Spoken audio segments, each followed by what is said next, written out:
Today I will present the events that took place in Leicester on Christmas Eve 2014. I invite you to listen to the story of Samina Imam. 34-year-old Samina Imam is a confident, independent woman living in Cardiff, a city in Wales. She holds the position of marketing manager at Costco warehouses and is responsible for overseeing warehouses in several cities in central England. This job brought her a great deal of satisfaction and was quite well paid, but something was missing in her life. Samina was lonely, or at least that's what her family and friends thought. They didn't know that for 2 years, she had been hiding the fact that she was involved with one of her colleagues. At the Costco branch in Coventry, where Samina would occasionally visit, worked 41-year-old Roger Cooper, a man who had climbed the career ladder over the years to eventually become a manager. Samina and Roger kept their relationship a secret from the world for 2 reasons. Firstly, Roger had a long-term partner with whom he had been in a relationship for 10 years. And secondly, the couple feared the management's reaction to their connection. Typically, companies frown upon such relationships between colleagues, especially when it involves those in managerial positions. The same rules applied at Costco, where relationships between managers and staff were forbidden. Samina loved Roger very much and wanted to tell her loved ones about her happiness, but hiding the relationship from everyone was starting to wear her down. She didn't want to constantly guard herself against accidentally mentioning Roger. She wanted to be in a normal, official relationship. Therefore, she increasingly pressured Roger to leave his partner Susan so that people could finally know about their relationship. She gave Roger an ultimatum: either end his relationship with Susan by the end of 2014, or they would have to break up. She didn't want to be the other woman in the relationship. Roger promised her that it was just a matter of time, that there was nothing left between him and Susan, and that they would be officially together by Christmas. These words made Samina happier than ever before. To celebrate this important day, she decided to book a room in a hotel in Birmingham, a city 30 kilometers from Coventry. It wasn't just any roadside motel, but a luxurious hotel where Samina paid over £500 for a 2-day stay. To further emphasize the special nature of this stay, she reserved a place in the hotel's restaurant for an exceptional dinner. She had waited so long for this moment that she wanted it to be truly unforgettable. Samina wanted to spend 2 unforgettable days with Roger before heading to London on the 26th of December to visit her family, whom she had promised she would see on Boxing Day. On the 24th of December, around 4 p.m., Samina and Roger left work. To avoid suspicion, as always, they maintained appearances, leaving separately a few minutes apart, each heading to their own car. Samina then went to Marks & Spencer, where she bought chocolates and a bottle of Bellini. After shopping, Samina spoke on the phone with her sister, finding out how their mother was doing following a recent operation. She also confirmed her visit to the family home on the 26th of December. 2 days later, Samina Imam's family awaited her arrival, but she didn't show up. She didn't answer her phone or reply to text messages. Concerned, her family reported Samina's disappearance to the police, who began searching for the 34-year-old. About a week after her disappearance, investigators reached Roger Cooper. Despite the couple's efforts to hide their relationship, some people knew about it and informed the police. They interviewed one of Samina's friends who told them about the affair with Roger in the hotel room booked in Birmingham. It turned out that no one had checked into that hotel on the 24th of December. Neither Samina nor Roger appeared. The room remained empty for 2 days. Investigators decided to question Roger Cooper. He claimed that his relationship with Samina had ended some time ago. Despite this, Samina didn't want to give up on him. According to Roger, she was even pushy about it. She was keen for him to go with her to the hotel in Birmingham to give their relationship another chance. Samina's close friend did not confirm this. She knew nothing about the alleged breakup. On the contrary, Samina had never been happier. During the interrogation, Roger showed the investigators a message he received from Samina on the 24th of December. Start with the day you saw him, the last day you saw him. It was around 4 p.m., but I haven't got that specific time, so it's around 4 p.m. Yeah, I was in my office, in the work. I was with 3, there were 4 of us in the room, so there was 2 other people apart from her. One of them is another regional manager, which is what she has been doing. Yeah, and the other one works for me in the store. Yeah, and I was leaving, so I gave the regional manager a hug because it was Christmas. Yeah, and yeah, wished her a happy Christmas. The server says, "Where's mine then?" So I went over there and gave her a hug. so I'll talk to you later. And then I left. And that was at 4 p.m.? Roughly. Around 4 p.m. On the which day? Christmas Eve. Christmas Eve. So that was on December 24th. And left the site. Left the club up. And within 5 minutes, I'm sure it's within 5 minutes, she phoned. Okay, she's phoned you. What did she say? She said, I'll see you tonight then. I'm like, no, I'm not going to be there. She was just trying to persuade me one more time. What happened then? It was a 2-minute conversation. If that, it was a brief one. And then it was like, how did it leave it? How did you sound? Little disappointed, but I think she still thought I was going to go, so not as angry as, or as irked as she probably should have. You said the call last year back to you minute. Who felt? Was that the last time you heard from her? No, I got a text message. That's the last time I heard her voice. Tell me about the text message. This was a couple of hours later, nearer 7 o'clock. I can read it. Yeah. I'm fuming full stop. I'm going to where I am truly cared for. What do you think she meant by that text message? She'd gone to Birmingham to see one of her friends. It wasn't an assumption. I've got no basis for that at all. Because I knew that she would want to eventually be in London to see her family because of her mom. Right, so the next thing that you know about Samlin is what? Boxing Day. Boxing Day evening. Samina wrote, I'm furious. I'm going where people really care about me. Roger was convinced that taking advantage of her holiday, she had gone somewhere with her friend. The police continued their search for the missing woman.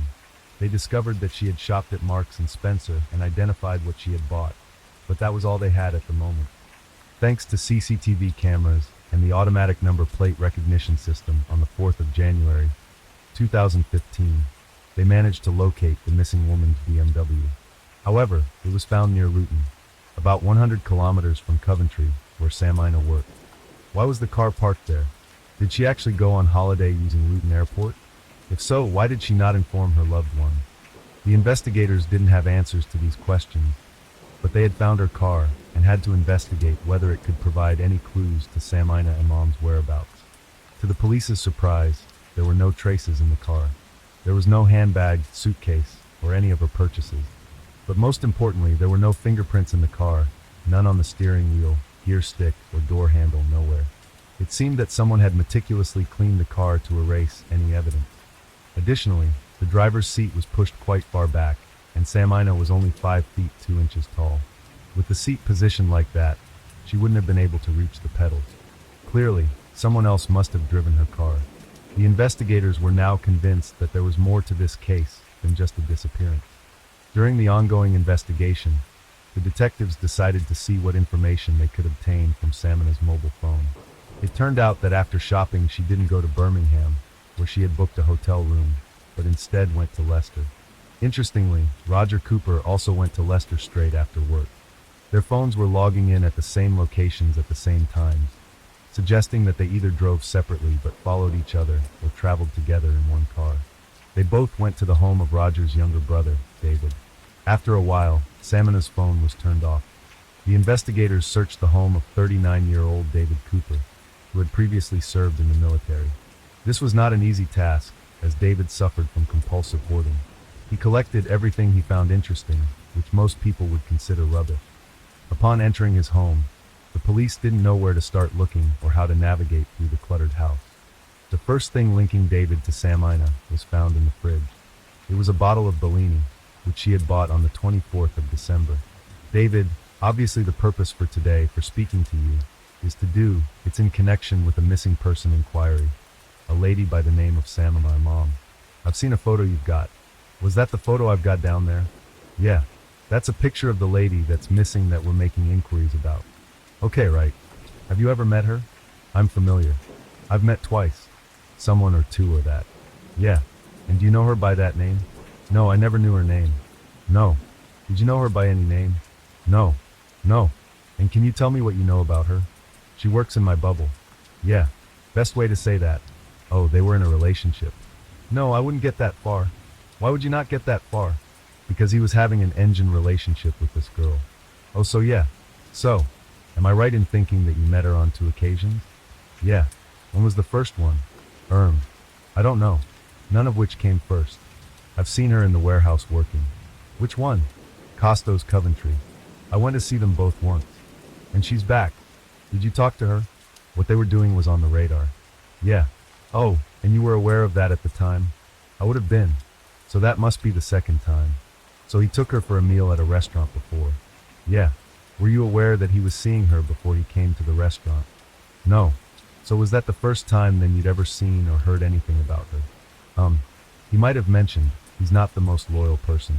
There might have been a couple that he's talked about, and I wouldn't have put their names on. So I won't say it was the first one I heard of anymore, but that's my guess. The chocolates she had purchased that same day were found in a kitchen cupboard, and her car's GPS was discovered in the attic.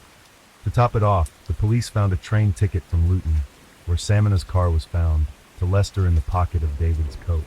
The ticket was dated the 4th of January, the day Samina's car was discovered abandoned. Both brothers were arrested on suspicion of murdering Samina Imam. Roger Cooper denied any involvement in his lover's death.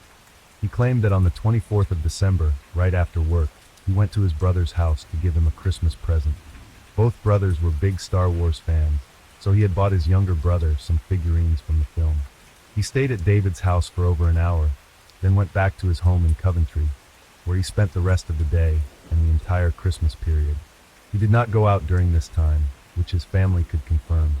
He insisted he knew nothing about Samina Imam's whereabouts. Items belonging to Samina were found at the younger brother's house, so he couldn't deny being involved in her disappearance. David presented his version of events. Someone knocked on the door. He assumed it was Roger returning because he had forgotten something. That was the only reason he opened the door, as he usually didn't because he disliked people. However, it wasn't Roger, but the woman he had an affair with. Apparently, she must have followed his brother. David knew her by sight, but didn't even know her name. She started asking about Roger, where he was, and why she couldn't see him.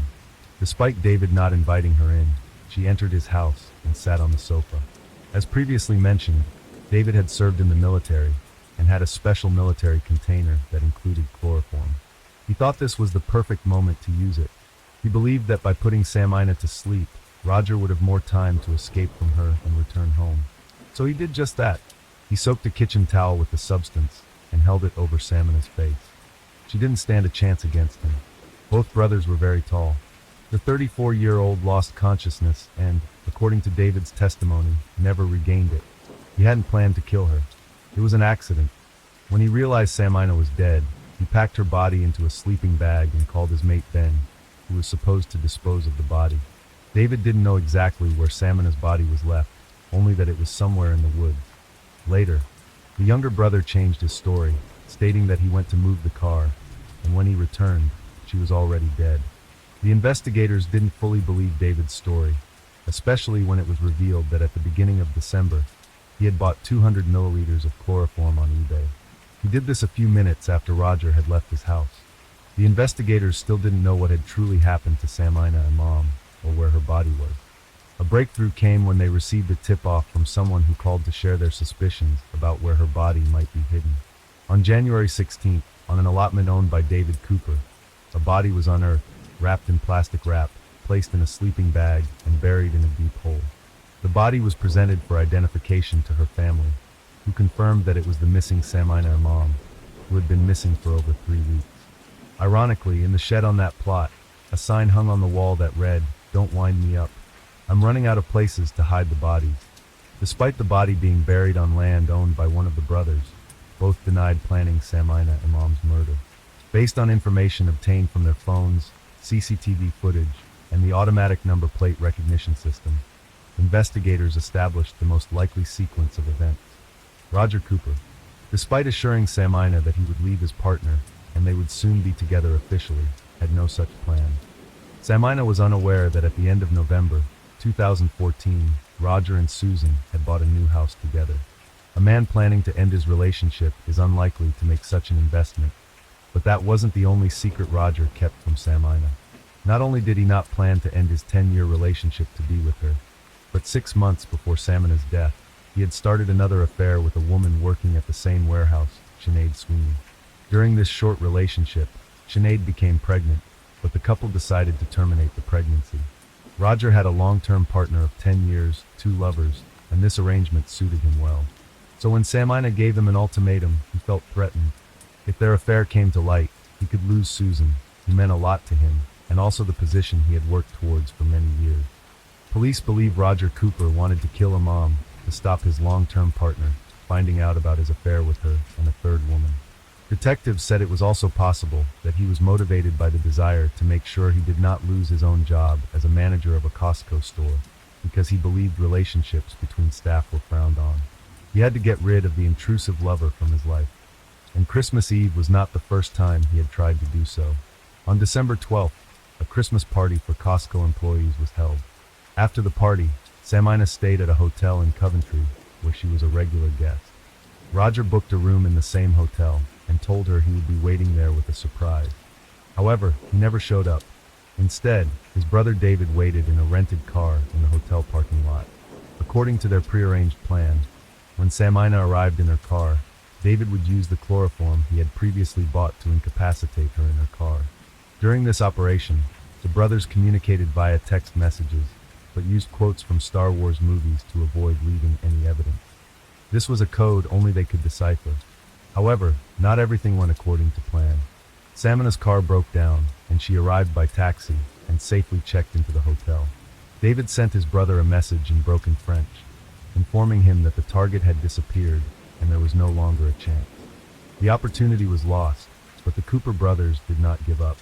Less than 2 weeks later, they decided to try again. On December 24th, Samina and Roger left their workplace separately, but shortly after, she left her BMW and got into Roger's car. Roger probably told her that before they went to the hotel in Birmingham, they would stop by his brother's place in Leicester to exchange gifts. They arrived at David's house at 5:07 p.m., and Roger left at 6:25 p.m. to head towards Coventry. During this time, the men must have killed Samina Imam.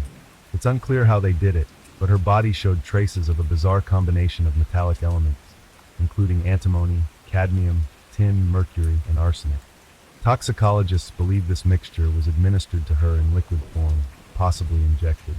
After Samina was dead, Roger went home, where he sent himself a text message from her phone, intending to create evidence that she was still alive.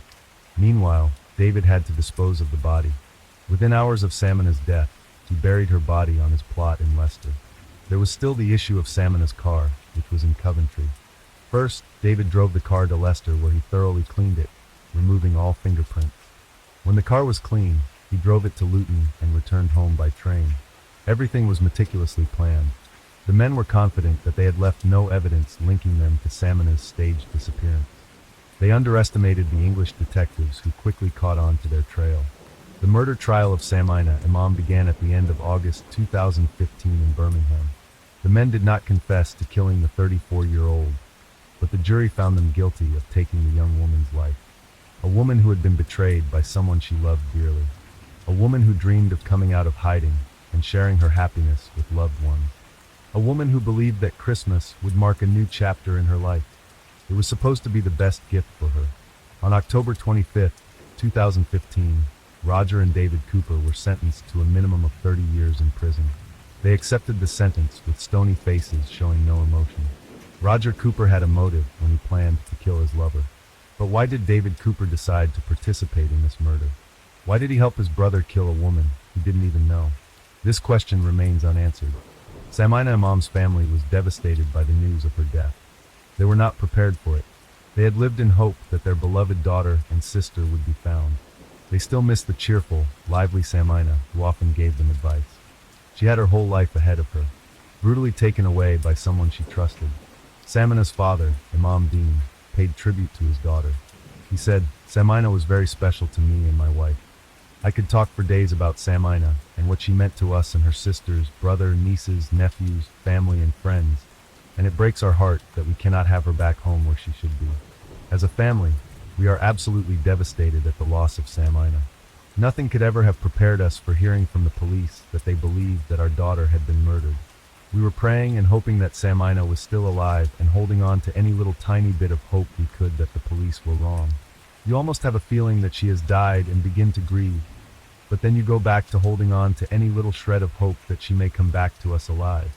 It is hard for us to even imagine that an innocent, kind, beautiful girl could be murdered, let alone our daughter. We are still in shock, and we are all missing Samina in so many different ways. Everything in our life and future has been affected. even to the point of worrying about our other children and grandchildren, going out and thinking they won't be safe.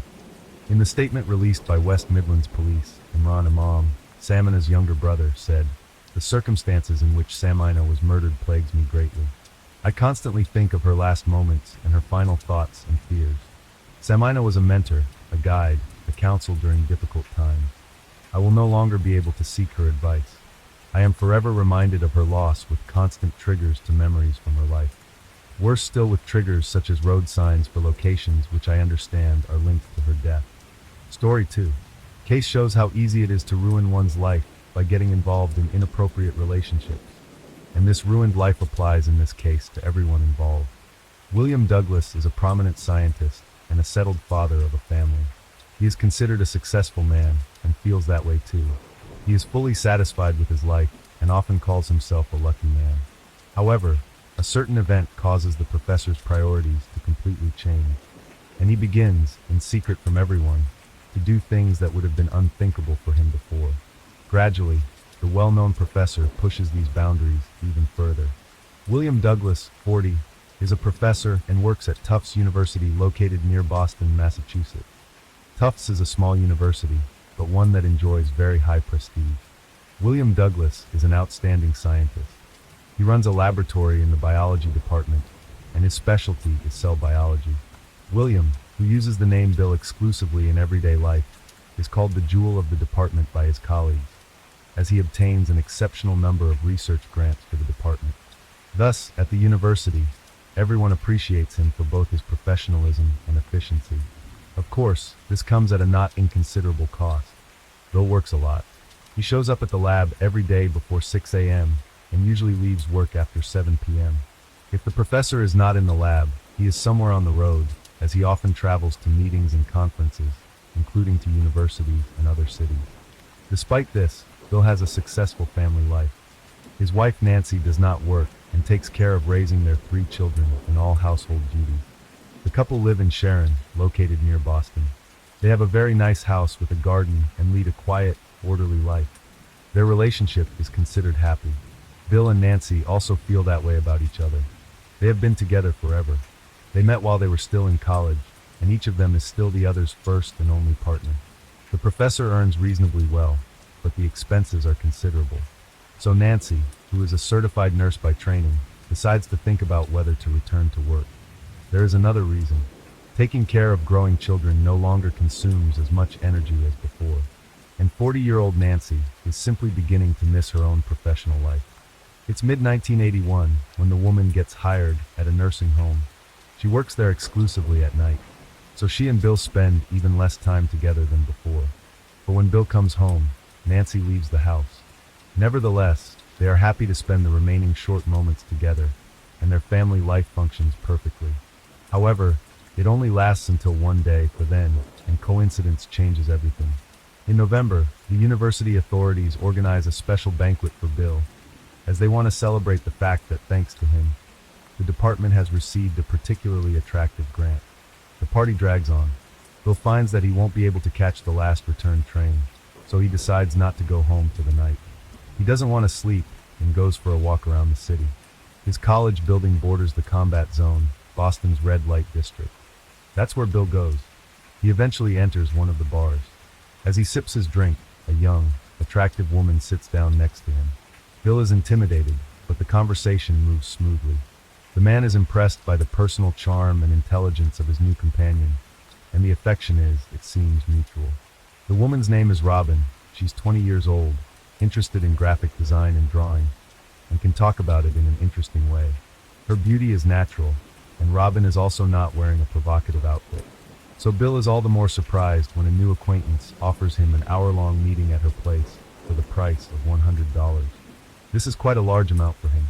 However, the man agrees and goes with Robin to her apartment. Bill returns home in the morning. He explains to his wife that the last evening train was missed, and he had to spend the night in the laboratory. Only the first part of the statement is true, of course, but his wife has no suspicion. Bill can't stop thinking about the past night. The man feels that what he experienced with Robin exceeds anything he has known before. He suddenly comes to the conclusion that he had an extremely poor sex life with Nancy. and now he feels as if a world of completely new sensations has opened up to him. The professor begins to visit Robin regularly. At first, these meetings take place once a week and last an hour or two. Later, they are longer, and their frequency increases to several times a week. And sometime later, they take place almost every day. For every hour they spend together, Bill pays the woman her regular rate, $100, regardless of whether they spend that time in bed or on a walk. Sometimes Bill spends up to 10 hours with Robin. They often go to the movies, to the park, go kayaking. Sometimes they spend evenings at her house. Robin then prepares dinner, and Bill feels as if he is visiting his girlfriend. He is happy, and almost from the beginning, he realizes that his fascination is not only related to the sexual sphere. At the same time, he still finds it hard to believe that this delicate and modestly dressed young woman earns money as a call girl. In a way, Bill is fooling himself because he sees Robin as his girlfriend, even though she meticulously accounts for every hour they spend together. This is a kind of strategy on his part. When Bill pays, he tells himself, as it were, that he is simply giving Robin the money she needs to live. And who knows, maybe later they will be together. Maybe it is actually their joint money. On top of these carefully billed hours are charges for restaurants, excursions, and even shopping, as well as the cost of gifts that Bill buys for Robin. All this results in the professor spending $16,000 on this acquaintance in the first 6 weeks. These are not expenses he can afford. On the contrary, Bill gets rid of all his savings and maxes out his credit card. His wife does day-to-day shopping with her own money, so she doesn't notice anything for the time being. What also escapes Nancy's attention is her husband's exceptional busy schedule, as well as the fact that he has rarely been home lately. Bill, moreover, explains himself by preparing a new project while his wife herself is heavily occupied with her own work. Several months pass. By March, Bill's financial possibilities are at their limit. However, he can't imagine stopping his meetings with Robin, so he successively implements several ideas that he had already considered.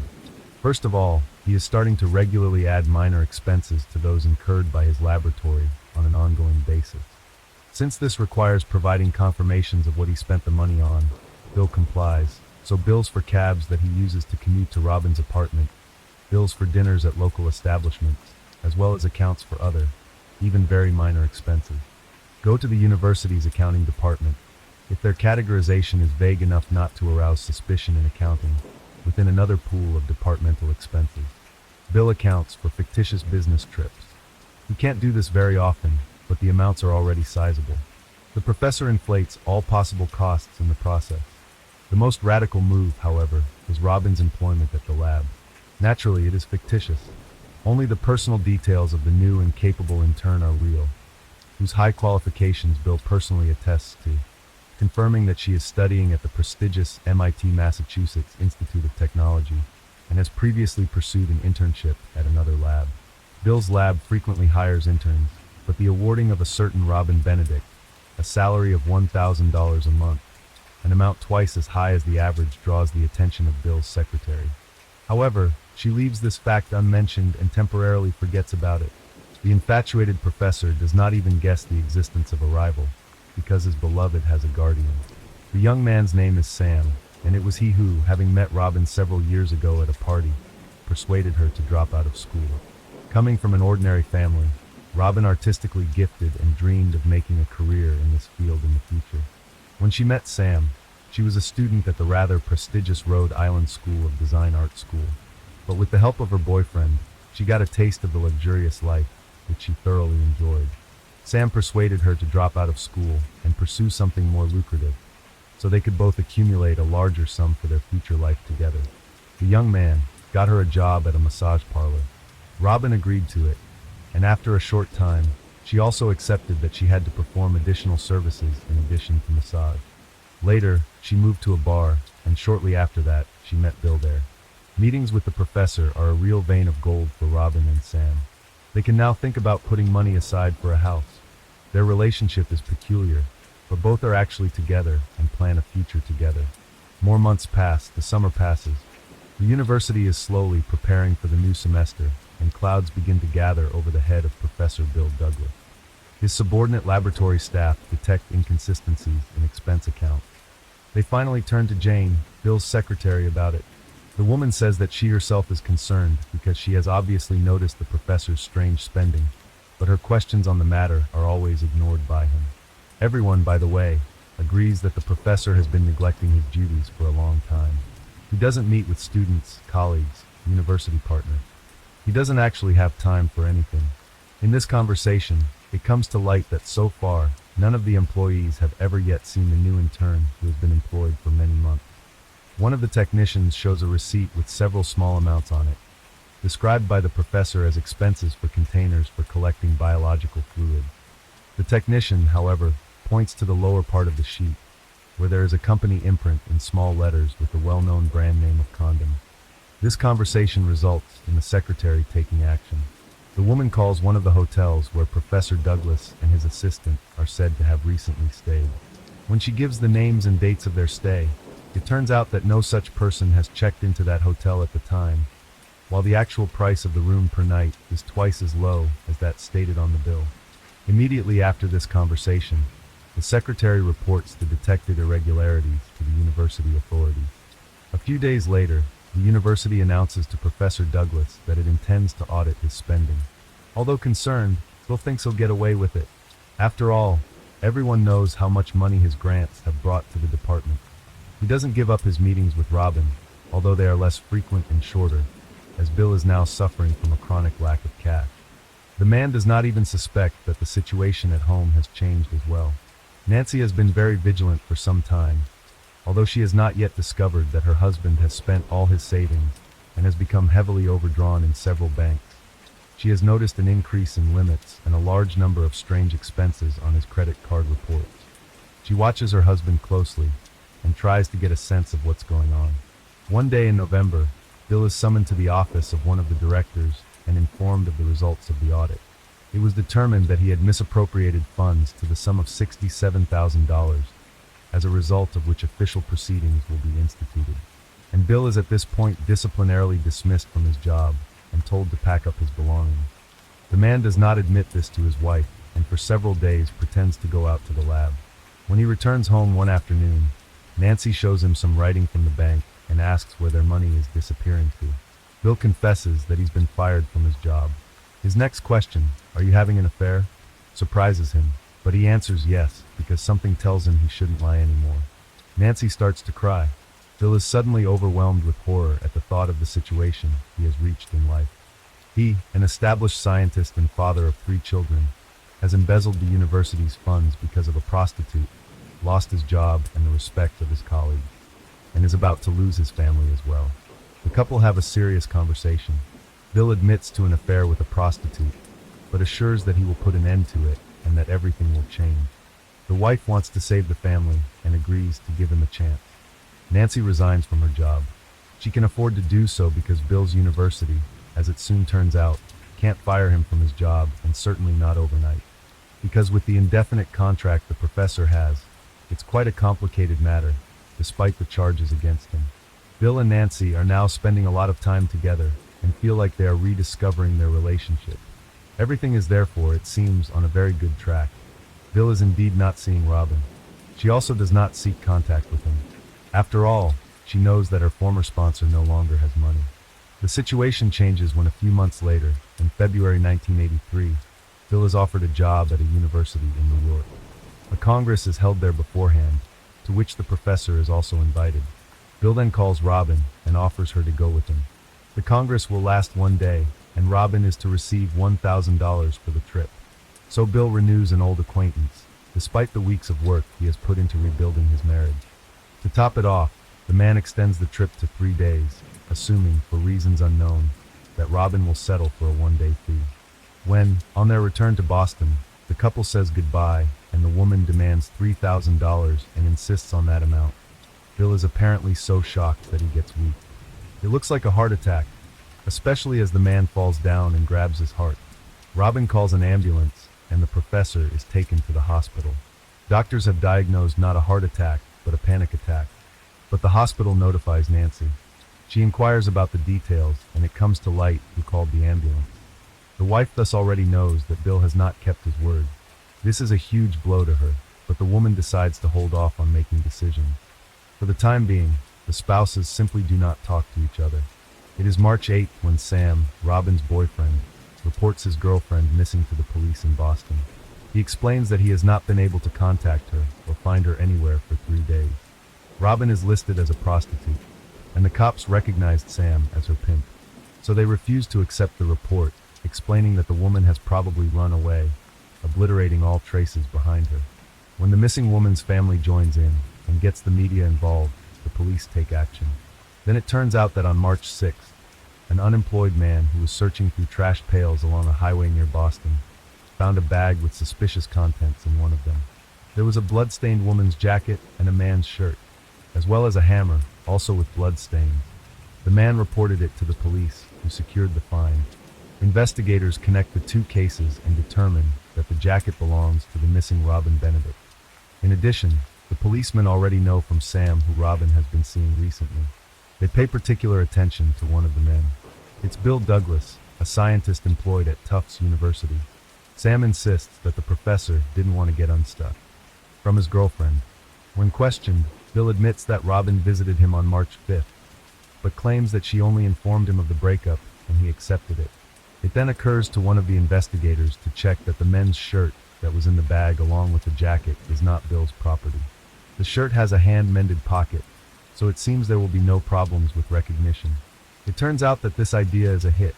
Nancy immediately confirms that it's her husband's shirt, which she recently mended herself. Later that day, Bill is arrested. During a search of his home, police find Robin's purse, which contains her credit cards and driver's license, and a notebook belonging to her with addresses. In the closet lies Bill's jacket, soiled with some substance. It looks so suspicious that the jacket is turned over for examination. The professor doesn't confess to the crime, and the police are unable to find the missing woman's body.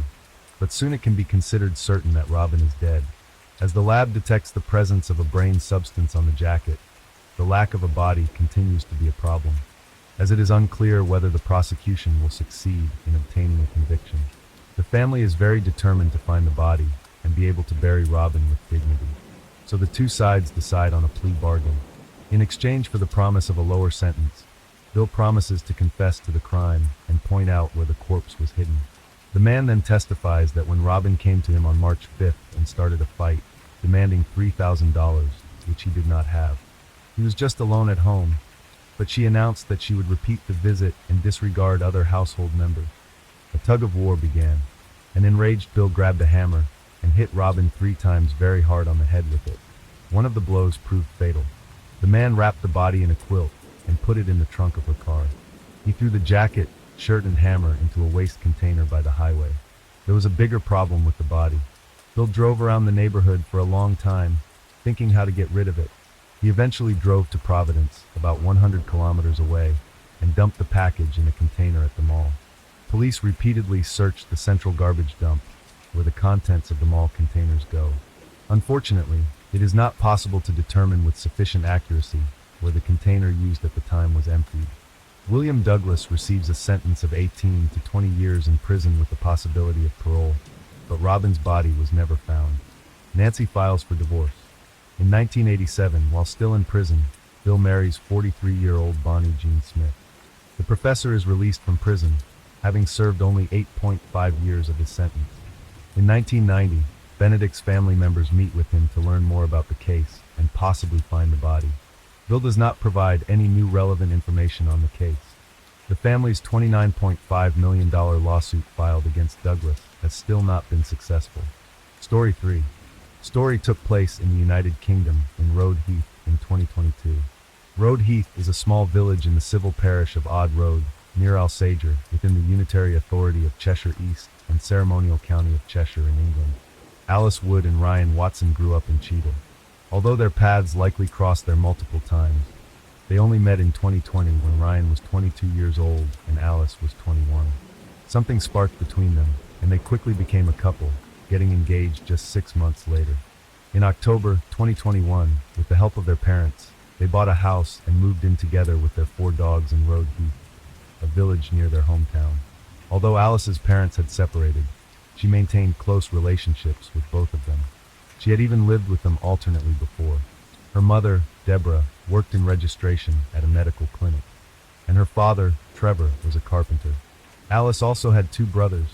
Alice had always been quiet and shy, but excelled academically in school. She was selected for a group of particularly gifted students in secondary school. She nearly got into Oxford and was at the final stage of recruitment, but ended up at the University of Manchester studying philosophy, ethics, and theology, graduating in 2022.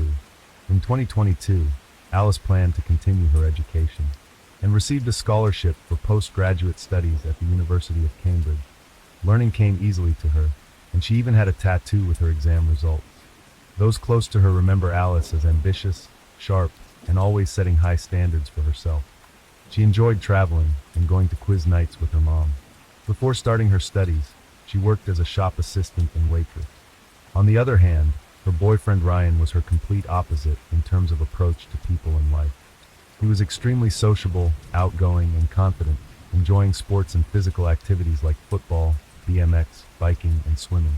He had a younger brother, Owen, and worked at a charity called Headway, which aimed to help people who had suffered brain injuries and support their families, as well as raise awareness about brain injury. Ryan was passionate about helping others and excelled in his role, being highly engaged in the organization's activities. He had a knack for understanding clients' needs and was well liked by his colleagues and others. Ryan often hung out with his friends, listening to music, going out in town, or partying. On Friday, May 6, 2022, Alice and Ryan went to the 60th birthday party of one of the charity's clients, which took place in a bar in the nearby town of Stoke-on-Trent. After arriving, they first gave the birthday person their gift, and then sat at a table with other guests. Initially, the atmosphere was great. They were drinking, laughing, and chatting, seemingly having a good time.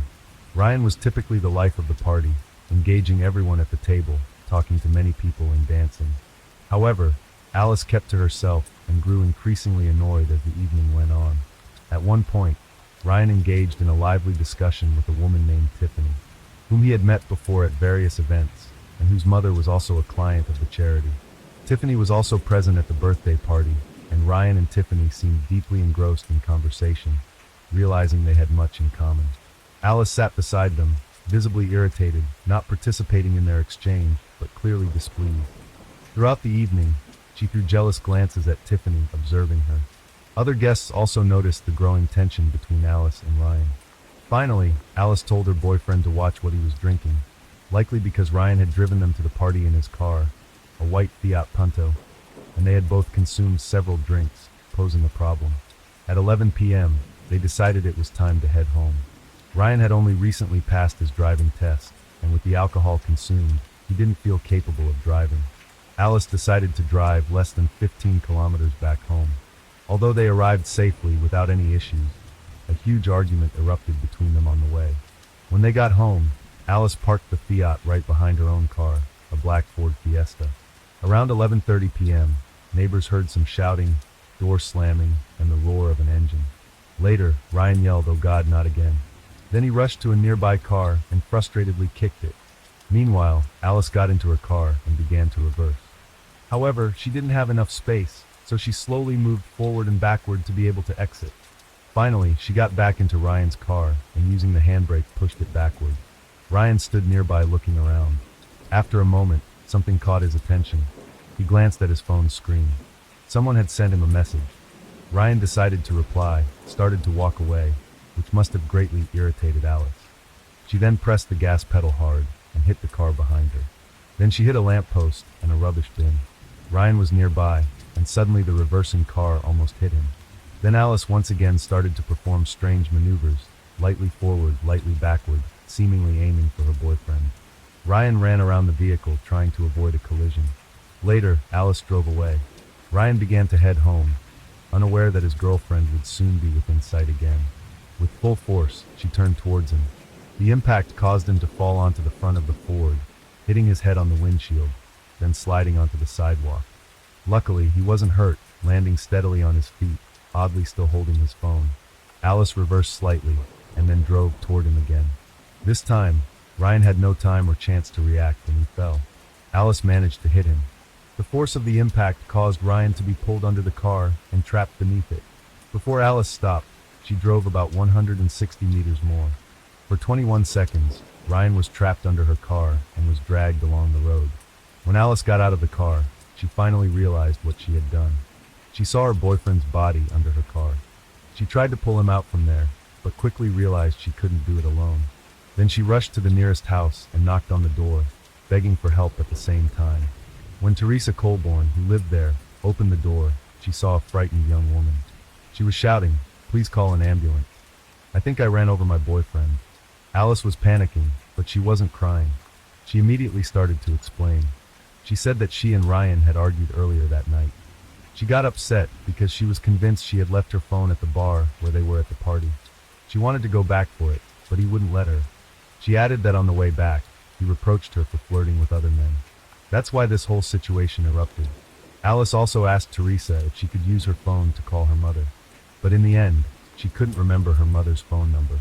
In the meantime, the neighbor was talking to the emergency operator. Right after, along with Alice, they rushed outside. Teresa recalls expecting to see Ryan sitting on the side of the road, writhing in pain. Instead, she saw him under the car. Only his legs were sticking out. He wasn't moving. There was blood on the street. Not far from the car, there were drag marks. Alice then said, "Look what I've done." After a while, rescuers arrived at the scene. Unfortunately, Ryan was already dead. Alice decided to stay at the neighbor's apartment. She didn't want to go outside. She didn't want to see her boyfriend. She also couldn't sit still. She was in total shock. The neighbors tried to comfort her, sit her down, or lay her down. They didn't know if her agitation was due to her being under the influence of alcohol or because of what had happened. When the police arrived at the scene, Alice was already in her apartment. When the officer assigned to the case entered her home, she was sitting on the couch, crying. He immediately smelled alcohol on her. According to him, Alice was simply drunk. A breathalyzer test was immediately performed, and then she was arrested on suspicion of driving under the influence of alcohol and suspicion of killing Ryan Watson. In the police car, the officer explained to her what steps would be taken next. Alice replied, "Fine, I deserve it." She cried all the way to the police station. The officers tried to calm her down, but she kept repeating that she didn't deserve their help or their kindness. Several times she also suggested that they should shoot her. During the initial interrogation, Alice responded to each question with no comment.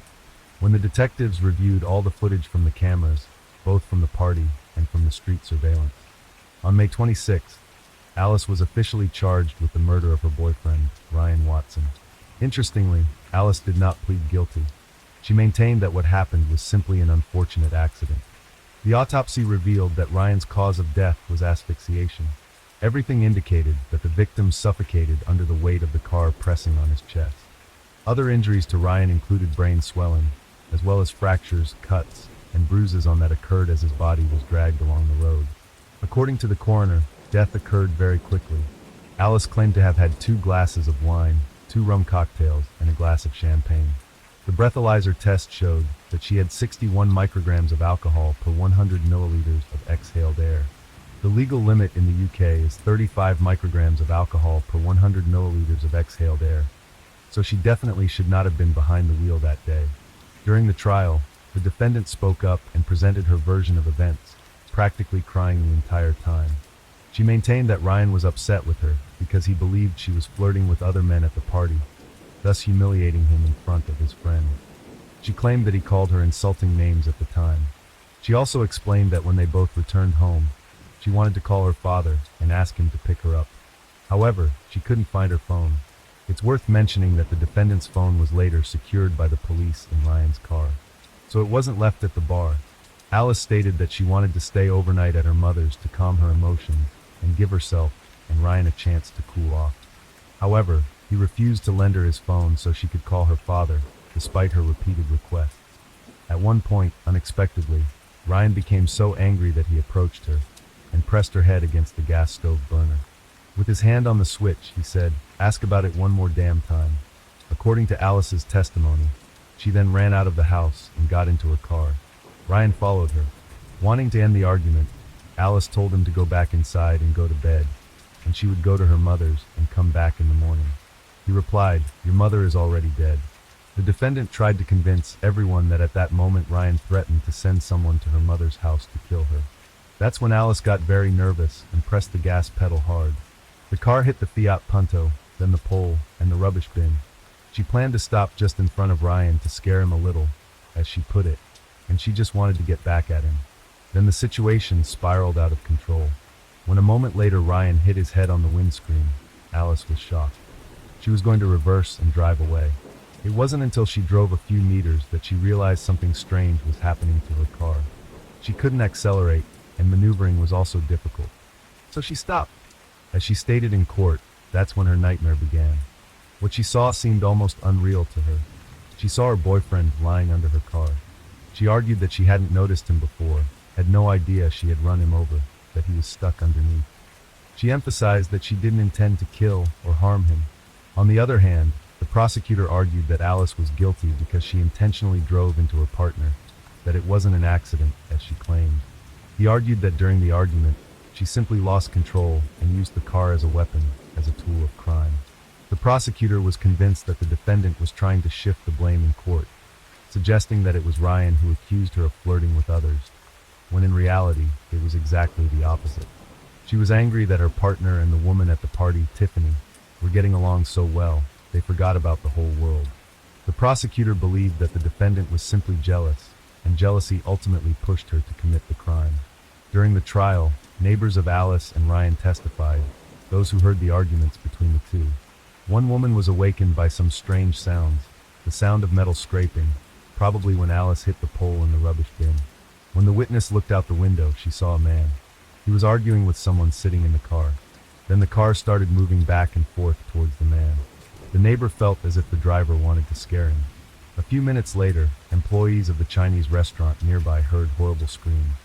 Also, on the surveillance footage, you can hear Ryan trapped under the car screaming loudly. Therefore, it was hard for the prosecutor to believe that the defendant didn't know she had run over her boyfriend and dragged him along the road. He argued that she must have heard his cries for help, since even people not directly at the scene heard them. Tiffany Faraday also testified as a witness, the woman Ryan was talking to at the party that evening. She felt that they did indeed establish a connection between them at the time. They found a common language. She also felt that Alice was jealous because of it. After 11 p.m., when Tiffany was already home, someone tried to contact her on Instagram. Unknown man called her 3 times from his account, but she couldn't answer at the time. Later she tried to call back, but this time the mysterious stranger didn't pick up. So she sent a message asking, "Who are you?" Later, it turned out that it was Ryan trying to reach her at that time. It's unknown exactly when he made the call, during the argument with Alice, or when he was in danger. We also don't know his purpose for calling. However, one thing is certain. That night, he tried to get in touch with Tiffany. During the trial, experts in road accident matters also testified. However, they didn't agree on the timing in Alice's reaction. One claimed that Alice might not have had enough time to take any action when she momentarily lost sight of Ryan. Another argued that since the suspect had previously tried to run him over, she was already acting with a specific intent. Alice's defender emphasized that the couple had a harmonious and successful relationship before the accident. They were in love, bought a house, were engaged, and planned to start a family. One of the neighbors admitted that Alice and Ryan seemed very happy and made an almost perfect couple. She couldn't believe it when she heard what had happened and how the story ended so tragically. Ryan is dead, and Alice faces a potential life sentence. Another neighbor was also incredibly surprised by the turn of events. He claimed that both the accused and her boyfriend were very nice, friendly people. They never caused any trouble, were calm, and didn't even have loud parties. They seemed to be in love and looked like a well-matched couple. Alice's lawyer maintained that his client had no intention of killing her partner, and her remorse and behavior at the scene were genuine. He added that she lost someone she loved, and now she would have to live with the knowledge that she was responsible for it. Alice admitted that she caused Ryan's death. However, she insisted that it was not intentional, that it was an accident. The trial lasted 3 weeks. Alice was always modestly but elegantly dressed. The only change in her appearance was her hairstyle. Alice cut part of her hair short, but left long strands at the back. This immediately caught the attention of journalists, who described her new hairstyle as peculiar. The accused often appeared in court with a book or academic textbook. On January 2nd, 2024, the lawyers made their decision. Alice Wood was found guilty. When the verdict was read, she showed no emotion. As she left the courtroom, she just lowered her head. A month later, a sentencing hearing took place. The judge stated that he did not believe the defendant's explanations, especially her claim that she simply tried to back out and drive away at the end. According to him, the recording that concluded the evidence in this case shows that the woman drove straight into Ryan. She didn't reverse at all. She turned onto the street, aiming directly at the place where Ryan was. In the judge's opinion, Alice acted with the intent to deprive her partner of life.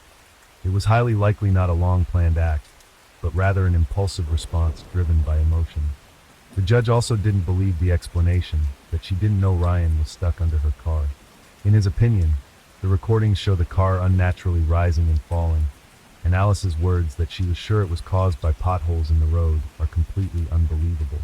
In his view, the woman showed no real remorse and didn't take full responsibility for what happened. Another aggravating circumstance was also the fact that she got behind the wheel under the influence of alcohol. However, in her favor, it was noted that she had no prior convictions and no history of traffic offenses. Also, her age and the fact that she didn't try to flee the scene were mitigating circumstances. Moreover, from court documents, we learned that Alice had problems with alcohol, diagnosed depression, and anxiety. In the end, the judge added that prison might be a tough experience for her, but she has only herself to blame. Alice Wood was sentenced to life imprisonment, with the possibility of applying for parole no earlier than after 18 years. As she was let out of the building, tears were streaming down her face. Not long ago, she was a young woman with prospects and plans for the future. Now she faces many years behind bars. About 10 minutes ago, there was a young lady in our house. She walked outside now with us. She said to my wife and myself that she's the driver. They had an argument, and she drove over him. So Alice, based on the circumstances that we found out already, I'm going to arrest you on suspicion of murder. So you don't have to say anything. But how many offenses do you not mention now? Something that's later in the court. I can't imagine how Ryan was scared at that time.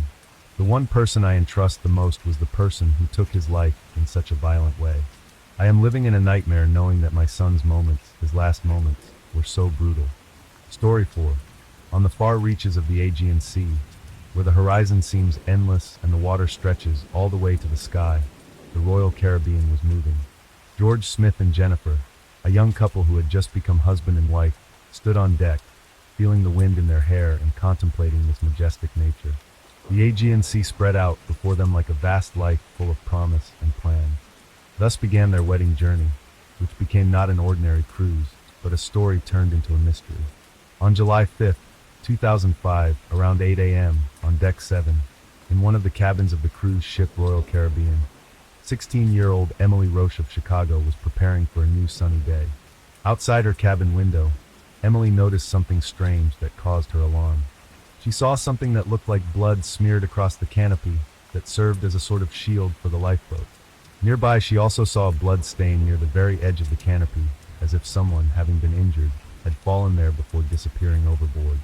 Emily could not remain indifferent to this discovery and hastened to report the strange footprints to the staff of the liner.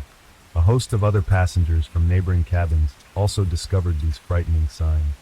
A lively and exciting discussion began on Deck 7 about what might have happened. Thus began a story that made front-page headlines in many international publications, just days after a happy young couple embarked on their honeymoon Mediterranean cruise. The happiness of young people was suddenly cut short by an inexplicable, terrible event that unfolded in cabin number 9062. The versions of what happened were varied and confusing, including an accident, possible robbery, or even premeditated murder. And the investigation became a puzzle for the police.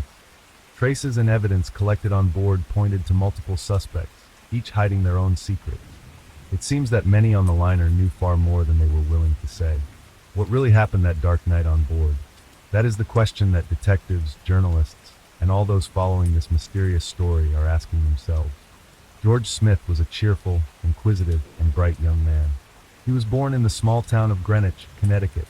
His childhood was a happy one, filled with the joy and support of his family, which came first for George, and he always maintained a close relationship with his parents and his sister, Bree. His father, George Smith Sr., owned a liquor store and ran it himself. The family business was not just a job for him, but a true passion. In 2000, the younger George Smith successfully completed his higher education in business at Babson College, which is located in Massachusetts. After graduation, he worked for several years in Boston as a computer data mining analyst. However, His heart has always belonged to the family business. After making an informed decision, George decided to return home to help his parents run the store. Under his father's guidance, he was going to learn the ins and outs of the family business so that he could take over the store in the future and allow his parents to enjoy a well-deserved vacation. At one of his reunions with friends, George Smith met a girl who became his life partner. Jennifer was also a Connecticut native and had just received a job offer as an elementary school teacher. She was bright, beautiful, and ambitious, just like George himself. The young people were completely enamored with each other. George's parents were also delighted with his chosen one. 3 years later, in 2005, when George was 26 years old, the couple decided to get married and start a new chapter of their lives. They celebrated their wedding at the Castle Hill Inn, located in the picturesque town of Newport, Rhode Island, and the ceremony itself took place on the ocean front. It was a location perfect for such an important event in their lives. Immediately after the ceremony, the newlyweds went on a wedding trip, choosing a cruise on a luxury liner, one of the majestic ships of the Royal Caribbean. Lasting 12 days, involved sailing the beautiful waters of the Aegean Sea. Their journey began in Barcelona on June 29th and included stops on France's Côte d'Azur and then along the coast of Italy. Aboard the liner, George and Jennifer quickly struck up a friendship with another couple and a young man named Askin from California. 20-year-old Josh Askin, a man with a keen sense of humor, quickly won George's friendship, and onward the merry company enjoyed spending time together. The 1st of July, when the liner moored off the Italian coast, they decided to go on land together and have fun. All day July 4th, young people traveled around the island, walked through the narrow streets of its old town, swam in the cleanest of GNC, and tasted the local cuisine in cozy taverns. Happy and cheerful, they enjoyed each other and the atmosphere of this beautiful place. Mykonos left unforgettable memories in their hearts, and they planned to also have fun continuing this evening together on the deck of the liner. After a romantic dinner, George and Jennifer met up with their friends again on the liner. The merry company decided to unite and have a good laugh to remember this exotic corner of the world. The evening was full of laughter and excitement. After enjoying delicious appetizers and drinks, the newlyweds and the company of Josh Askin went to have fun in the casino on board the liner. George and Josh enjoyed sitting at the craps table. They were also kept entertained during the game, while Jennifer enjoyed playing at the poker table. By the end of the evening, the newlyweds had lost a not insignificant amount of money without regret. They joked about losing after all, it was their honeymoon. After the casino closed apparently, the friends decided to continue their night out.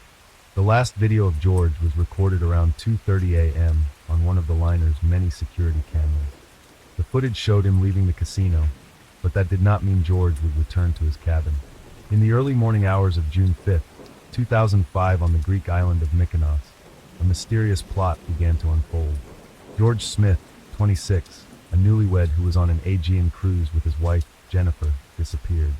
Last night, George was reportedly having an active time enjoying the liner's atmosphere of fun and luxury. Everything seemed harmless that night, but the sequel turned out to be much darker.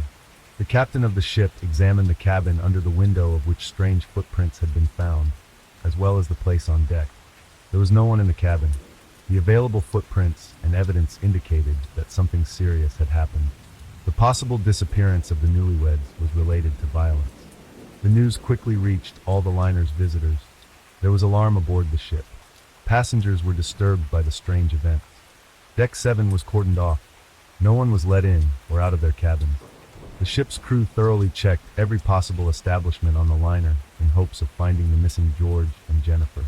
After the discovery of blood, the newlyweds were presumed to have mysteriously disappeared. Taking the situation into his own hands, the senior officer headed to their stateroom to get to the bottom of what was going on. From all available traces, it was hypothesized that George might have fallen overboard the ship. Meanwhile, on the other side of the ship, the search for the young couple was still going on. By 10 a.m., Jennifer was found in the ship's spa, where she was having a pre-booked massage session. Her facial expression spoke of deep surprise and concern. She claimed to be unaware of her husband's whereabouts, and that she had not seen him since the previous night. Jennifer revealed that when she woke up this morning, her husband wasn't there. At first it did not seem unusual to her, because he had spent the night with friends and in the morning he was in another cabin, so she did not search for her husband. but went for a spa treatment without being bothered by his absence. At noon, Turkish authorities arrived on board to begin an investigation. The ship's captain reassured the anxious passengers and announced that the abnormal events required cooperation with local authorities. He emphasized that it was a measure necessary to clarify the circumstances and expressed hope that the situation would be resolved sooner. The police officers began their questioning with the missing man's wife, Jennifer. Her agitated state and apparent lack of information about her husband made her the main suspect. She said that she had not seen George since the previous night, and that men in white uniforms from the Royal Caribbean had shown up at her door announcing that her husband may have fallen overboard the ship. They also noticed traces of blood on the boat's awning, after which there was no room for doubt. Something terrible had happened to George. Investigators scrutinized cabin 9062 on the cruise ship. This cabin was a mess. Perhaps it was the result of a hurried search or even a struggle. In the bathroom, small drops of blood were found on the carpet and towel, and there were fingerprints on the balcony railing. Turkish investigators also found 2 small blood stains on the bedding, each about 2 centimeters long. These samples were identified. The blood belonged to George. All evidence indicated that George had been traumatized inside the cabin before his mysterious disappearance. The investigators' attention was particularly drawn to a chair on the balcony, which had been moved so that it was possible to sit next to the railing. They found marks on the railing, as if someone had sat on it. This raised suspicion among many, including the ship's captain, that George might have fallen from the balcony. But the high railing and the presence of blood, both on the boat's awning and inside the cabin, also raised suspicion of a murder that had occurred. Investigators began reconstructing the sequence of events that night, trying to figure out who George was spending time with and what might have led to this tragedy. The investigation was just beginning, but it was already obvious that they were facing a complex and dark story, full of mysteries and unexpected twists and turns. When the Turkish authorities entered the ship to begin investigating the disappearance of George Smith, they decided to start by questioning the company of boys with whom the newlyweds had spent time the previous night. The situation remained mysterious, and every detail could be important in solving the mystery. Members of the company revealed that George and Jennifer had consumed too much alcohol that tragic night. According to them, George was intoxicated, and they helped him back to his cabin where they put him to bed, removed his shoes, and left him alone. They also reported that they could not find Jennifer and assumed that she had returned to the cabin later. However, there are a number of discrepancies in Josh Askin's testimony. Specifically, he claimed that he saw Jennifer leave with a casino employee named Lloyd. Josh believed that there was a passionate connection between the two of them, and they didn't even hide their feelings in George's presence. But video camera footage showed that at 3:30 a.m., Jennifer stumbled away, leaving George with her new friends, and Lloyd's key card data indicated that he returned to his cabin at 3:25 a.m., which was confirmed by his girlfriend, whom he woke up upon entering the cabin. These discrepancies raised further questions for investigators and led them to believe that Josh Askin may have had his own motives for hiding some important details. The investigation continued, and each new detail added more and more mystery to the story. Greg Rosenberg, a young man of 19, was enjoying a cruise on a liner with his family and friends. In this company were his cousin, Zach Rosenberg, and a close friend, Rostislav Kaufman. All three, despite their Russian roots, held American passports and lived in New York City. The fun began in the casino, where Jennifer and Greg Rosenberg decided to try their luck at poker. The mutual gambling lasted until late at night, and when the casino closed at 2:30 a.m., the group of guys decided to continue the fun together. They headed to the disco, continuing to dance and enjoy alcohol. Lloyd Bota, the casino manager, was also spotted in their company. He joined in the fun as the young men continued their nightly entertainment. Next, the events of the night, as described by the witnesses, begin to diverge as the individual members of the group begin to gradually disperse to their cabins. Already deep into the night, the boys were visibly drunk and rowdy. According to the rules of order on the ship, it was decided to block the delivery for such people who are loud and behave inappropriately. And when the staff of the liner refused to serve 2 drunken visitors, the young people remembered that they had with them a bottle of absinthe, purchased on a walk on the island of Mykonos.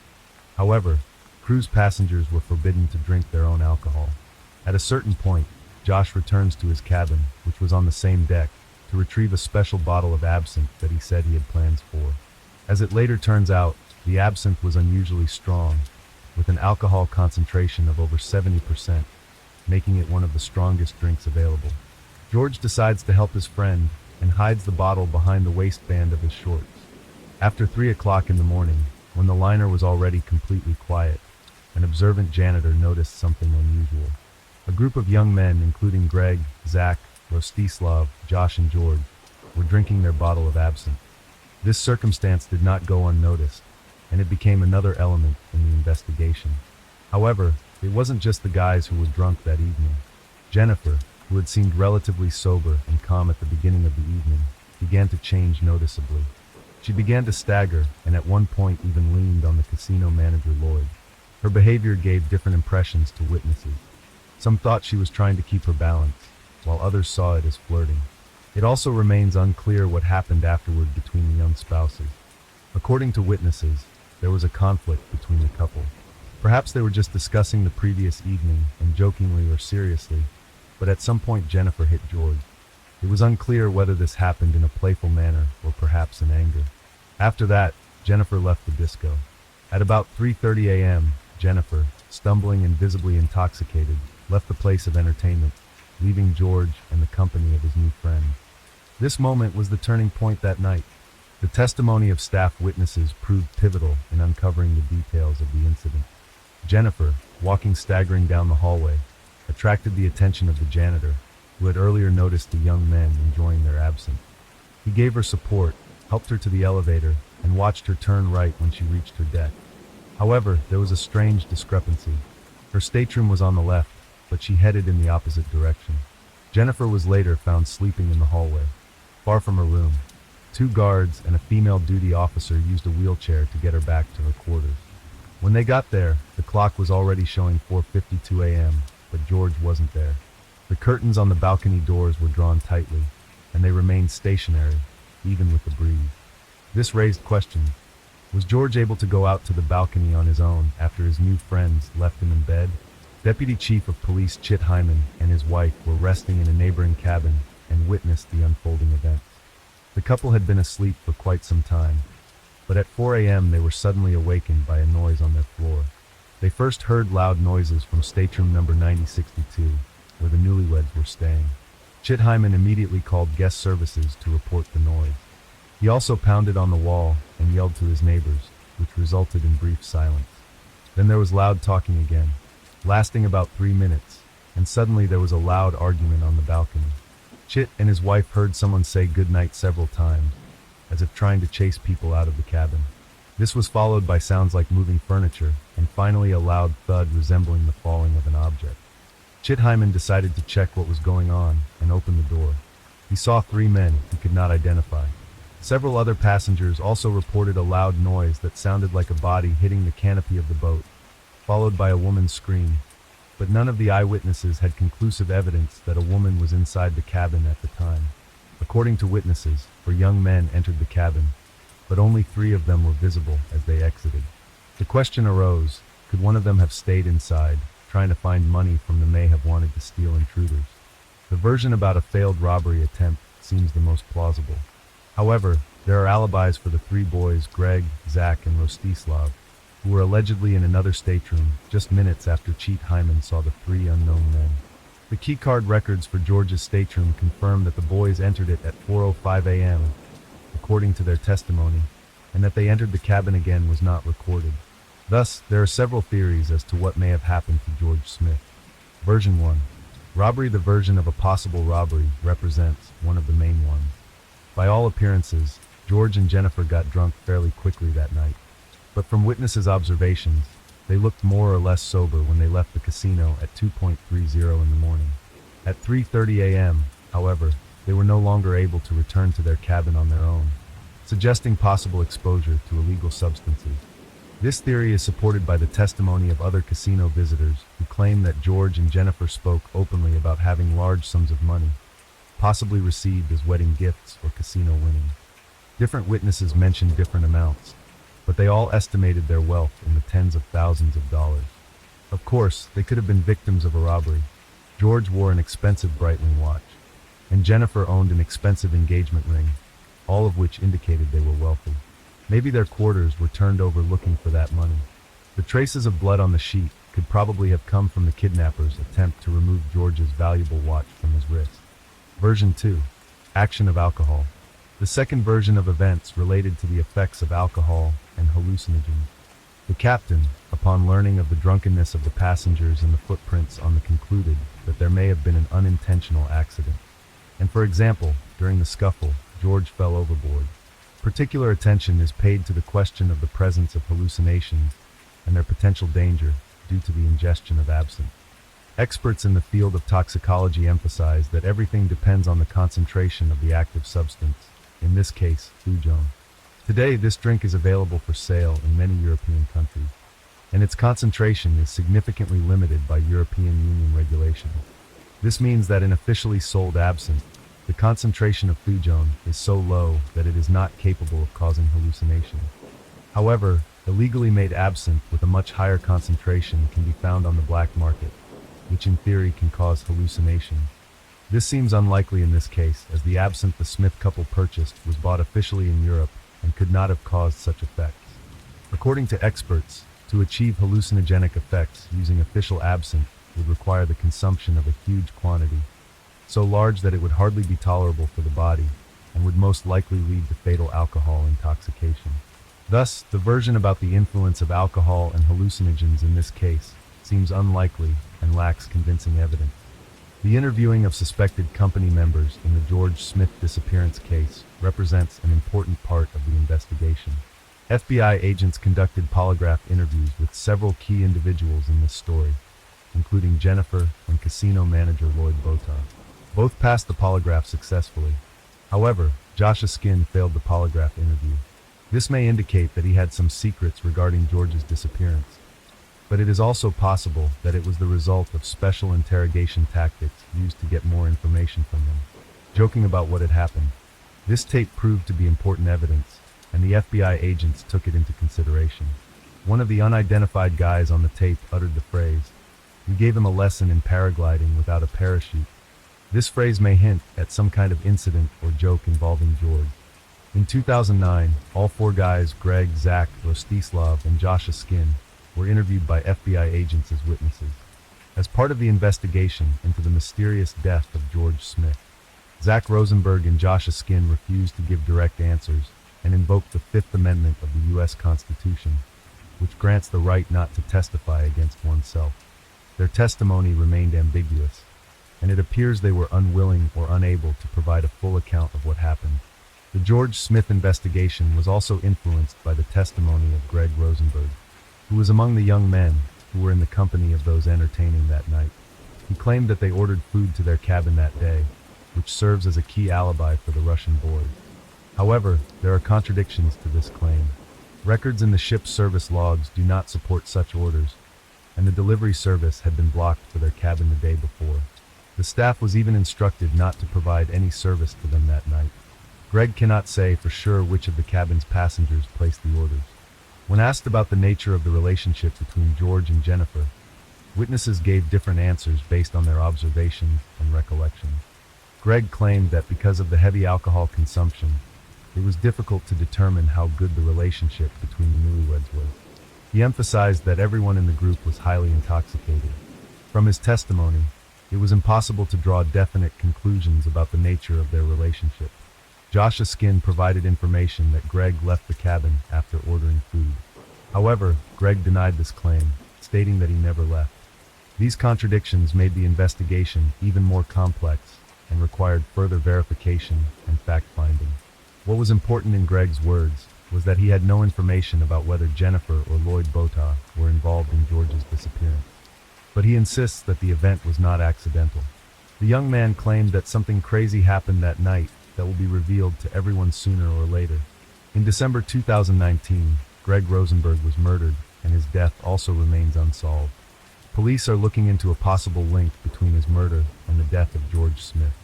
The mysterious disappearance of George Smith became a real mystery that cast a shadow on his family. The situation became more and more complicated, and the behavior of the relatives after this tragedy attracted the attention of both the public and law enforcement agencies. The Smith family continued to press the authorities, demanding that the truth and justice be revealed. The case of George's disappearance was transferred from the FBI's Connecticut Regional Office to the FBI's New York office. Their persistence, and more importantly, their ability to get the public's attention through the media, yielded little results. To try to solve this dark secret, the family offered a $100,000 reward for information that could help find and punish those responsible. They also called for a boycott of the ship owner's company, which they believed was trying to cover up the incident to keep profits. The relationship between the parents and George's young wife, Jennifer, was disrupted. After the incident, a thorough review of her behavior began. Her reticence and unwillingness to share enough information raised suspicion. She claimed to be following the instructions of FBI agents and doing only what she was told.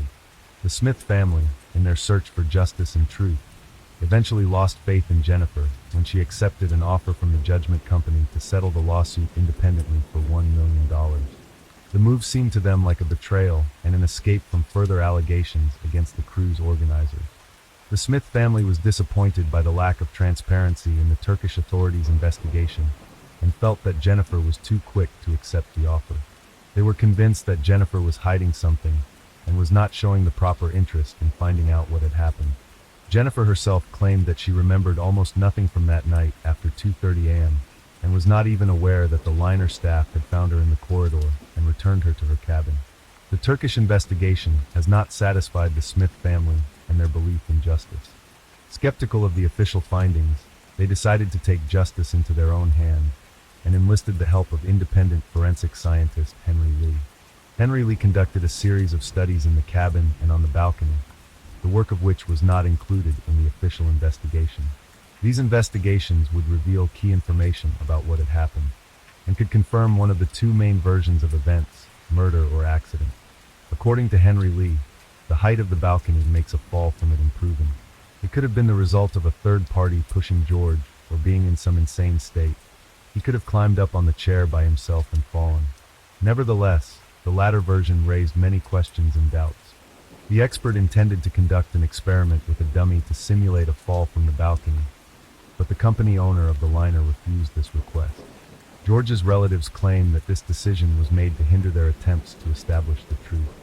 Henry Lee also conducted investigations in the cabin, on the balcony, and on the boat, but the results of these investigations remained unavailable to the public. At the same time, the FBI stepped in and began conducting their own investigation. Many of their findings and discoveries also remained secret. Obviously, the FBI's focus was on the 4 young men who spent the night with George, Josh Askin, and the 3 Russians, Greg, Zach Rosenberg, and Rostislav Kaufman. Their testimony was largely inconsistent with that of the other witnesses, making the situation strained and confusing. The story of George Smith's disappearance continues to be a deep mystery, shrouded in mystery and unknown circumstances. With a lengthy investigation and many theories, the Smith family and his loved ones continued to strive to find out the truth. They initially suspected Jennifer, but then were able to be convinced of her innocence and increased the payout amount of the lawsuit against the company. This amount was divided among the family, and they secured the release of the results of the investigation of the ship owner's company, including witness statements and other information, and dedicated herself to charitable organizations in his memory, striving to do good. Several years later, she remarried. Despite the FBI's efforts and long investigations, they never found out what really happened or where George's body was located. Eventually, the case was closed and the incident was ruled an accident. The FBI determined that there was not enough evidence to continue the investigation, so says the official statement of the Federal Bureau. The mystery of George Smith's disappearance remains unsolved. His family remains in search of answers as to the cause of his death. The inability to honor George's memory at his grave is agonizing for his loved ones, and they remain hopeful that sooner or later they will be able to solve the mystery and finally learn the truth. Story 5. The case of Christy Shawn and Joseph Codd. Why did a friend eliminate an entire family? Have you ever pondered how well you truly know your friends, colleagues, or neighbors, and how much you can trust these individuals? Typically, friends know everything about us, but occasionally, people who only pretend to be our friends and gain our trust might later exploit our vulnerabilities if they wish to betray or harm us. For most people, friendship is one of those elements that bring meaning to life, thus supporting and assisting a friend is paramount. but sometimes the intent to help can turn into a tragedy. The tragic loss of a young woman named Christy Shawn and her husband Joseph Codd in 2015 shocked the quiet provincial town of Lewiston, North Carolina. This incident was among the loudest and most brutal crimes in the history of this small community. At the time of the tragedy, the couple was joyously anticipating the addition of a new family member. However, the most horrifying aspect was that their perpetrator was someone they knew well, trusted, and considered a friend. Furthermore, they were not his only victims. Christy Maria Shawn Codd was born on September 3, 1976, in Madrid, Spain, and was the only child of American military personnel. Her father was a U.S. Air Force soldier, and due to his duties, he frequently moved from place to place with his wife and daughter following. The family did not stay long in Spain, and over the next few years they lived in various European countries before returning to the United States. The girl began her schooling in New Orleans, Louisiana, but within a year, the family moved to Texas, then to Illinois. And after that, Shawn spent several years in Latin American countries. Such a nomadic lifestyle had its benefits, as Christy spoke multiple languages from an early age and had the opportunity to experience the cultures and traditions of other countries. However, during her teenage years, she faced challenges in settling into new groups and making friends in new places. Just as she would start to settle in, it was time to pack up, move, and change schools and social circles. Yet, it was precisely because of the constant changes that she developed excellent communication skills. Christy easily found common ground with various people and was known as a sweet, sociable, and charming young woman. Additionally, from an early age, she actively participated in sports, including gymnastics and swimming, and for some time she took kickboxing classes. When Christy finished school, her father retired from the military, and the family settled in Biloxi, Mississippi. There she finally made real friends and discovered a new hobby: cooking. The teenager enjoyed preparing various dishes, experimented a lot in the kitchen, and her culinary masterpieces indeed deserved attention and praise. Eventually, she decided to pursue further development in this area and completed culinary courses. Her parents thought she would become a professional chef, but unexpectedly, she also discovered her talent for acting. Actress and culinary TV star, a beautiful and ambitious young woman brimming with talent, enrolled in an acting academy and moved to Los Angeles. Their broad prospects opened before her, and she intelligently seized every opportunity to make her mark. Christy appeared in commercials, performed on the theater stage, and also took part in some high-profile Hollywood productions as an extra or stunt performer. She had a minor role in the Terminator franchise, performing quite risky stunts. In 2000, the young woman graduated from the academy, but by that time, she had not landed any significant or notable roles, despite her striking appearance and evident talent. She then decided to focus on her culinary skills and also on sports, turning these two passions into a quite profitable business. Christy participated in several popular culinary TV shows which made her well known, turning her into a popular and recognizable figure. She made it to the finals of one season of the next Food Network Star, but unfortunately the blonde did not win as the judges had mixed reviews of her culinary experiments. However, Shawn was not greatly dismayed as she managed to attract considerable attention to herself. Thousands of people followed her on social media, keeping up with her life and creation. She actively promoted a healthy lifestyle, gave advice on proper nutrition, and even developed her own exercise routines to maintain good physical condition. About a year later, Christy founded and began successfully developing her own catering company, which provided banquet services for various events and also retailed prepared culinary products. Her business was distinctive in that it focused on proper and healthy eating, and additionally, the menu featured her own original recipes, which she created and perfected. Soon, the young woman contemplated starting her own farm, which would grow healthy and environmentally friendly produce. This would help her expand her business in the catering industry. At the same time, she conducted online courses on proper nutrition and developed several other projects. A fateful encounter on TV. In 2012, Christy met Joseph Timothy Codd, better known as JT, who worked as a casting director in television, responsible for selecting participants and actors for various high-rated projects.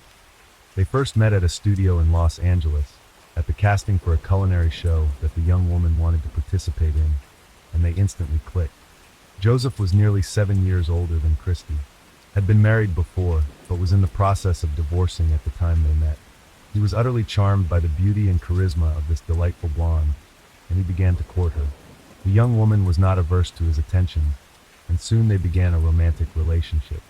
Joseph shared and supported the ideas of his beloved, and together they began to work on the project of their own farm. Soon after, the couple decided to leave Los Angeles and moved from sunny California to North Carolina. They sold Christie's quite successful and well-established catering business. Joseph sold his house in Hollywood, and they invested all the proceeds in buying a large piece of land in the town of Leicester. The couple acquired a spacious and cozy house, as well as a nearly 1-acre plot of land to realize their dream. The man continued to collaborate with TV channels, but now worked remotely, while the woman actively worked on developing her personal blog about proper nutrition and a healthy lifestyle. They were an ideal couple, with their relationship marked by love and harmony. Soon, the lovebirds decided to formalize their relationship, and in August 2014, they had a lavish wedding attended by several hundred guests, including relatives, friends, colleagues, neighbors, and even some fans of the famous couple. They were truly happy and full of plans for their future together. 3 months after the wedding, the newlyweds learned that they were going to become parents for the first time. Their joy knew no bounds. After the new year, during a routine ultrasound examination, the doctor told the couple that they were expecting a daughter, and a few days later, during a phone call with her mother, Christy mentioned that they had decided to name their firstborn Skylar. Everything was going perfectly, and the pregnancy was progressing smoothly.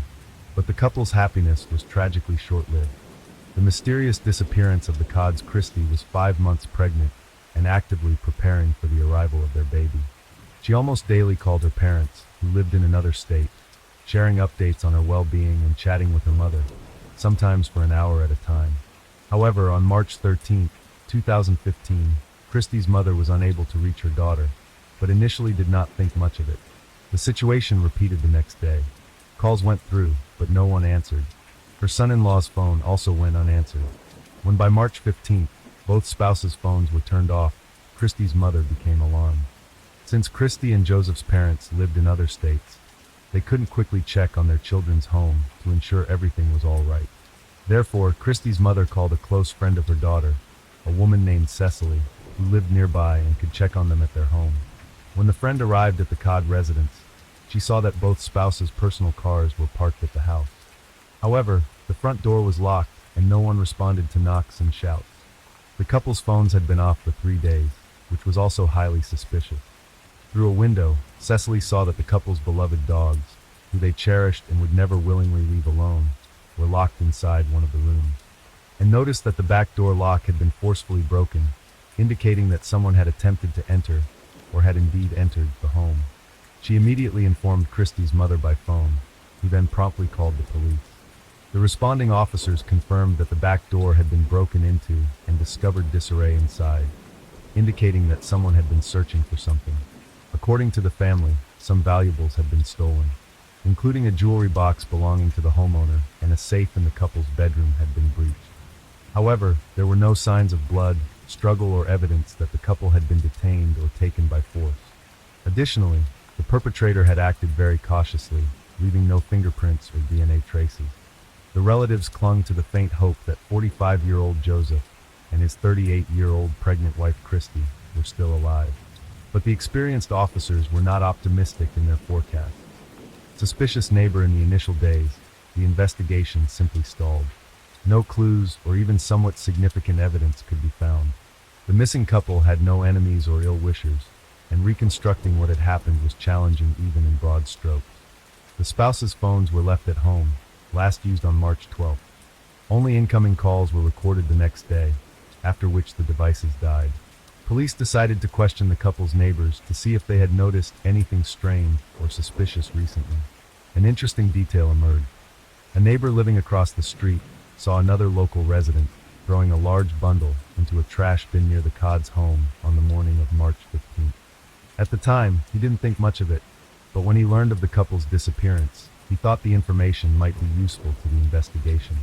Checking the contents of the bins was no longer possible, as the trash had been taken to the dump just the day before, and now any potential evidence would need to be searched for there. But first, the police wanted to speak with the person who had discarded the strange bundle. He turned out to be a 36-year-old Robert Jason Owens, who lived on the same street, was well acquainted with the couple, and even considered a close family friend, and had helped Christy and Joseph when they first moved into their new home. They became friends, and later the couple invited their new friend and neighbor to their own wedding. At first glance, there was nothing suspicious about this, except that other locals described Owens as a strange and unpredictable person. Horrific discovery and shocking confession. On March 16th, Robert was summoned to the police station for questioning, initially denying any involvement in the couple's disappearance and claiming ignorance about the bundle mentioned. There wasn't much to charge him with initially, beyond the unsubstantiated claims of another neighbor. However, that evening, the situation dramatically changed after the very same large, strange bundle was found at the landfill. Inside were items from the missing couple's home, including Robert's clear fingerprints and DNA traces found on partially burnt clothing belonging to the couple, a blanket and a throw from their home, all stained with blood. This evidence confirmed police suspicions that Christy and Joseph were no longer alive. Doubts were dispelled when police searched the suspect's home and found charred human skeletal remains in his wood stove. Robert was then brought in as a suspect in the brutal elimination of his neighbor and the neighbor's pregnant wife. Despite his denials and inconsistent statements, he eventually confessed after several hours, and his admissions were truly shocking. He admitted to the double fatal incident, but claimed it was accidental. According to him, on the evening of March 12th, he decided to visit his friend's home, but swerved off the road to avoid hitting a dog, getting stuck in the mud. He walked to the Codd's home and asked for help to push his car out. The helpful and responsive couple agreed to assist, and while they were pushing the car, Robert, sitting at the wheel, accidentally confused the gas and brake pedals, striking and running over the couple. Terrified, he believed he would be accused of taking their lives, so he chose not to call the police or emergency services, instead deciding to cover up the incident. Robert claimed he returned to the Codd's house, broke into the back door, and took blankets from the bedroom to move the bodies, which he wasn't sure were deceased. He wrapped the bodies, placed them in the bed of his pickup, and drove them to his home, where he dismembered them in his own bathroom using a saw and a small axe. He then fired up his stove and began incrementally throwing pieces of his friends' bodies into the fire, hoping they would burn completely. The blood-soaked clothing, blankets, and footwear of the deceased he oddly chose not to burn, but instead packed into a trash bag and disposed of in a dumpster, assuming that once the trash was taken to the landfill, no one would be able to find anything. After all this, Robert claimed he decided to stage a burglary, though in reality, he had robbed his friend's home himself, stealing money and valuables, which he pawned the next day. The cruelty with which Robert disposed of his friends' bodies and the eerie calmness with which he recounted the events shocked even seasoned police officers. In his home, they found a saw and an axe stained with blood, skin, and bone fragments of the deceased. The accused hadn't even bothered to clean the tools or attempt to hide them, confident that the investigation would never lead to him since he had left no traces at the Codd's house. Forensic analysis confirmed that the bone fragments found in Owen's stove belonged to the missing couple. Law enforcement decided to delve deeper into the suspect's background. Robert was unmarried, had no children, and barely maintained any contact with his relatives. He had previously lived in Asheville, North Carolina, but in 2000 he bought land in Leicester and later built a house there. It turned out that his name was linked to an unresolved crime from 15 years prior that occurred in Asheville. In 2000, Robert's close friend Zeb Wayne Quinn, who was only 18 at the time, mysteriously disappeared. Robert and Zeb had known each other since school, lived nearby, and were friends. Zeb was undergoing military training and also worked part-time at Walmart. 2000, after finishing his shift, Quinn met with Robert, planning to drive to Leicester to buy a new car, but he never returned home. A few days later, his Mazda Protege was found in another part of town, parked with its headlights on. Inside, a heart was drawn on the window with red lipstick. The car's owner was never found. The car also had damage and scratches with traces of paint from another vehicle. The last person to see Zeb was Robert, whose car also had damage, and it turned out that the scratches contained paint particles from Zeb's car. Robert told a peculiar and implausible story. Shortly after they headed towards Leicester, Zeb blinked at him to stop. Zeb said he received a message on his pager and urgently needed to use a payphone. He asked Robert to wait and drove off to the nearest gas station, but returned 10 minutes later looking frantic. Said their plans had changed, and then drove off in an unknown direction, hitting his friend's car in the process. It was also discovered that Zeb had a romantic relationship with a woman named Misty Taylor, whose former boyfriend, Wesley Smith, had threatened Zeb with harm if he didn't stop seeing Misty. Taylor, Smith, and Owens were questioned in this case, but due to a lack of evidence, all three were released. Which was not the case for Robert. A significant amount of money, which Zeb had with him in case he decided to buy the car, and his pager disappeared from his car, and it was never determined what message he had received, if any. The investigation leaned towards the theory that there was no message at all. Another oddity was that the day after Zeb's disappearance, a man called Walmart claiming to be him, stating he wouldn't be coming to work for the next few days due to illness. However, the colleague who answered the call thought the voice sounded strange and unfamiliar, not like Zeb at all. That phone call was traced to a Volvo plant where Robert worked. During questioning, Owens unexpectedly claimed that he made the call at his friend's request the night before Zeb sped away. No new evidence or witnesses were found, and the case remained unsolved, with Zeb Quinn listed as missing ever since. However, 15 years after these events, Owens was interrogated again, suspected of being directly involved in his longtime friend's disappearance. New unexpected details of an old case in June 2015. The case of Zeb Quinn was reopened from the archives and the investigation resumed. However, at first, it seemed unlikely that law enforcement would uncover any new information. Robert recounted the same story he had told back in 2000, indicating he had nothing new to add. Nevertheless, the police decided to conduct a more thorough search of his property, where they stumbled upon something very peculiar. In a detached concrete slab at Owens' home, a strangely walled-off cavity was discovered, inside which were small, heavily charred human bone fragments. The remains were too damaged to undergo DNA analysis, so it was impossible to definitively determine if they belonged to the missing Quinn. A neighbor's interview provided even more unexpected results. An elderly man living nearby remembered something from January 2000 when young Owens had just purchased the land and was starting to build his house. One evening he started a fire that emitted a sickly, sweet, nauseating smell. The neighbor even confronted him because the wind was blowing the stench in his direction, nearly making him sick. Soon after, the fire pit was covered with concrete, which seemed highly unusual, but Robert claimed he planned to build a small fountain there, which he never did. The neighbor had forgotten about the foul-smelling fire until 15 years later when police showed up at the property. Ultimately, Owens confessed to being complicit in a crime, telling an entirely new story.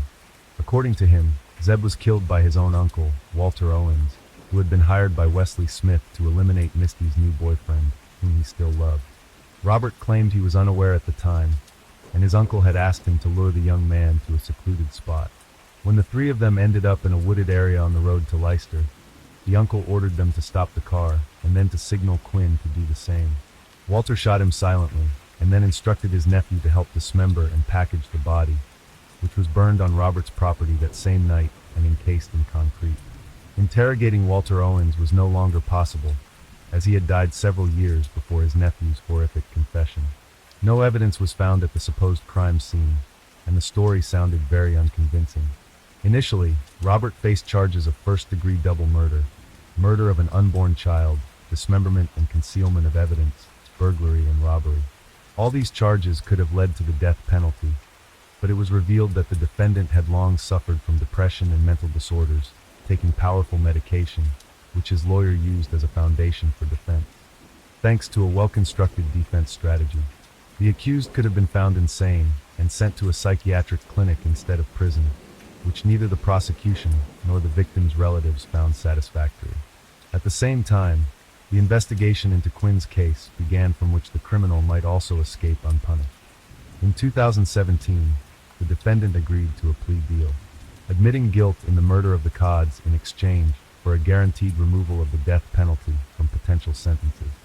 For this case, he was found guilty of second-degree manslaughter, dismemberment and incineration of bodies, burglary and robbery. In total, he was sentenced to 59 years in prison. In 2022, Owens made another plea deal with the authorities, this time regarding Quinn's case. However, he only admitted to complicity in murder and assisting in hiding the evidence. For this crime, he received an additional 12 years, added to his already effectively life sentence. After the sentencing, the murderer addressed the court, asking forgiveness from the relatives of the people he had killed. He again spoke of his innocence, attributing everything to an unfortunate accident and which impaired his judgment. However, the relatives of Christy and Joseph Codd, as well as Quinn's family, did not believe him. They have never reconciled with the term unintentional murder and believe that in both cases the man acted deliberately and for selfish motives. Story 6. In 2012, the family of one of the richest people in Brazil, businessman Marcos Matsuniga, became the center of attention after Marcos disappeared on the eve of a major billion-dollar deal. The case shocked the whole country, and photos of the inconsolable widow of the millionaire did not leave the front pages of the leading national publication. Initially, as the main version, the police considered the intrigues of competitors who could kidnap and get rid of the businessman in order to disrupt the upcoming deal. However, the revealed truth turned out to be much more cruel and terrible. The story of a cold-blooded murder and a monstrous attempt to cover up the crime formed the basis of several documentaries. Who is Marcos Matsuniga? Entrepreneur Marcos Matsuniga was one of the richest people in Brazil and ran a family business producing various food products, Yoki. The company was founded by Marcos's grandfather, who had once emigrated across the ocean. His name was Yoshizo Kitano, actually from the first letters of the surname and first name of the founder, and the name of the brand was formed. The foundation of the future business empire was laid in the middle of the last century. It is noteworthy that it all started with a small flour milling enterprise, which managed not only to survive, but also thrive during the years of crisis and war, and then transformed into a huge company with a worldwide reputation and the widest range of products. Marcos was born into a wealthy family, and from an early age, he knew no denial of anything. He did not have to build and develop his business from scratch, because he inherited everything that his grandfather and father had created, becoming the CEO of the family food company. He had every chance to become the first billionaire in his family, and he strived for this almost all his conscious life. But such grandiose plans were not destined to materialize. Everyone who was personally acquainted with Marcos characterized him as a good and quite talented businessman, who managed not only to save, but also to multiply the family capital, several times increasing profits. But he was not an easy man, capricious, arrogant, with a heavy character and a constant desire to control everyone who was near him. In addition, the businessman was far from handsome in appearance. He suffered from childhood overweight, had problems with vision, because of which he wore glasses, and he was also short in stature and somewhat clumsy. All this from an early age created a lot of problems for the boy. When communicating with, he had almost no friends and female representatives of the female sex, and it all shunned this strange and peculiar guy. Marcos for a long time all failed to build a long and serious relationship with anyone, because beyond a couple of dates, it did not go. Even his own business and multi-million-dollar inheritance did not make him an enviable and desirable bachelor. He repulsed women with his arrogance and egoism. So Marcos often used the services of escorts and representatives of the ancient profession. There is practically no information about the entrepreneur's first wife in open sources. It is only known that he did not marry out of great love or passion, but rather out of desperation and at the insistence of his relatives. Despite this, the marriage lasted several years, although both spouses almost immediately began to regret their decision to start a family. At first, the young wife tried to put up with the complex character of the businessman, hoping that in time they will manage to become a happy couple, where both support and understand each other. But the young woman was wrong, and over the years they only increasingly distanced from each other. Also, Marcos constantly cheated on her, and did not even try to hide it or somehow justify it. And he looked for mistresses mainly on websites where girls offered intimacy for money. Alice was one of those girls. She was an escort, and her portfolio was available on the relevant platforms. It was there that the businessman noticed a bright, attractive blonde with a beautiful figure and began to regularly invite her on dates, generously paying for them. Alice was 6 years younger than him. She was born and raised in a very poor and dysfunctional family, living in one of the most crime-ridden areas of the city. Alice didn't know her own father. Her mother was a heavy drinker, and she was involved with men who shared her addiction. The girl had a hard and joyless childhood.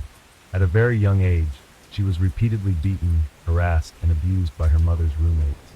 Barely finished school, Alice literally ran away from home and forever left the neighborhood in which she grew up. The girl took nursing courses, after which she got a job at a hospice. However, she soon realized that caring for dying patients is far from the limit of her dreams and abilities. In addition, sensitive and vulnerable young woman quickly became attached to people, and the death of each patient perceived as a personal tragedy. A few years later, Alice decided to get a higher education and completely change her occupation. Her choice fell on the law, which she considered a promising occupation, opening in life almost all the doors. She had long been preparing for admission and was able to score the required number of points in the entrance exams, but to pay for her studies from her modest salary as a nurse, she could not. Alice had no one to help her because she had severed all ties with her relatives after she left home. Then, young, pretty Alice, with a slender figure, decided to earn on her external data and registered on a site specializing in the provision of escort services. There, she was helped to create a bright personal page, and soon wealthy men themselves began to show interest in the young blonde beauty. Escorting and providing intimate services brought Alice a good income, allowing her to pay for her studies and fully support herself. But she planned to leave this specific occupation as soon as she got her diploma and got a job in her specialty. During this period, Alice met Marcos, who became one of her regular customers. He was generous with gifts and met regularly with Alice without hiding from anyone. She knew that the businessman was married, but at the time she couldn't have dreamed that one of the richest men in the country would leave his wife for her. The story of Alice Matsuniga was like a Cinderella tale. A poor girl from a disadvantaged family, engaged in providing escort services, meets a multimillionaire who soon falls madly in love with her. Marcos really literally lost his head, but now it is impossible to say for sure whether Alice herself made efforts to do so. After about 6 months, Marcos realized that he wanted not just to date his new young mistress, but to be with her permanently. He, without a second thought and regret, filed for divorce from his first wife and began to present everyone, Alice, as his fiancée. For obvious reasons, the businessman did not want anyone to know about how he met his chosen one and what she earned a living. Therefore, the couple came up with a quite ordinary story of a casual acquaintance in a cafe and adhered to this version. Even the closest relatives and few friends of Marcos did not guess anything. However, Alice and the family Matsuniga received not too welcome. The parents of the entrepreneur guessed that this attractive young person put into action all her charm to fall in love with the rich but ugly Marcos, and now she was going to great lengths to pretend that she did not notice his hard character. Nevertheless, when Marcos announced his intention to divorce his first wife and marry Alice, no one strongly objected. The businessman arranged a lavish wedding in the traditional style, with a white dress, a large number of guests, and a huge tiered cake. After that, he moved his wife to his huge and luxurious mansion, where she became a full-fledged mistress. Matsunaji had long been known as an avid collector of expensive wines and rare weapons. For wines in his house was built a huge cellar, where the bottles were carefully sorted by year and country. The house had a secret room, on the walls of which from floor to ceiling flaunted firearms and edged weapons. Marcos was very proud of his collections and was constantly engaged in their replenishment. However, in addition, his house was literally full of antiques, luxury goods and modern art which tastelessly hung on the walls and stood literally on all surfaces. Soon after the wedding, the couple decided that they were ready to have an heir, but Alice, for a long time, did not get pregnant naturally. Then the couple decided to resort to the procedure of in vitro fertilization, but even here success awaited them far from immediately. When their common daughter was born, it seemed that the happiness of the couple now has no limit. The young parents were engaged in the education of the long-awaited baby girl, made plans for the future, and when the girl grew up a little, the whole family began to travel the world, getting acquainted with different cultures and traditions. Their daughter was a real little princess who was brought up in love, care, and luxury. But the couple had one very specific common hobby, hunting large animals. Although it would be more correct to say that it was always a hobby of Marcos, who at different times tried to join it to his chosen women and his first wife. But most women did not just dislike this activity, it frankly repulsed them. The businessman no longer hoped that he would meet someone who would share his passion. Now many believe that Alice became interested in hunting to win even more favor Marcos and conquer his heart. At first they visited shooting ranges together, where Alice learned how to handle different types of firearms, and afterward they went into the woods together to hunt wild animals. Alice felt no pity when she took the lives of animals and treated it as a kind of competition. Either you do it or you don't. Marcos liked this approach, He liked to watch his wife handle her weapons and stalk her prey. He also taught her how to skin and carve wild boars, deer, and other forest creatures. Together they skinned them and separated body parts, using large knives, special cleavers, and axes. In addition, the family did not have cats or dogs as pets, but poisonous snakes for which special terrariums were built, with conditions as close as possible to their natural habitat. It was the realization of another long-time dream of Marcos, who adored snakes. But his first wife did not approve of the idea of having a home terrarium. Alice had really bought Marcos off by sharing his rather strange hobby.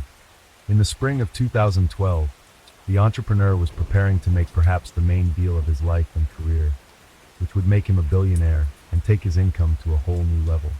He was actively negotiating with several business partners, going to sell the family company and the proceeds of the huge sum of money to invest in a new profitable business.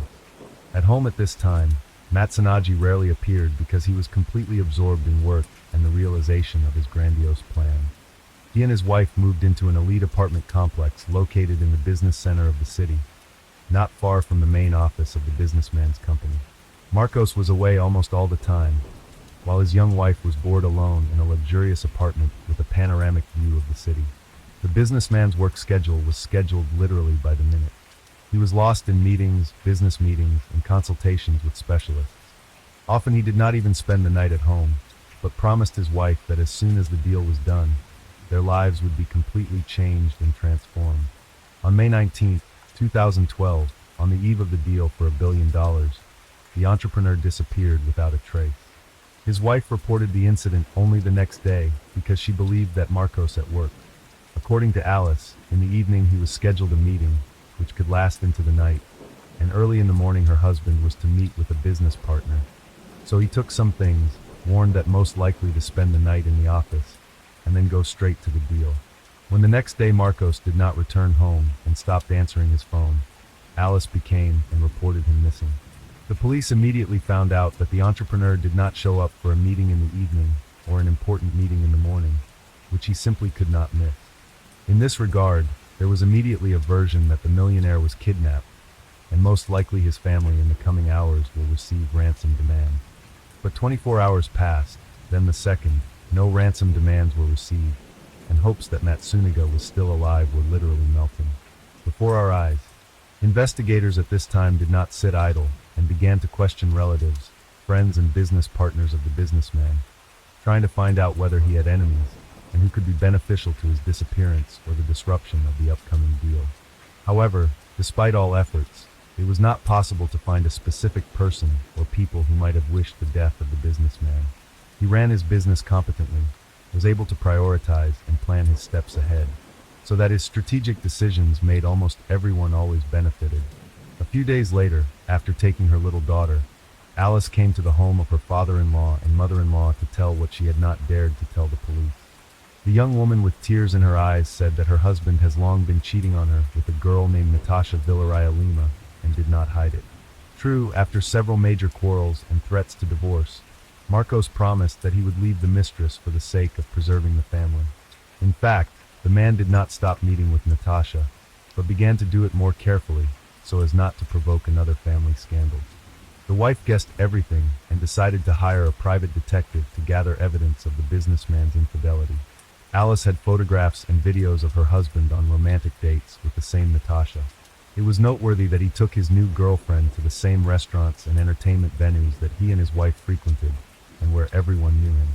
Marcos seemed to demonstrate to others how much he disdained his wife, and can openly cheat on her without hiding from anyone. As it later turned out, Natasha Lima businessman found on the same site escort services where he once met Alice.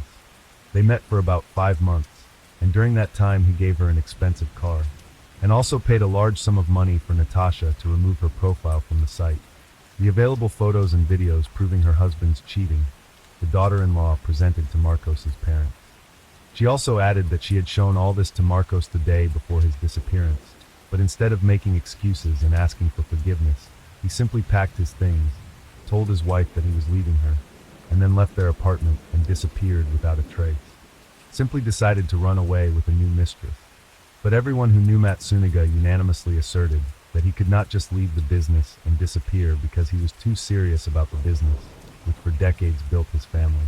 Answers to many questions were found about a week later, when in a deserted area, half 100 kilometers from the house of the businessman, a passerby found scattered garbage bags, inside which were the remains of a human body. The man immediately reported the gruesome discovery to the police, and it soon became clear that the victim was Marcus Matsuniga, who was searched for all over the country.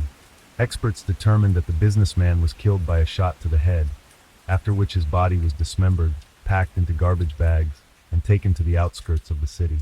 It was noteworthy that the murderer, according to the pathologists, was either a surgeon or an experienced butcher who was proficient with a carving knife.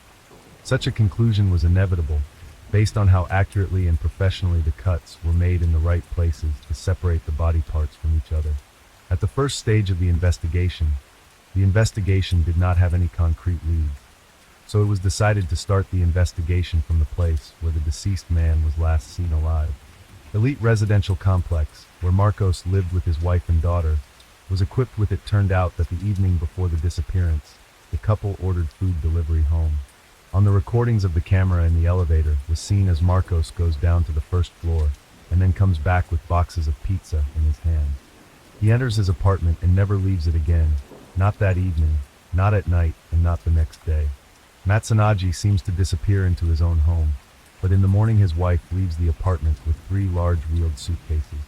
The footage shows that the suitcases are very heavy, and she moves them with great difficulty. The investigators had already guessed what kind of luggage it was. On the same day, the businessman's widow was taken into custody and brought to the police station to testify. At first, she tried to deny everything and stuck to the initial version that her husband had left her for a mistress. But when she was shown the elevator footage, she burst into tears and started talking. According to Alice, their family life has long since broken down, and from the former idol is not left a trace. Her husband humiliated her, constantly reproached her with the work in the escort, saying that he pulled her out of the mud, and also stated that she was a bad mother for their daughter. He also tried to control literally every move his wife made, not allowing her to make friends. When Alice once raised the topic of divorce, Marcos laughed and replied that he would leave her with nothing, take the child, forbid her to see him. Alice said that on that fateful evening, she showed her husband received from the detective pictures, which were captured Marcos with his mistress, but he only made him angry. He slapped his wife, and then, according to her, everything was as if in a fog. Alice does not remember how she got a gun in her hand, from which she shot her husband, and later, realizing what had happened, she decided to dispose of the body, making it look as if he disappeared without a trace. Alice had experience as a nurse and was familiar with human anatomy, and her husband had taught her how to skin and cut up animal carcasses, for which they had the necessary tools at home. All that followed was a matter of technique. While Alice was cutting up and bagging her husband's body, their young daughter was sleeping peacefully in the next room. From the beginning, Alice's testimony raised many doubts and questions. In addition, it soon became clear that the very pictures and videos proving Marcos is cheating, his wife received from the hands of a private detective only on May 20th, that is, after she had killed her husband. Then, as I said, Alice took these photos and videos to the parents of the businessman, saying that Marcos had abandoned her by running away with his mistress. We also managed to find Natasha Lima, who appeared in court as a witness. According to her, Marcos himself wanted a divorce, but frankly afraid of his wife, saying that she was mentally unstable and capable of terrible things. The last time Natasha saw her lover the day before his disappearance, he complained about the constant scandals in the family and said that after the sale of the company he was going to move to live in Florida, where he plans to establish a new company. Taking Alice with him was not part of his plan. He was going to divorce her and forget her like a terrible dream. Another terrible discovery was the discovery by experts of blood in the lungs of the dead man, which indicated that Marcos was still alive and trying to breathe when his wife separated his head from the body. This is wild and horrifying. Alice herself vehemently denied this, insisting that he died instantly from a bullet. The pathologists also found that the same bullet entered Marcos's head at a rather odd angle, as if he was sitting or lying down, not expecting to be, so he didn't even try to defend himself or dodge. This contradicted Alice's account of her husband attacking her and her trying to defend herself. On top of that, almost all the witnesses who testified at the trial denied that Matsunaji could have hit his wife. Yes, he had a difficult character, could say various hurtful words, but in life never raised a hand on anyone. Everything looked as if Alice herself made up this episode, because Marcos could not refute anything. As a result, the court found Alice guilty of premeditated murder with particular cruelty and attempting to conceal the crime. Alice Matsunaga was sentenced to 20 years in prison, which many considered an extremely lenient punishment for such a crime. The parents of the deceased man are now responsible for the upbringing of their daughter. Story 7. The Sumner family case, buried alive. The worst betrayal is the betrayal of a loved one who enjoyed boundless love and trust. However, despite all the pain, bitterness, resentment, and disappointment, many still cope with it and go on with their lives. But what if the betrayal is learned on the deathbed, and the realization of this becomes the last thing that a person experiences in his life? That's what the horrifying story of the Sumner family is about. This case struck to the heart and brought to tears even experienced criminalists with a huge experience, which in their practice have seen everything, except that the subhumans who committed this heinous crime, despite the initial death sentence passed on them, are still alive and are actively trying to appeal the court's decision. But let's look at this story from the beginning and try to understand how it came to be that a young girl, whom the spouses Sumner loved and cared for as their own daughter, decided to deal with them in the most brutal way. High school sweetheart. James, or simply Reggie Sumner, and Carol Alford were born and raised in Charleston, South Carolina.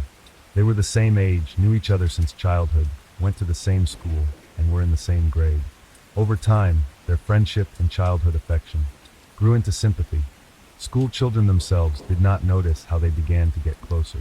In 1959, when the teenagers were 15 years old, a romantic relationship between them, and they began dating, friends noted how beautiful and harmonious it was a couple, and in the home archives of James and Carol later in life kept their joint photos, where they are young, happy, and ahead as it seemed to them at the time. They are waiting for a long and happy life. For both of them, it was the first time in their lives that their feelings were strong and mutual. The young people were practically inseparable, both in and out of school, and seriously considered getting married as soon as they turned 18. Their parents approved of their children's choice and were not against their marriage, but life had a very different outcome, a long separation. In 1962, the lovers graduated from high school, but they did not have time to get married. James was called up for military service in the Army. He and Carol decided to postpone the celebration until his return home, and also agreed to write each other regular letters. Time passed, the separation dragged on, and in the mid-60s the young man was sent to a hot spot in Vietnam, after which contact with him was cut off. Carol didn't even know if her lover was alive because he stopped writing to her. At the same time getting a job at the Charleston Air Force Base. A few years later she married, but the first marriage soon broke up, and the spouses did not have common children. In 1975, the young woman married a second time to a certain Richard Alford, from whom in 1977 gave birth to their only child, a daughter Rhonda. However, the second marriage was also unsuccessful because the spouse abused hot drinks and regularly toward the middle of the 80s. Carol could not stand the constant abuse from her husband, took her daughter, and filed for divorce. But Richard did not leave his ex-wife alone and literally pursued her, trying to spoil her life, and in 1987 he succeeded. He bought a handgun with ammunition, and after another reception of a large portion of alcohol, went to the ex-spouse to deal with her. Behind her in the room was 10-year-old Rhonda, but the presence of his daughter did nothing to deter the drunken father, who pulled out a gun and shot Carol several times right in front of the child. He then got into his car, drove to a deserted area, pulled out his gun, and fired the remaining bullet into his temple, dying on the spot. Carol was lucky to survive because the sound of gunshots and the desperate cries of the child were heard by neighbors, who promptly called an ambulance and the police. The young woman was on the verge of death. She lost a lot of blood, and for several days her condition was assessed as critical. She underwent a number of complex operations, blood transfusions, and gradually recovered. Except Carol became completely blind in her right eye and was left disabled for life. Toward the end of the 90s, her health again seriously deteriorated. She did not feel well, suffered from severe pain and weakness. Having undergone a full examination in the hospital, she heard a disappointing diagnosis, liver cancer. As it turned out then in 1987, when doctors were fighting for her life, her body was accidentally carried the hepatitis C virus, which Carol did not suspect and did not treat the disease. As a result, The virus that affected her liver destroyed it for years, leading to cancer. However, thanks to treatment and properly selected supportive therapy, Carol's condition was stabilized. She had to take her prescribed medications daily for the rest of her life, as well as undergo regular medical checkups to make timely adjustments to her treatment. Carol lost her job at the Air Force Base after suffering severe gunshot wounds. Now that cancer was added to her disappointing diagnoses, she was unable to work physically or be on her feet for long periods of time. So Carol took a job as a call center operator for a cable TV company in her hometown of Charleston. As for James, once in Vietnam, he didn't have a chance to report for a long time. The war dragged on. The man was severely wounded, nearly losing his leg, and spent an extended period of time in the hospital. His name was mistakenly included in the lists of the dead, so even his relatives thought that he was no longer alive. By that time, the connection with Carol was long lost. She had changed her place of residence, married, and also believed that her first lover had died in a hot spot. Soon, James married, but because of the injuries he received in the war, developed diabetes, and a number of other chronic diseases, he was never able to become a father. A few years later, the marriage broke up, and he has lived alone ever since. James took a job as a simple laborer on the local railroad, and no longer expected from life pleasant surprises. The voice sounds painfully familiar. In the fall of 2000, Carol was having a normal workday answering phones and giving advice to customers. When the young woman answered another such call, she heard a familiar voice that sent shivers down her spine. She immediately recognized her first high school love, but she was afraid to make a mistake because she thought James was dead. Carol answered all the customers' questions and then suddenly turned to him, saying his full name. There was silence on the other end of the line. Then the man timidly asked how she knew his name. Carol burst into tears in response and replied that she was the girl he had dated in high school that he had once wanted to marry. For the next few minutes, they both just cried into the tube, unable to utter a word. Then they found out that they still lived in their hometown and agreed to meet the next evening. The meeting 38 years later. According to Rhonda's recollection, her mother came home from work that day excited, looking like a lovesick schoolgirl and talking nonstop about James. The next day, Carol prepared for the date, trying on dresses, doing her hair and makeup. Carol realized that she was no longer the young beauty James Sumner remembered her to be, but she wanted to look good and win back the heart of the man she had once been in love with. It was an exciting meeting for both of them, for the couple had not seen each other for 38 years. They talked about everything in the world and could not talk enough, told each other about the joys and sorrows of their lives, about failed marriages, about work, about health problems, and remembered how happy they were once together. Their old feelings flared up again. James and Carol were eager to make up for the lost years. They began to see each other every day, and after just a couple of weeks, they decided to move in together and start living together. 5 months later, the couple married, and Carol moved into her husband's home in the Riverland Terrace neighborhood, family life, and troublesome neighbors. The couple first resided in their native Charleston, South Carolina. They were in love, happy, engaged in the arrangement of everyday life, and reverently cared for each other, because both were not old and had health problems. Next to the couple lived the Cole family, with whom James had been acquainted for many years. The head of their family, named Stephen, had also once fought in Vietnam, was severely wounded, and remained confined to a wheelchair. His wife Natalie disappeared at work, and afterwards did not hurry home at all, preferring to spend time in the company of friends somewhere in the bar. Their daughter Tiffany was left to her own devices from a young age, often hanging around on the street with nothing to do and no money for even small pocket money. When James and Carol first started living together, Tiffany was still in high school, and good-natured Carol immediately sympathized with the neighbor girl. She genuinely felt sorry for the schoolgirl, who was actually unwanted by her own mother. Carol, for 5 years, in every possible way patronized Tiffany, invited her to her family lunches and dinners, where delicious food periodically bought the girl clothes, and even gave money for small expenses, surrounded her with care and attention. When in 2004, the Sumners decided to sell their car brand Chevrolet Lumina minivan, Tiffany asked if she could buy it from them in installments. Since the girl had no money, and she needed the car like air, the couple decided to give her the vehicle for next to nothing. The agreed amount was ridiculous, which was divided into a dozen payments and stretched them over a whole year. A forced move and a mysterious disappearance. In early 2005, the Sumners decided to move to the sunny state of Florida. It was a forced measure because the health of both spouses deteriorated markedly, and doctors recommended that they move south and closer to the ocean. By that time, they were both retired, so they decided to make a drastic change in their lives.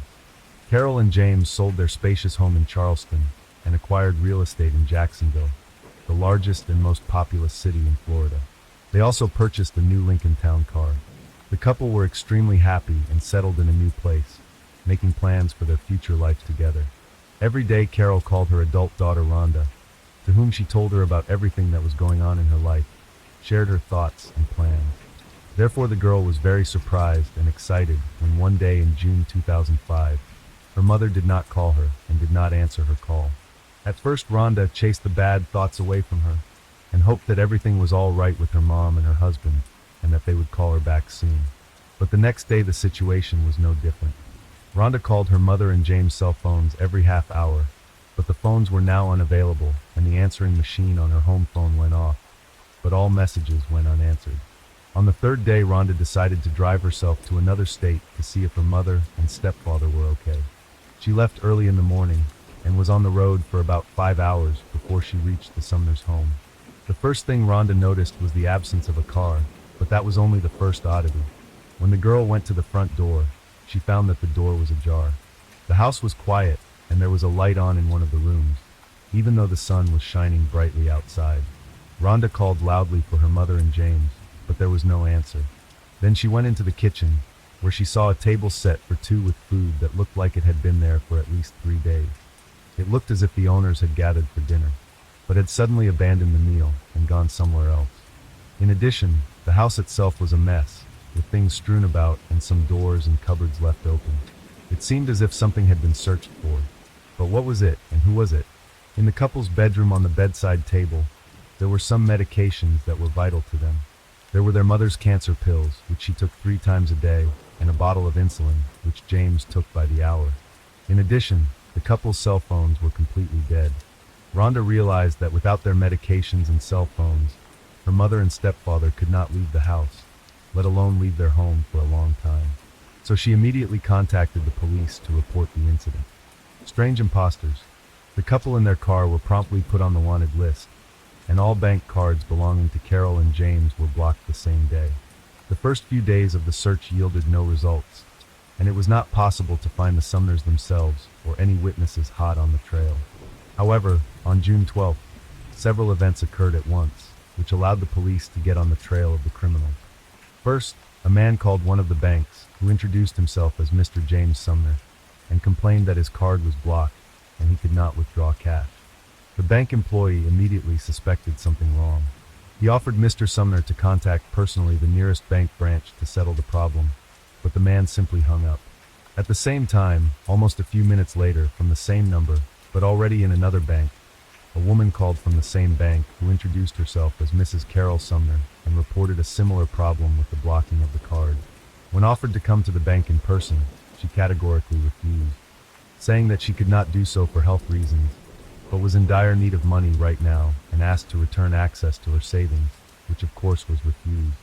The information about the calls, as well as the recordings of the phone calls themselves, were immediately handed over to the police. On the same day at the station, they were played to Rhonda, who stated with certainty that the voices did not belong to her mother and stepfather. This was obvious from the beginning, because both spouses were in their 60s and the voices sounded too young.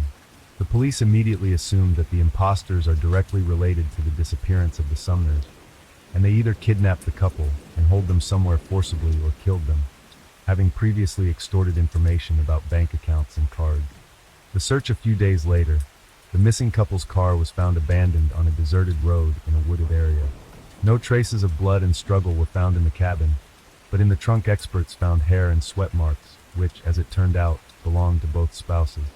It became clear that the owners had been taken away in the trunk of their own car, and there was little chance of finding them alive.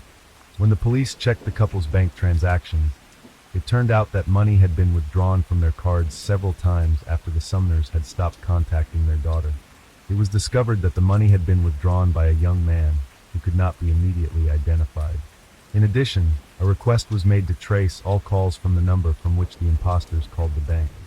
The SIM card itself, as it turned out, was bought without a contract, with prepaid time, shortly before the disappearance of the spouses. It was not possible to establish the name of the buyer in this case, but it was learned that on June 6th, a call was made from this number to a car rental company. As it turned out, a guest of one of the hotels rented a car brand Mazda RX-8 in the name of Tiffany Cole. And it was on this car later, an unknown young man drove to ATMs where he withdrew money from cards belonging to the Sumners. He withdrew $1,000 from the woman's card and almost $3,000 from her husband's card. Thanks to beacons built into all rental cars to track their location, investigators were able to find out that the already mentioned Mazda RX-8 parked at a hotel in Charleston. There was promptly dispatched a capture team, which literally broke into the room where the attackers were resting, celebrating their impunity. Young thugs. The room was literally littered with packages and receipts from various stores, and among the purchases were clothes, gadgets, video games, cosmetics, perfumes, and a lot of expensive alcohol. Inside was a girl and two guys who were clearly not expecting visitors from the police. They were 23-year-old Tiffany Cole, her 24-year-old boyfriend named Michael J. Jackson, and 19-year-old Alan Lindell Wade. The young men looked surprised, confused, and even scared as handcuffs were snapped on their wrists. All three were taken to the police station and placed in different rooms for questioning, but at first they pretended not to understand what they were accused of, or simply remained a search of the room. Also turned up the Sumners' bank cards, a laptop belonging to the couple, some of Carol's jewelry, James' expensive coin collection, the keys to their Lincoln Town car, and pawn shop receipts in the name of Tiffany Cole. As it turned out, part of the stolen jewelry Mrs. Sumner, Tiffany managed to pawn, and the money spent with friends. After several hours of interrogation, when the irrefutable evidence found in the hotel, Tiffany was the first to speak. The girl sobbed and claimed that she and her friends had robbed the elderly couple, but did nothing else to them, and then went on the run and started spending other people's money. She also admitted that there was another guy with them, 19-year-old Bruce Kent Nixon, to whom they paid $300 for help and never saw him again. As it turned out, Bruce really agreed to go to the crime, for they promised him a fixed amount, and after that he spent all the money on illegal substances. Finding the guy was not difficult because he lived in the same Charleston and did not even think about running or hiding. He was arrested right at his parents' house, a careless phrase and a devious plan. Bruce once realized how the committed crime could turn out for him, and therefore agreed to cooperate with the police to avoid the death penalty. What the young criminal told caused horror and frost on the skin. It all began in May 2005, when Tiffany went to the Sumners to give them the next payment for the car bought 6 months ago. The girl always went to them personally, because hospitable Carolyn James invited her to stay for a night or a few days, fed her delicious food, and even spoiled her with gifts. If she came with friends, there was always room for them in the house and at the table. This time Tiffany arrived with her new boyfriend, and both of them were kindly invited to dinner. And since the time was late, the couple stayed overnight at the Sumners' house. During the meal, the Sumners talked about how they settled in the new place, and Carol inadvertently mentioned that they had almost $100,000 left after the sale of the house in Charleston, so they could live for themselves in their old age, not deny themselves anything, and not worry about anything. With that phrase, Carol effectively sentenced herself and her husband to death. Tiffany and Michael looked at each other, and during the night, while at the couple's house, they began to make plans on how they could get their hands on this impressive sum of money. In the morning, they said goodbye and returned to South Carolina, where in a couple of weeks they found accomplices, distributed the roles and responsibilities of each, and began to realize the plan, the heinous confessions of criminals. On June 6th, Tiffany rented an inconspicuous car, and Bruce and Alan stole 4 shovels from somewhere. Together, they drove to the suburbs of Jacksonville, where they chose a deserted spot in the woods and began digging a deep hole that would become the grave of the Sumner couple. On the morning of July 8th, Tiffany bought rope and duct tape at a hardware store, which she gave to her accomplices. That evening, Bruce and Alan knocked on the door of the prospective victim's home, pretended to need help, and asked to be allowed to make one call from their home phone. Carol thought these young men were strange, but she let them in nonetheless, figuring they really needed help. Once inside, they immediately attacked the defenseless woman and her husband, who came running to her screams, threatening them with a toy gun. The couple's hands and feet were tightly bound with duct tape, blindfolded, and questioned about money and valuables in the house.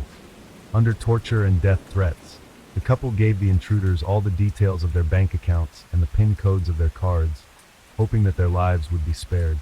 But as soon as the bandits received the necessary information, two more people entered the house. They helped drag the couple into the backyard of the house and stuffed them into the trunk of their family car.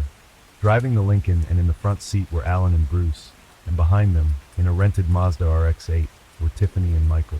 In case they encountered a police patrol on the way, who would have intended to stop the car with the couple in the trunk, the second car should have diverted their attention to themselves by accelerating sharply or flagrantly breaking the rules. However, there was no one in their path, and both cars made it to the scene unharmed. In the trunk, James managed to free his arm and remove the bandage and duct tape from his face, and also from his wife's face, so she wouldn't suffocate. But there was nothing else they had time to do. What was their surprise, bewilderment, and shock when the trunk lid opened, and the couple saw among their captors Tiffany and her boyfriend, who had recently visited them. The Sumners were led several dozen meters through the woods to a grave prepared for them, after which they simply pushed them there. The couple desperately pleaded for their lives, but the young criminals decided otherwise, killing the couple in the most brutal way imaginable, burying them alive. According to Bruce, they covered them with earth for about an hour, and the whole time the bound elderly people cried, confessed their love to each other, and said goodbye. As the examination later showed, the spouses died of suffocation, and in their mouths, respiratory tracts, and even stomach were found pieces of soil in which they were buried. Having finished their gruesome work, the outlaws abandoned the Lincoln in the woods and returned to town in a rented car. They went to the Sumner house, where they took all the valuable things they could find, and then returned to South Carolina and began to spend the loot. However, after 2 days, the stolen cards were blocked, and after another 4, all participants in the crime were taken into custody, trial, and conviction. The only one who from the beginning fully admitted his guilt and agreed to cooperate with the investigation, hoping for leniency, was Bruce Nixon. It was he who showed the burial place of the spouses and told in detail about everything that happened on that terrible night, who had lost his mind when he heard about the fabulous amount of money that remained with the Sumners after the sale of the house. Her lawyer insisted that the girl was a wingman and was not directly involved in the murder herself. Jackson and Lindell preferred to remain silent, but the collected evidence spoke eloquently for them.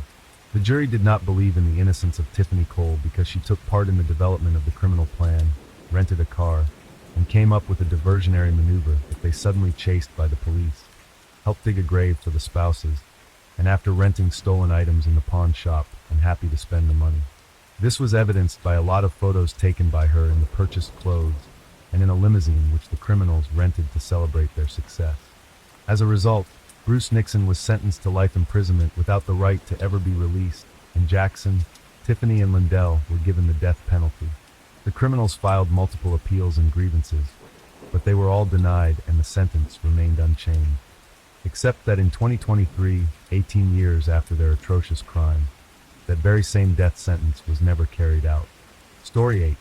Fatal love from the past kindness has the power not only to save the world, but also to destroy the one who brings it to others. The natural desire to help everyone, to protect, to guard, to save, and to prevent harm often leads to tragedy.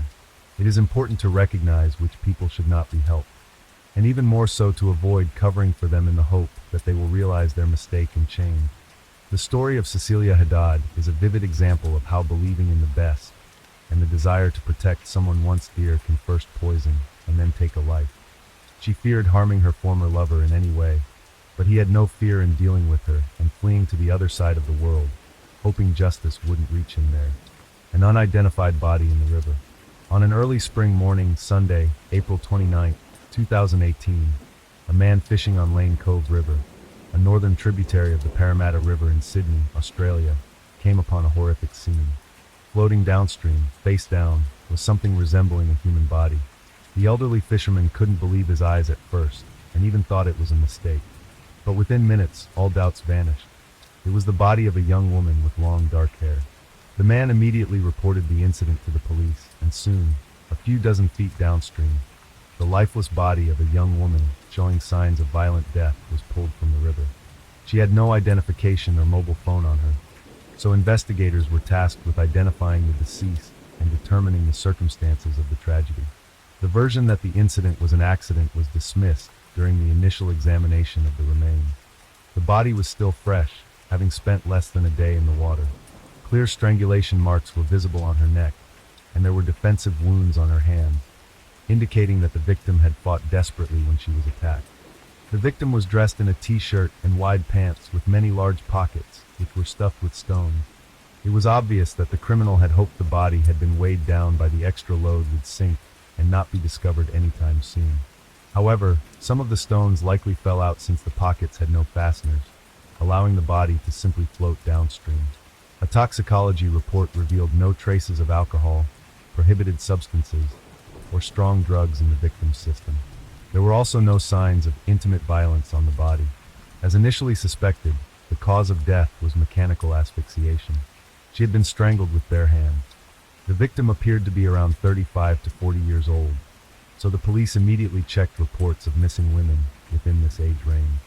By the afternoon, they had identified the deceased after relatives reported the disappearance of 38-year-old Cecilia Haddad, who had suddenly stopped responding on April 28 and missed an important work meeting. A glance at Cecilia's photo convinced detectives that it was her body that had been pulled from the river, and relatives arriving for identification confirmed the fact. But who could have so cruelly dealt with a young woman and successful entrepreneur known for her active charity work? However, the name of the main suspect was almost immediately identified, but by that time he was already on another continent. Who was Cecilia Haddad? Cecilia Bruna Haddad was born in the fall of 1979 in the bustling metropolis of Rio de Janeiro, Brazil. She grew up in a close-knit middle-class family, where her parents did everything they could to provide their many children with a good education and all the necessities. From a young age, Cecilia was very smart, responsible, and goal-oriented. She became one of the best students in her school and dreamed of continuing her education at one of the most prestigious universities in the country. Additionally, Cecilia had a kind heart. She couldn't ignore someone else's misfortune and always tried to help within her abilities. Those around her described her as a compassionate, caring, and generous young woman, always ready to lend a hand. After finishing school, Haddad became a student at the Pontifical Catholic University of Rio de Janeiro, one of Brazil's leading private universities. There, she earned both her bachelor's and master's degrees in engineering.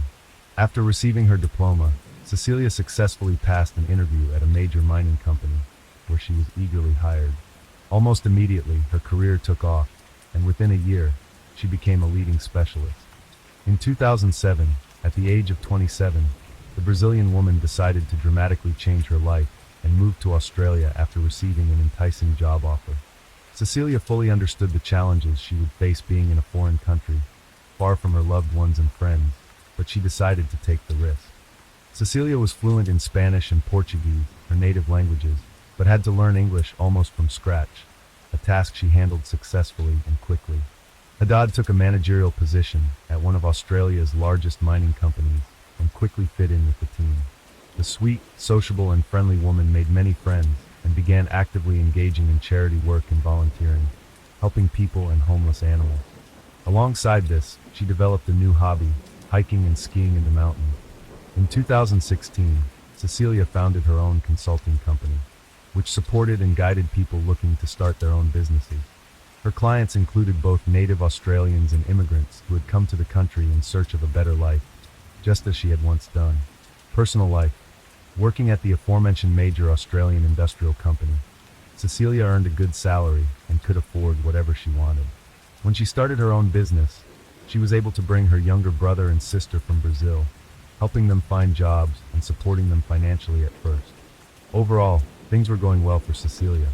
She traveled, earned a second higher education, and lived life to the fullest. However, in terms of her personal life, Haddad was far less fortunate. Back in her student days in her hometown of Rio de Janeiro, she entered into a romantic relationship with Mario Marcelo Santoro, a man 7 years her senior and her complete opposite. The young man was lazy, unambitious, and didn't aspire to much. But Cecilia loved him, always trying to help and motivate him towards success.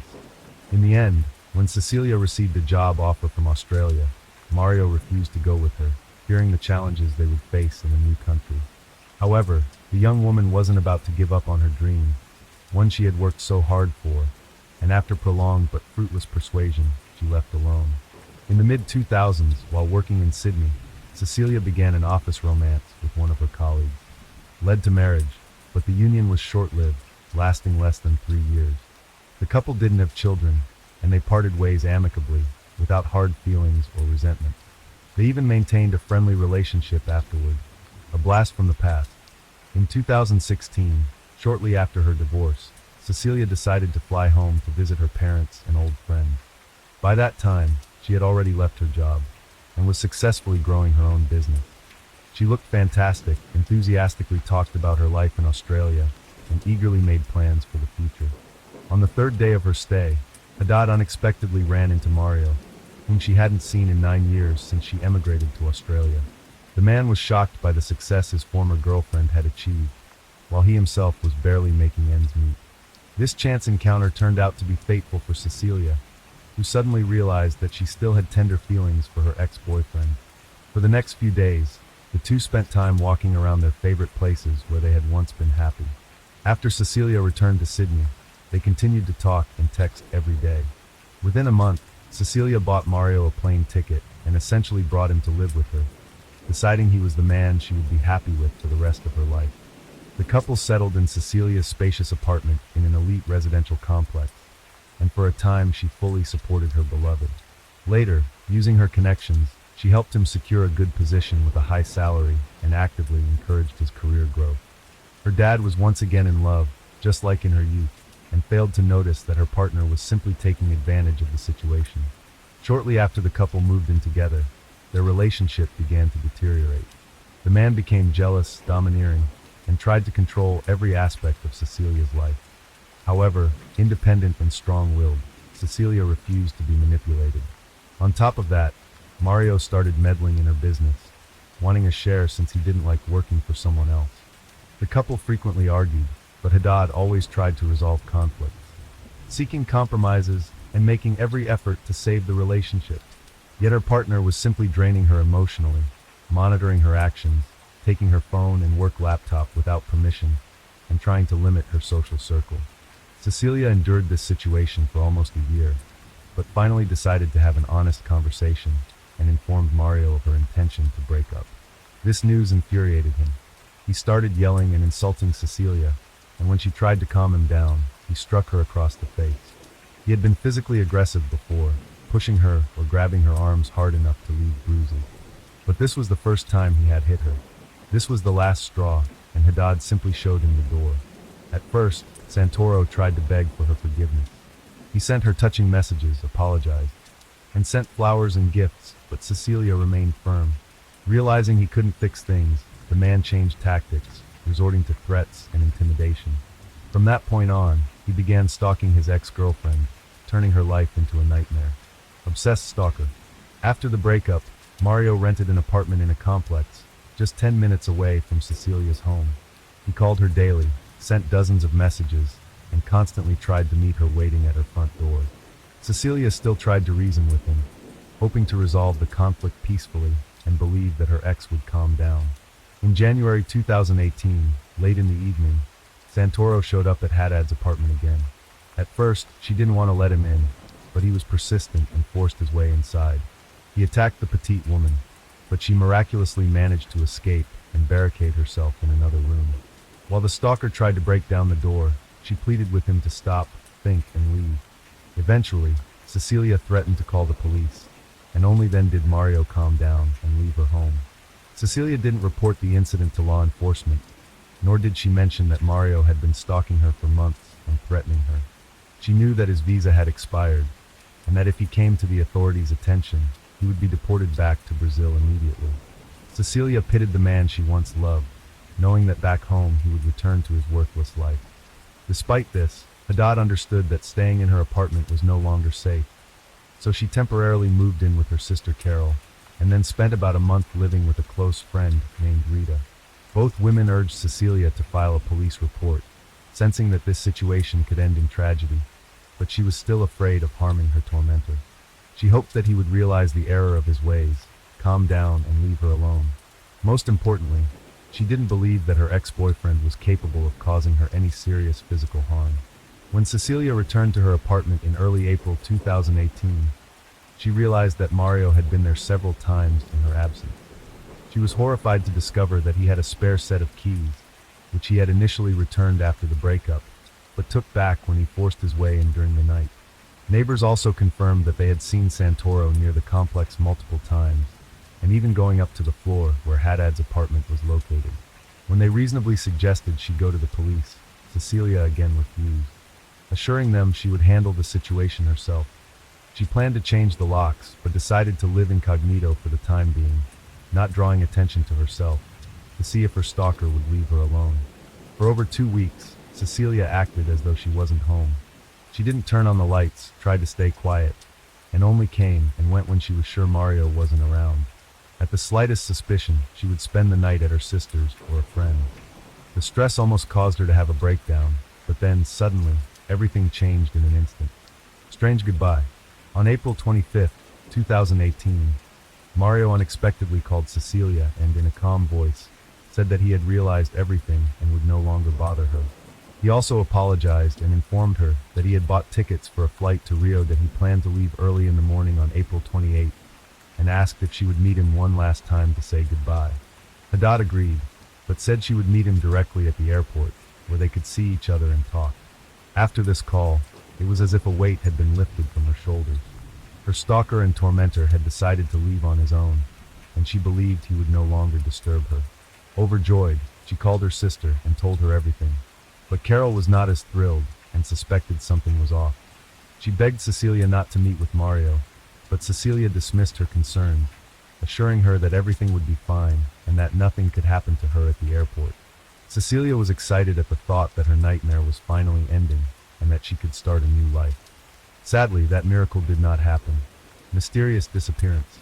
On Saturday, April 28, Cecilia was supposed to arrive at Sydney International Airport by 7 a.m. to see her ex-boyfriend off and say a final goodbye. Afterward, she had an important work meeting scheduled and another in the afternoon. The night before, Cecilia had one last call with her sister, telling her about her plan. Carol again tried to dissuade her from meeting her ex, but Cecilia was adamant.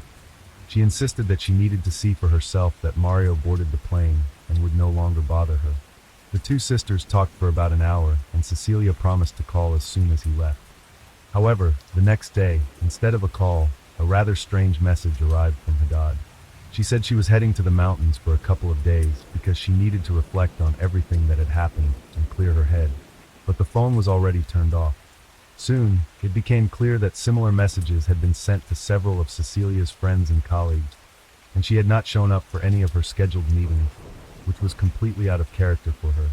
That evening, Cecilia's family and friends reported her missing to the police, providing the name and details of the potential suspect. At that time, they still hoped she was alive, but by the next morning, all hope was shattered. When her sister was called to identify her body, investigation and evidence search. On April 29th, the police combed the riverbank upstream, searching for clues or evidence. They found a discarded pair of men's shoes soaked through in the grass. Detectives speculated that the criminal didn't want to leave tracks and decided to dispose of the shoes.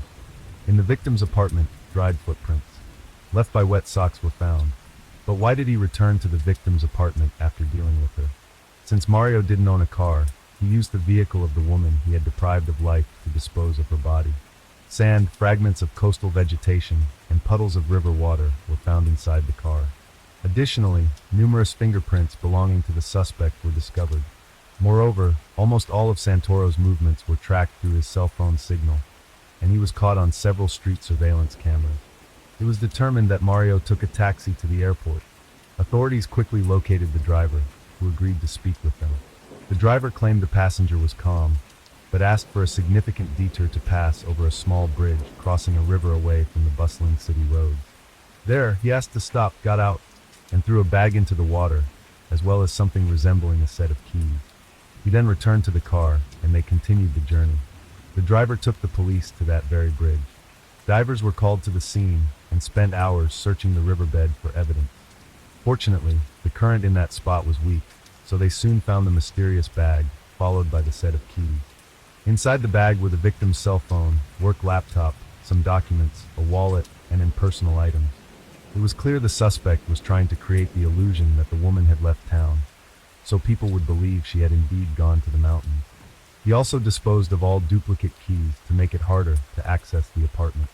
By the time Cecilia's body was pulled from the river, the perpetrator had already landed in Rio de Janeiro, convinced that he would never be caught and would escape punishment. It is indeed a challenge, but with no doubt left about his involvement in the crime, Interpol was called in. The manhunt expanded internationally, drawing significant media attention.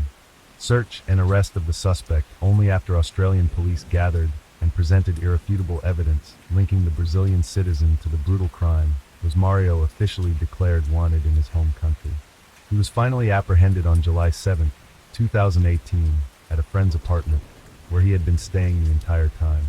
Santoro didn't resist arrest, but immediately requested a lawyer. During the initial interrogations, he denied his guilt, but soon, under the weight of overwhelming evidence, he began confessing. However, even as he admitted to the crime, he desperately tried to blame the victim. Mario claimed that it wasn't him but his former girlfriend, who had been stalking him after their breakup and wouldn't let him live in peace. He said he decided to leave the country just to escape her, but Cecilia allegedly stole his passport to prevent him from leaving. That morning, according to him, he went to her apartment to retrieve his document without which he couldn't board the plane, but she refused to return it. A struggle ensued, and he accidentally ended her life. The accused claimed he tried to resuscitate Haddad, performing CPR and chest compressions. However, when he realized she was gone, he panicked and attempted to cover his tracks by disposing of her body and the evidence. His best idea, he said, was to dump everything in the river, reconstructing the timeline of events. Reconstructing the timeline of that tragic day was a painstaking process since Mario constantly changed his testimony and tried to confuse the investigation to minimize his guilt. He played on sympathy, even attempting to cry, but no one believed his version of events. The victim's family, friends, and colleagues all testified against Santoro, as they had witnessed how he had made Cecilia's life a nightmare. By the time Mario purchased his plane tickets, he had already decided to take the life of his former girlfriend and was meticulously planning the details. On Saturday, April 28, around 5:30 a.m., he arrived at Cecilia's building and rang the intercom. Cecilia wasn't expecting him and thought they would meet at the airport. Feeling uneasy, she didn't want to let him in. A few minutes later, the man opened the door using a spare key he had and climbed the stairs to Cecilia's apartment. It's likely she let him in because otherwise the neighbors would have heard some noise, but they reported hearing nothing unusual. Mario immediately attacked Cecilia, strangling her and not giving her a chance to scream or call for help. She fought back desperately as evidenced by the bruises and hematomas on her arms, but she was overpowered. After ending her life, he wrapped the body in a blanket, took the keys to her car, and quietly made his way to the parking lot while all the residents were still asleep. He drove to a secluded spot by the river, filled her pants pockets with rocks, and submerged her body in the water, hoping it wouldn't be discovered anytime soon. During this process, the suspect soaked his shoes and decided to discard them to avoid leaving any traces as he planned to return to her apartment. Around 7 a.m., Mario returned to Cecilia's building using her car. He went back up to her apartment and quickly gathered some of her belongings, including documents and her laptop, to simulate her departure. He also sent text messages from her phone to family members and several friends, pretending she had suddenly gone on a trip to the mountains. He later put the phone in the same bag, which he threw from the bridge into the river. After completing this, Mario walked back to his own apartment where his suitcase was already packed. He showered, changed his clothes, and soaked the ones he had been wearing in bleach to destroy any potential evidence, then called a taxi to the airport. On the way, he asked the driver to make a detour to dispose of Cecilia's belongings, and within an hour, he calmly boarded a plane, convinced he would never be held accountable for his actions. The trial and verdict. Since the accused was a Brazilian citizen, he could not be extradited to another continent to stand trial for the crime he committed. However, the countries managed to reach an agreement and resolve legal differences to ensure the trial would be as fair as possible, although the suspect would serve his sentence in his home country. The bureaucratic hurdles and investigation process, and the trial didn't begin until June 2023.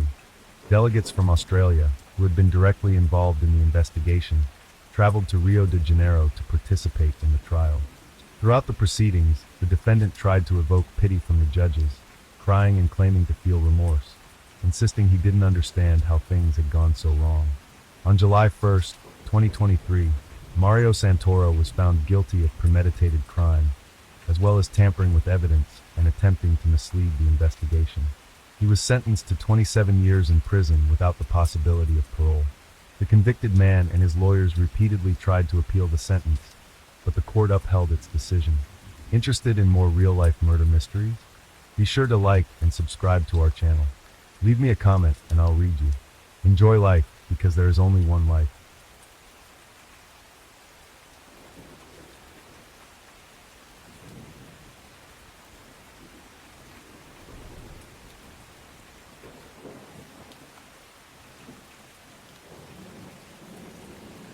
Hello everyone, I know you watched this video to accompany you to sleep. So if you like this video, don't forget to like, comment, and subscribe.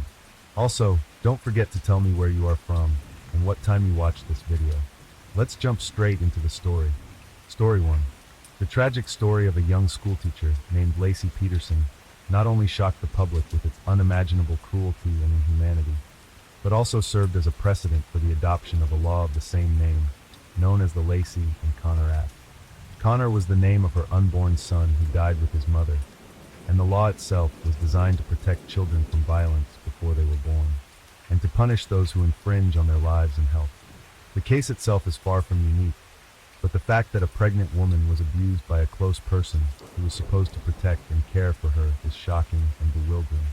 Several TV documentaries have been made about the case. Despite the circumstantial evidence and controversial evidence, no one doubted the guilt of the defendant, and he himself with all his appearance demonstrated that he is not sorry and does not repent for what he did. This story is one of those that causes chills all over the body. But let's try to understand how it happened that the guy, who was considered a model family man, suddenly decided to commit such an atrocity. Who is Lacey Peterson? Lacey Denise Peterson, maiden name Rocha, was born in May 1975 in a small town of Modesto, located in the central part of the state of California. Her parents, Dennis Rocha and Sharon Anderson, were acquainted since high school. Their teenage romance led to marriage and the birth of 2 children, eldest son Brandon and daughter Lacey. Curiously, the mother named her daughter after a local beauty queen whom she herself admired. The family owned their own farm, so the children from a young age were accustomed to working in the field, as well as taking care of animals. The girl was very close to her mother. Together they grew a wonderful garden with flowers and fruit trees. Then Lacey first thought about connecting her future life with this occupation and getting a specialized profession. When the children were still small, the family faced a crisis. No matter how hard the spouses tried, but they could not save the marriage, and soon they officially divorced. The children, by mutual consent, remained to live with their mother in their hometown. 2 years later, Sharon remarried. Her chosen one was a friend of her youth named Ron Gransky. Ron treated his wife's children as his own, and in fact replaced their birth father, who after the divorce was not too interested in the life of the heirs.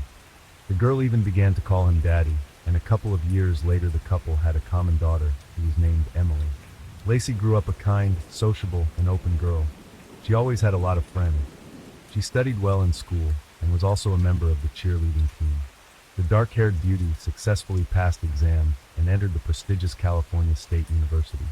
She did not forget about her childhood dream and decided to become a landscape designer. Lacey has always been a creative person, good at drawing, so she found the chosen profession ideal for herself. Who is Scott Peterson?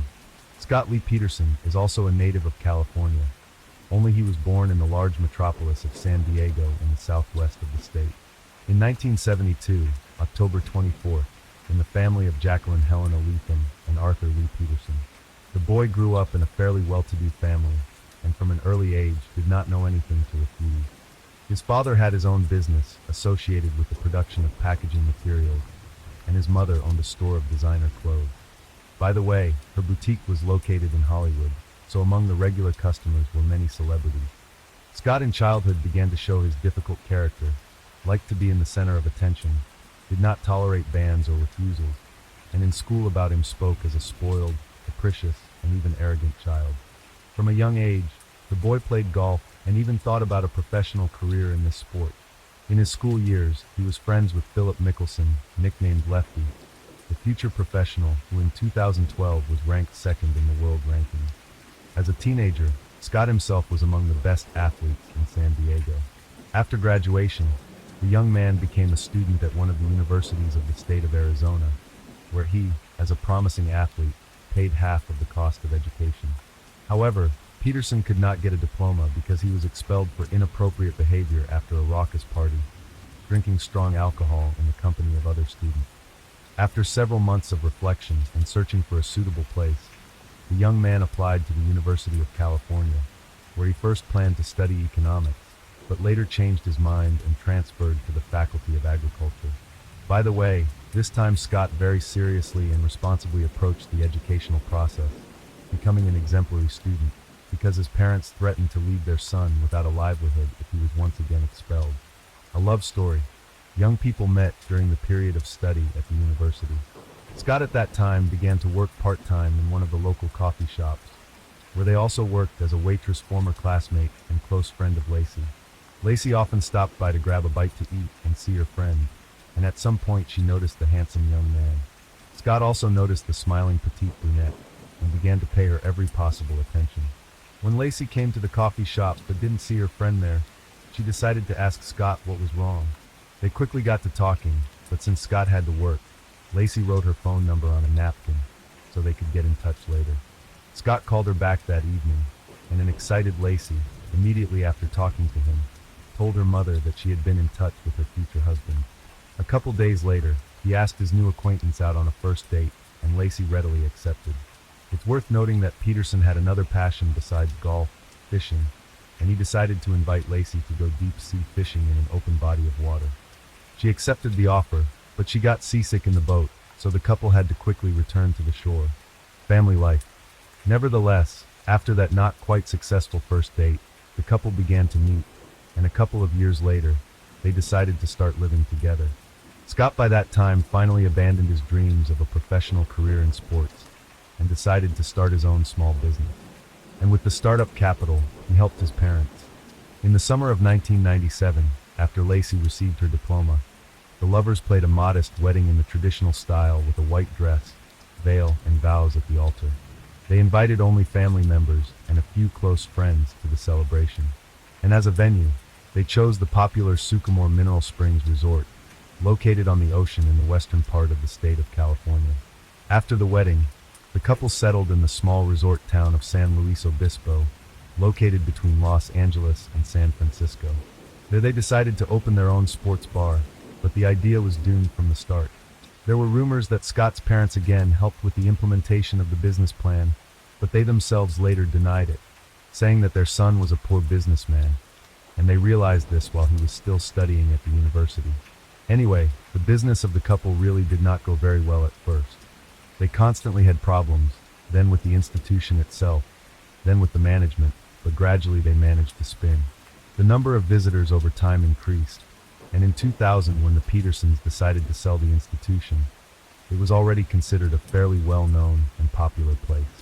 The couple decided to move to their hometown of Lacey to put down roots and have children. There they bought a small cozy house in a good neighborhood, bought a car, got a dog, and about a year later, the young woman told her husband the happy news. Soon they will become parents. By that time, Lacey had decided to change her occupation and got a job at a local school as an art teacher. Her husband was having a harder time finding a job and was forced to take a job with a fertilizer and organic fertilizer company. Lacey tried to be an impeccable wife, to create comfort and peace in her and her husband's new home.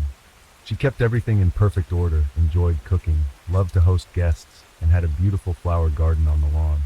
Scott seemed to support his wife in everything, and from the outside, they looked like a perfect couple.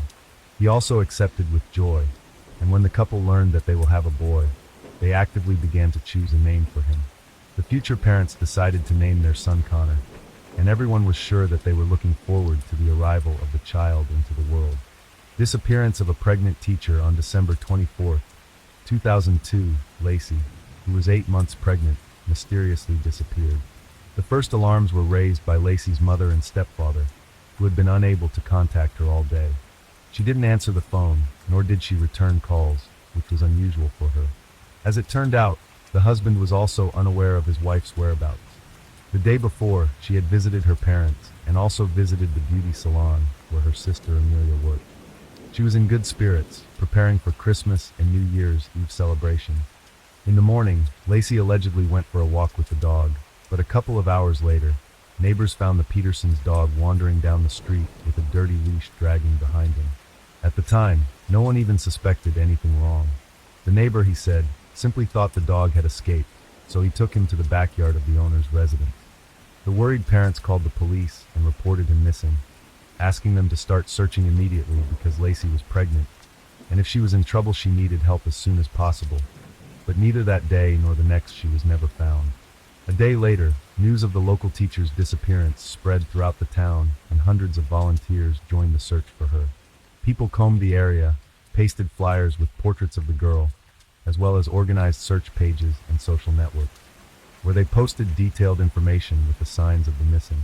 Mom, stepfather, older brother, and younger sister appealed to all concerned on television with a request to help in the search and share any useful information, for which a reward was even announced, except that Scott behaved somewhat strangely and even suspiciously. He did not take part in press conferences, was not too interested in the results of the search, and did not look particularly concerned. Mr. Peterson's behavior made him suspicious from the start. He was frighteningly calm, and the police officers' questions irritated him. He himself asked no questions, behaved arrogantly, and most interestingly confused his statements, changing them repeatedly. Scott was the last person to see his spouse on the day of her disappearance. According to him, he went to the golf course in the morning to get some exercise and play, while his wife stayed home and planned to walk the dog and do some cleaning afterward. When he returned home, he found the dog in the backyard, but Lacey was nowhere to be found. Scott did not go to the police because he thought that his wife was visiting her parents, but later, when she still did not show up, he got worried and called his mother-in-law's house, where he was told that Lacey did not come to them. And that's where the first inconsistencies in Scott's testimony came to light. First, no one could confirm his alibi, as he had not been seen on the golf course. Second, the father-in-law claimed, and this was later confirmed by the taped conversations, that he had called Scott himself when he was looking for his stepdaughter, but he replied that he had no idea where she might be. Peterson then quickly changed tactics and stated that he had changed his mind about playing golf, deciding instead to go fishing at a secluded spot in Berkeley Harbor. He attributed the confusion over the phone calls to the fact that all the relatives were on edge, and couldn't remember who had called whom or when. During the inspection of the couple's home, a rather strange and frightening detail was discovered: the missing Lacey's purse, which contained her house keys, phone, and some cash. These are things that she certainly wouldn't have left the house without, even going for a walk to the nearest park with her dog. How would she lock the front door? This nuance was alarming, and raised suspicions that Lacey hadn't disappeared somewhere on the street, but had vanished from her own home. A grisly discovery. On April 13th, almost 4 months after the pregnant teacher's disappearance, local fishermen noticed something strange on the rocky shores of San Francisco Bay and decided to go closer to examine their find. As it turned out, their attention was drawn to the body of an infant that had been washed ashore. The boy's body had hardly undergone decomposition, but it was badly disfigured, apparently due to the fact that the body had been battered by the waves against the rocks for a long time. His umbilical cord was not cut, but as if torn off. A day later, in another part of the bay, a few kilometers from where the infant was found, the badly decomposed body of a young woman was found. The corpse was so disfigured that it was not immediately recognizable as human remains, but the most gruesome thing was that the body was missing its head, and most of each of its limbs. There were only a few fragments of clothing left on the body, including a special maternity bra. It was simply impossible to identify the body, so it was possible to establish that it belonged to the missing teacher only through DNA examination. According to criminalists, the baby was well preserved only because all this time he was in the womb, but in the process of decomposition, the body rejected the fetus. According to eyewitnesses who found the boy, something strange resembling a ribbon or rope was draped around his neck, and there was a large cut on his body. Although the results of the autopsy were never officially published, the experts claimed that the cut was the result of a wave hitting the body against a sharp rock, and that the noose around his neck was just trash. Throughout the investigation and search, Scott remained at large. Lacey's parents actively defended their son-in-law for the first few days, calling him an ideal husband and their union a happy one, built on love and trust. But the more the police learned about this guy, the more suspicious he seemed to them. So soon it turned out that Peterson constantly cheated on his wife, and his first extramarital affair occurred almost immediately after the wedding, even before the couple moved to Modesto. Later he had many more mistresses, to whom he lied about not being married or recently widowed. Thus, in the fall of 2002, Scott met on a blind date with a charming blonde named Amber Fry. The girl worked as a masseuse and raised a young daughter on her own. She was looking for a life partner who would love and accept her along with her child, and handsome, polite Scott she immediately liked. The feelings were mutual. Scott admitted almost immediately that he had recently been widowed, and the coming Christmas would be the first one he would spend without his beloved deceased wife. Amber consoled him as best she could, and from that day forward they began communicating almost daily. Soon Scott informed his mistress that they could move in together after the holidays, and the couple began planning a future together. True, Scott noted that he never wanted to have children of his own and seriously intends to undergo a sterilization procedure, vasectomy, but at the same time he was ready to raise daughter Amber as his own. All was well until Amber accidentally saw a TV report about the disappearance of a local pregnant teacher. Despite the fact that the husband of the missing woman did not give interviews and did not appear in front of the camera lenses, the broadcast showed pictures of her and Lacey together, in which Amber recognized her lover. Another curious feature was the fact that Scott, soon after the disappearance of his wife, radically changed his image, growing a beard and bleaching his naturally dark hair on his head and face. At first Amber could not believe her eyes and hoped that she imagined it, but soon she was convinced that she was dating the same guy. She immediately went to the police and told them everything, even agreeing to record their phone conversations. During one of their conversations, Amber wondered why Scott had told her he was a widower a couple weeks before his wife disappeared. But he must have sensed something was wrong, but he was evasive. As soon as the bodies of the dead mother and child were discovered, the question of immediately arresting Scott as the prime suspect arose. Despite the fact that the investigation had no hard evidence, there was a high probability that Scott would try to leave the country. In fact, that's exactly what he was going to do. But fortunately, he didn't have time. The widower was taken into custody on April 18, 2003, but he categorically refused to admit his guilt. At the same time, his house, garage, and car were searched in detail with frightening results. Microparticles of Lacey's dried blood were found on tools in the garage, and in the trunk of the car, and at the bottom of the fishing boat. Experts found several hairs of the dead woman. The clothes Scott was wearing on that fateful day were long since gotten rid of. The house had undergone several general cleanings with the help of cleaning services, and the building itself had already been put up for sale. But the most difficult part of the investigation was the inability to establish the exact date of Lacey's death, which in turn made it impossible to verify the suspect's alibi. The investigation was also hampered by traces of cement found in the garage, in the trunk, and in Peterson's boat. The material was believed to be the basis for a homemade anchor with which he wanted to dispose of the body, so that it would never be found. Although there was no direct evidence against Scott, he was found guilty of 2 counts of first and second-degree murder. Despite the vigorous and rather confident defense of the lawyers, almost no one had any doubts that Scott was guilty. The main proof of this was his behavior. He was not excited or upset. He took no part in the search. He was in a hurry to get rid of the evidence, put his wife's house and car for sale almost immediately after her disappearance, changed his image, and was going to leave the country with his mistress. Investigator Jonathan Bueller, who had been on the case since Lacey's disappearance, said in court that he had no doubts about Peterson's guilt from the start. He realized this after his first conversation with him. The court initially imposed the death penalty as a punishment, but after a series of appeals filed with enviable regularity, the sentence was changed in 2021 to life imprisonment without the right to ever expect to be released. Also, the amount of the insurance, in the amount of $250,000 for the life of Lacey, which was originally assigned in favor of Scott, the court redirected the mother of the deceased. This high-profile case horrified the public and raised the issue of the need to protect unborn children from violence, who may become victims of similar crimes. Thus, in the spring of 2004, the Lacey and Connor Act was passed with the parents and sister of the deceased woman present at the signing. 3 years after the tragedy, Sharon Rocha published a biographical book dedicated to her daughter and grandson titled, In Memory of Lacey, A Mother's Story of Love, Loss, and Justice.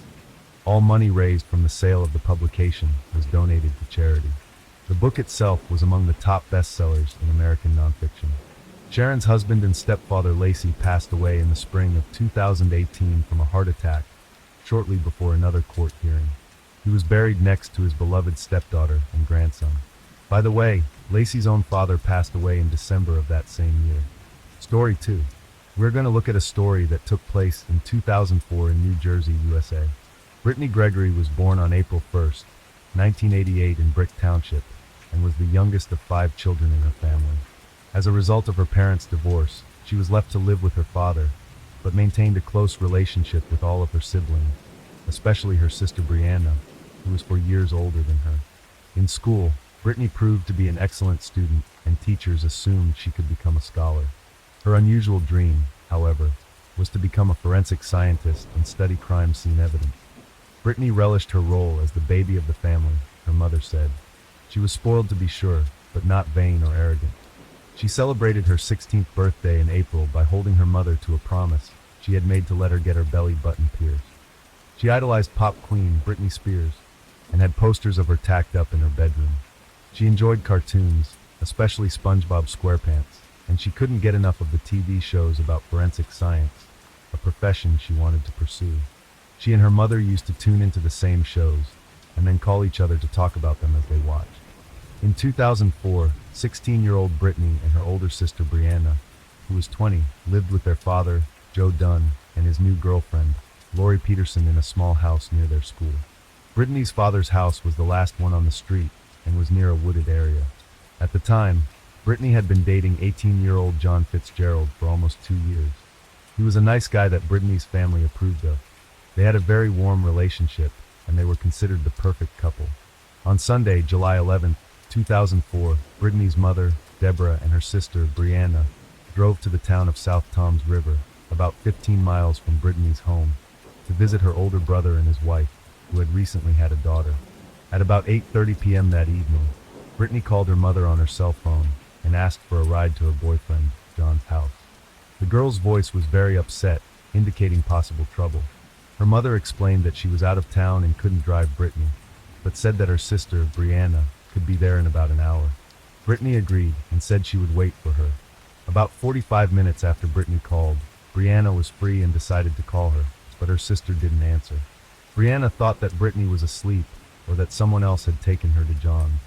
When Brianna returned home in the morning, she found that Brittany wasn't there, but her things, including her phone, were still there. Brianna speculated that maybe Brittany had spent the night at her boyfriend's house, but it was strange that she hadn't told anyone about it and that she had left her cell phone at home. It wasn't like her. Looking for answers, Brianna started calling all of Brittany's friends to see if anyone had seen her, but no one knew anything. After trying unsuccessfully to contact her sister, Brianna decided to call John. He said he last spoke to Brittany on the phone Sunday morning, and they hadn't seen or spoken to each other since. Brittany's father's friend, Lori Peterson, who lived with them, said she returned home around 10 p.m. Sunday night and Brittany wasn't there. Brianna sensed something was wrong and immediately went to the police station to report Brittany missing. At first, the police did not take Brianna's concerns about her sister's disappearance seriously. It seemed to them that the girl had simply run away from home or was spending time with friends. But Brianna convinced the officers that she had already called all of her sister's friends and talked to her boyfriend. But none of them knew where Brittany might be. Brianna was sure her sister couldn't have run away from home because she was an honor student and spent most of her time in the library. Brittany never left the house without warning, and all of her belongings, money and phone, were left at home. After Brianna convinced the police that her sister could not have run away from home, the officers began their search. First, they went to the house where Brittany lived to inspect her room and try to find some clues.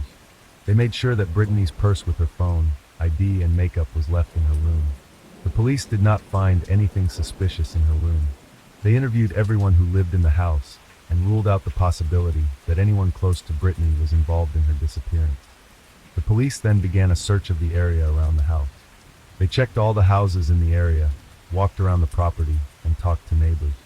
They looked for witnesses who might have seen or heard something. The officers noted that the house was at the end of the street and that there was a wooded area across the street. None of the neighbors noticed anything suspicious, except for one woman who said she saw Brittany walking down the street toward her house late Friday night when it was already dark. This was 2 days before Brittany's disappearance, and the information seemed insignificant, but investigators paid attention to it. This information did not fit the image of a modest girl who spent most of her time in the library and did not go out without her parents' permission. What made Brittany go out so late, and was she allowed to go out at such a time? The police were anxious to find out if Brittany was a real home girl, as her sister had described her. Numerous police interviews with her family, neighbors and teachers revealed that no one had anything bad to say about the girl. Everyone spoke very highly of her. While talking to the police, Brianna reported that Brittany and her boyfriend John had a strained relationship lately. The couple had been arguing a lot, and on the day of her disappearance, Brittany and John had another fight. This caused Brittany to be upset, and she wanted to visit John that evening to make up with him. The investigators decided to examine John's identity more closely. They invited him to the police station to see if he had seen Brittany the day she disappeared. John reported that his last phone call with Brittany was on Sunday morning. At that time, he was at the beach with friends, and Brittany was upset that he went there without her. They argued about it and have not spoken since. He also revealed that he broke up with Brittany a few days ago, but she couldn't accept it even though she knew he was already dating another girl. John claimed that he had no plans to go out with Brittany that night and did not know she was coming to his house. The reason for their breakup was the rumor that Brittany had kissed another guy at the party, although John did not see it himself. Because of this, he decided to break up with her and started dating another girl. He last saw Brittany on July 10th, the day before she disappeared, when she gave him a letter expressing her desire to make up. The detectives asked John for permission to look at the letter Brittany had written, and he handed it to them. In the letter, Brittany apologized for her behavior and for breaking John's heart. She also asked him to remain friends. John seemed genuinely concerned and worried that Brittany hadn't been found yet. The police had no evidence linking John to Brittany's disappearance, and after he successfully passed a lie detector test, he was taken off the list of suspects. However, John did tell detectives one important detail. He said that Brittany often came to his house through the woods behind her father's house. The story of Brittany's disappearance became more and more complicated. Detectives began to wonder if Brittany had tried to get to John's house that night, which was about a mile from her father's house through the woods. It was already dark, and she could get lost or fall somewhere along the way. The police started a search in the woods that Brittany probably passed through. She may have walked along a path that started near her house. Being in the woods at night was scary and dangerous, and the question of why a young girl was not afraid to walk through the woods in the dark was puzzling. The search in the forest lasted for 3 days, but nothing was found. When it seemed that the investigation had reached a dead end, the police were contacted by a woman who had been with her brother in a park in the same area on the night that Brittany disappeared. It was quiet, deserted, and there were no cars but one. A Chevrolet pickup truck with distinctive wheels drove by. The woman noticed this car and even remembered its license plate. After a thorough check, investigators found that the car was registered to 23-year-old to determine his connection to Brittany's disappearance. Police began investigating Anthony's past and found out that he was the ex-boyfriend of Bobby Joe, Brittany's sister. Bobby Joe told detectives that they broke up about a month ago because Anthony was overly jealous and paid too much attention to Brittany. She also said that she began to suspect that Anthony, who was 23 years old, had feelings for her younger sister, Brittany, and finally decided to end the relationship with him completely. Brittany's friends remembered that Anthony always looked at her strangely and tried to flirt with her. The last time they met was at lunch, where Anthony tried to flirt with Brittany again. Detectives began to suspect Anthony of kidnapping Brittany and decided to bring him in for questioning. During the interrogation, Anthony denied being in the area where Brittany lived on the evening of July 11th. According to him, he was not there until the next day, July 12th, when the police had already started searching for the girl. He did not deny that he was on good terms with her and often saw her at parties and other places, but claimed that they were just friends and that he did not flirt with her. Anthony also stated that he understood that Brittany was too young for him and that he only cared for her as a friend. According to Anthony's testimony, he spent the evening of July 11th at home with his new girlfriend. Although this girlfriend confirmed Anthony's alibi, investigators still considered him a suspect because his house was close to where Brittany lived. Investigators went back to examine the letter Brittany had written to John and noticed disturbing signs that she was saying goodbye to her loved one. They began to fear that Brittany might be hurting herself after breaking off her relationship with her boyfriend. However, Brittany's parents rejected this version, believing that their daughter was smart and determined and would not give up her grand plan because of her breakup with her boyfriend. They believed Brittany was too in love with life. After the investigation again stalled, the police decided to reach out to the public through the media to find possible witnesses. In addition, police officers from other areas joined the investigation to assist. Brittany's parents also decided to take an active part in the search because they were tired of doing nothing and waiting. They decided it was time to take action and started going door to door and asking people in the neighborhood, but it didn't work. The police decided to go back to where it all started, to the house where Brittany lived. Even if she had decided to walk through the woods to meet her boyfriend, it was unclear why she had left her phone in her room. Could someone have kidnapped her right out of the house? If so, did she know that person? Did she trust him? During a thorough search of the house, the police found something important in Brittany's room, namely her personal diary, which contained a handwritten letter. The contents of this letter were of great importance to the police as it pierced the veil of secrecy surrounding family relationships. In the letter, Brittany described her life, her relationships with her friends and boyfriend, her schooling, and she also focused on her family. In particular, she wrote that she comes from a dysfunctional family, that every Sunday she visits her older brother who is in jail, that her mother is a drug addict who left her when she was 9, and that she now has to live with her father with whom she is not very close and his girlfriend. She also wrote that she is not perfect, and that she has had to do things she is not proud of. But she doesn't want to be like her parents and wants to succeed in life. She wants to be a forensic scientist and help solve crimes. After reading this letter, the police expanded the pool of suspects and turned their attention to Brittany's family, who had not previously been considered as potential suspects. Detectives began checking on each member of Brittany's family and discovered that a male massage parlor was operating out of the house where she lived. Lori Peterson, a friend of Brittany's father, served different men every day, but all the neighbors knew that she did not give massages, but provided intimate services for money. It turned out that many people knew about it, and Lori herself did not hide it, handing out her business cards around the area. Neighbors also reported that suspicious people often gathered at Brittany's father's house to use illegal substances. To the police, this indicated that the atmosphere in Brittany's home was dysfunctional. Various men, most of whom Lori did not know, came to use her services. It was possible that one of her clients had kidnapped Brittany from the house. More than 100 police officers began working to identify everyone who had been in Joe Dunn's house in the past month. It was a very difficult task, but a week after Brittany went missing on July 18th, police announced the arrest of a murder suspect. Brittany's family was shocked by the news since she had been reported missing and her body had not been found. When a picture of the suspect was shown on television, Brittany's mother, Deborah, recognized him. It turned out to be her longtime friend, 38-year-old Jack Fuller Jr., who had attended all the family gatherings and had been close to them for 20 years. His daughter was engaged to Brittany's brother, who was in prison. Deborah was in shock. Why had Jack been arrested and charged with murder since Brittany's body had never been found?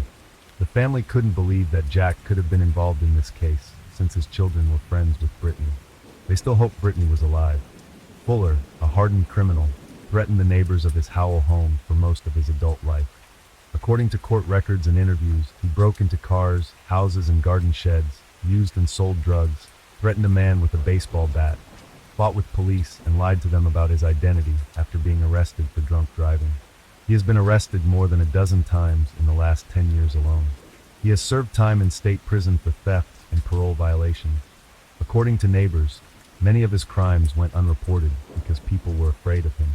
The last time he was tried, he was sentenced to 5.5 years in prison and was released a year before Brittany disappeared. Brittany's parents assumed that Jack might steal money or jewelry to buy drugs, but they did not believe he could hurt their daughter.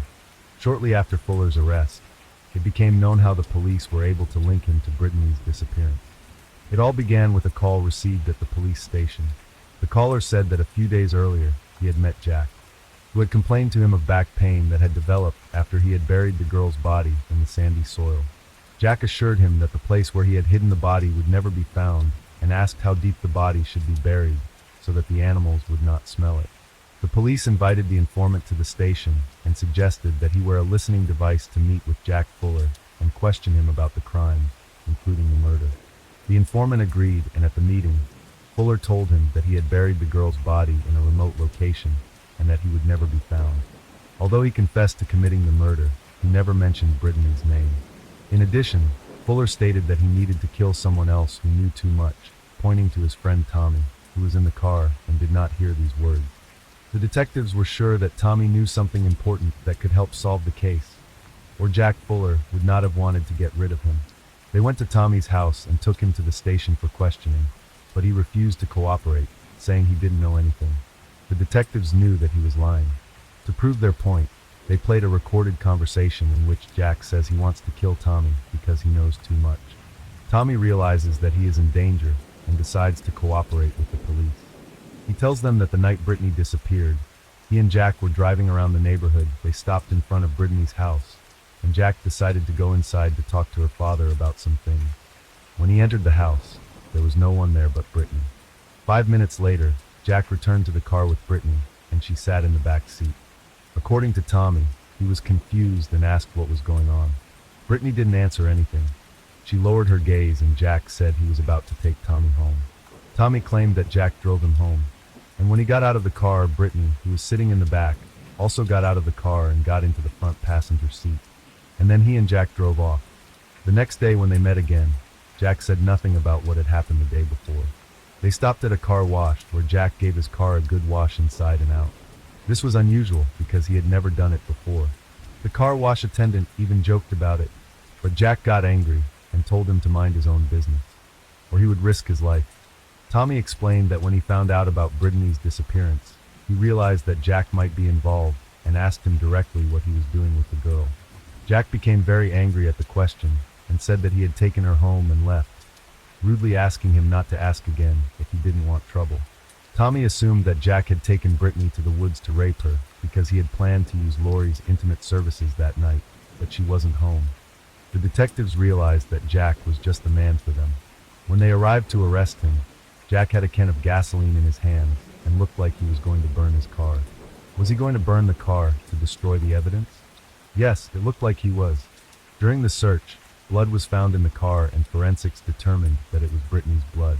After the police found out that Jack had visited a car wash after a trip with Brittany, they went there and confiscated the vacuum cleaner he was using.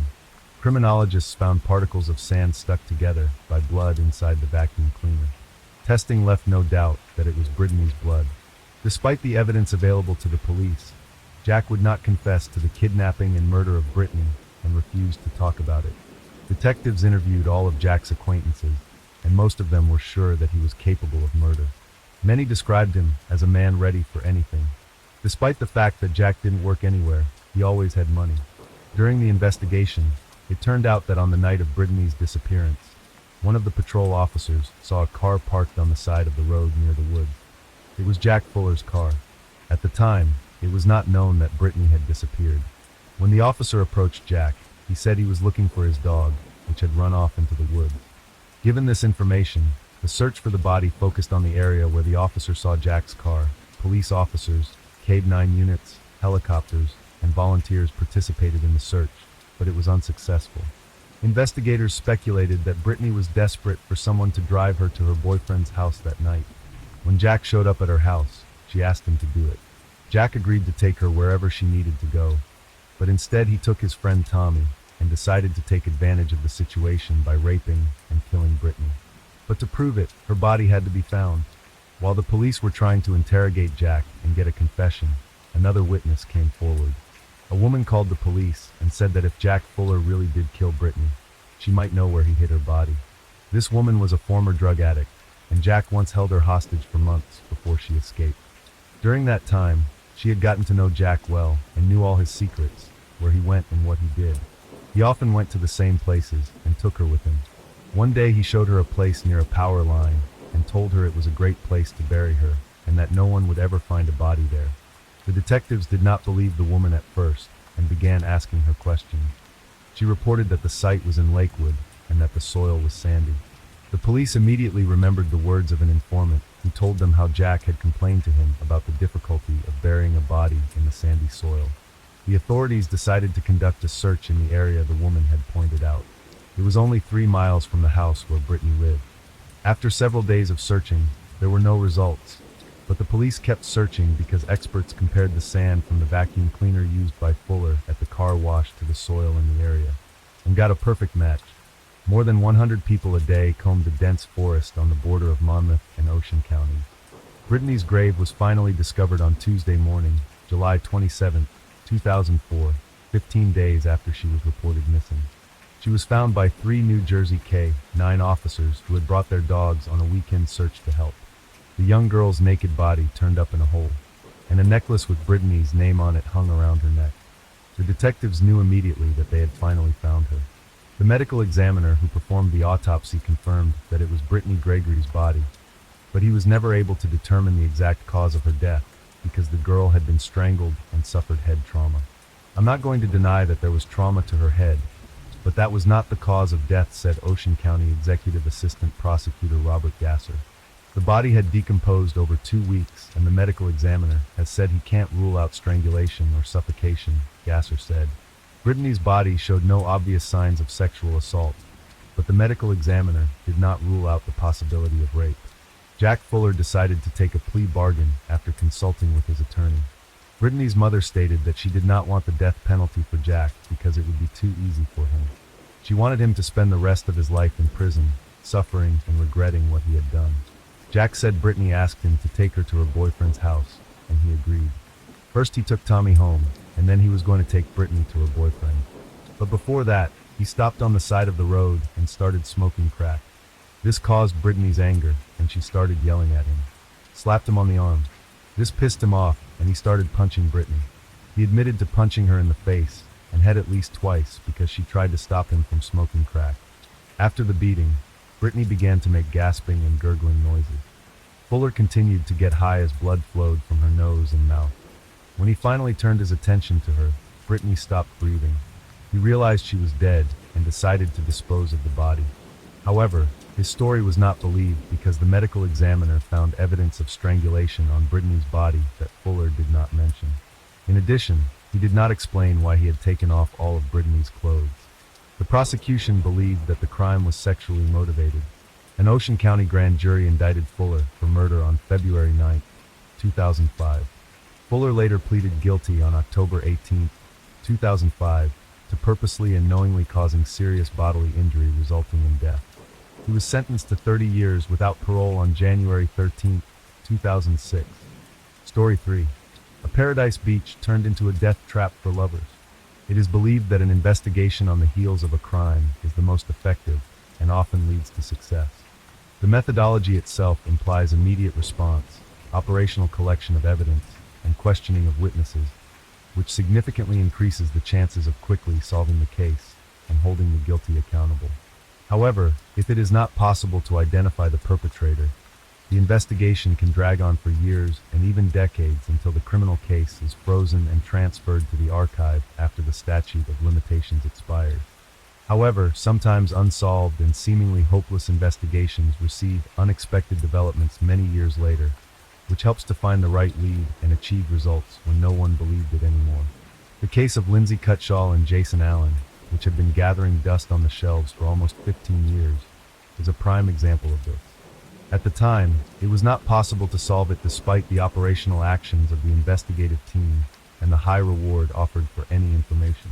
The main problem was the lack of motive for such a brutal act against the loving couple. In addition to this, it was not possible to find any witnesses, murder weapons, or any significant clues. Dead end, and no one hoped that the truth would ever be discovered. However, a decade and a half later, solving this case was helped by another brutal crime. It also turned out that at least 4 people knew what had happened, but all these years they remained silent. Who were Lindsay Cutshaw and Jason Allen? Lindsay Cutshaw was born in the small town of White Eyes in Coshocton County, Ohio, in 1982.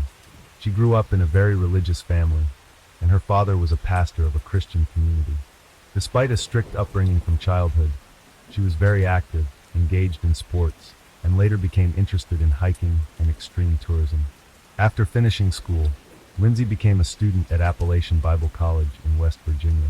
During those years, she regularly climbed mountains of various difficulty levels, rafted down turbulent mountain rivers, and even organized hikes herself. The young woman dreamed of founding her own summer camp for children and teenagers, where she could teach them the basics of survival in the wild, rafting, tourism, and so on. Jason Allen was born in the city of Zeeland, in the American state of Michigan, in 1978. He also grew up in a deeply religious family, and from a teenage age was seriously interested in hiking tours, mastering survival in the wild, and was able to find like-minded people to conquer new heights.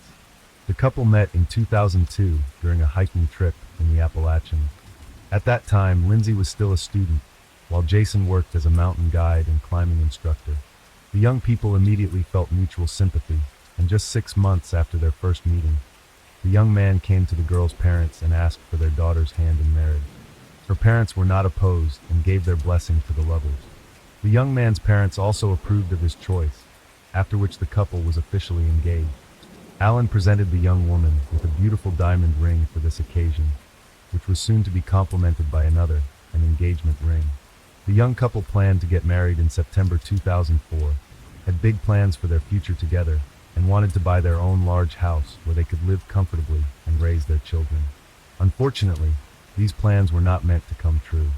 The final trip in the summer of 2004, Lindsay and Jason worked as senior counselors at a Christian summer camp called Rock in Water, located in El Dorado County, California. After their wedding, they planned to open their own similar camp, so they were gaining experience and learning the nuances of working with the younger generation. On the evening of Friday, August 14th of that year, the couple decided to take a weekend trip to the San Francisco area.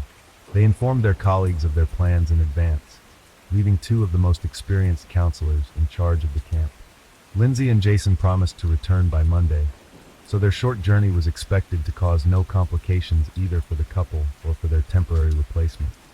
They set off in a 1992 Redford Tempo, owned by Lindsay, and that was the last time anyone saw them alive. By Sunday evening, the counselors had not returned to the camp, but no alarm was raised then, as everyone was confident that the couple would arrive either late at night or early Monday morning. However, when it was discovered after the morning roll call at 8 a.m. that Jason and Lindsay were still missing and their phones were unreachable, their colleagues decided to contact the police and also informed the missing couple's families about the situation. Rushed to the camp to learn more about the incident. Everyone knew that the couple was very responsible in their duties.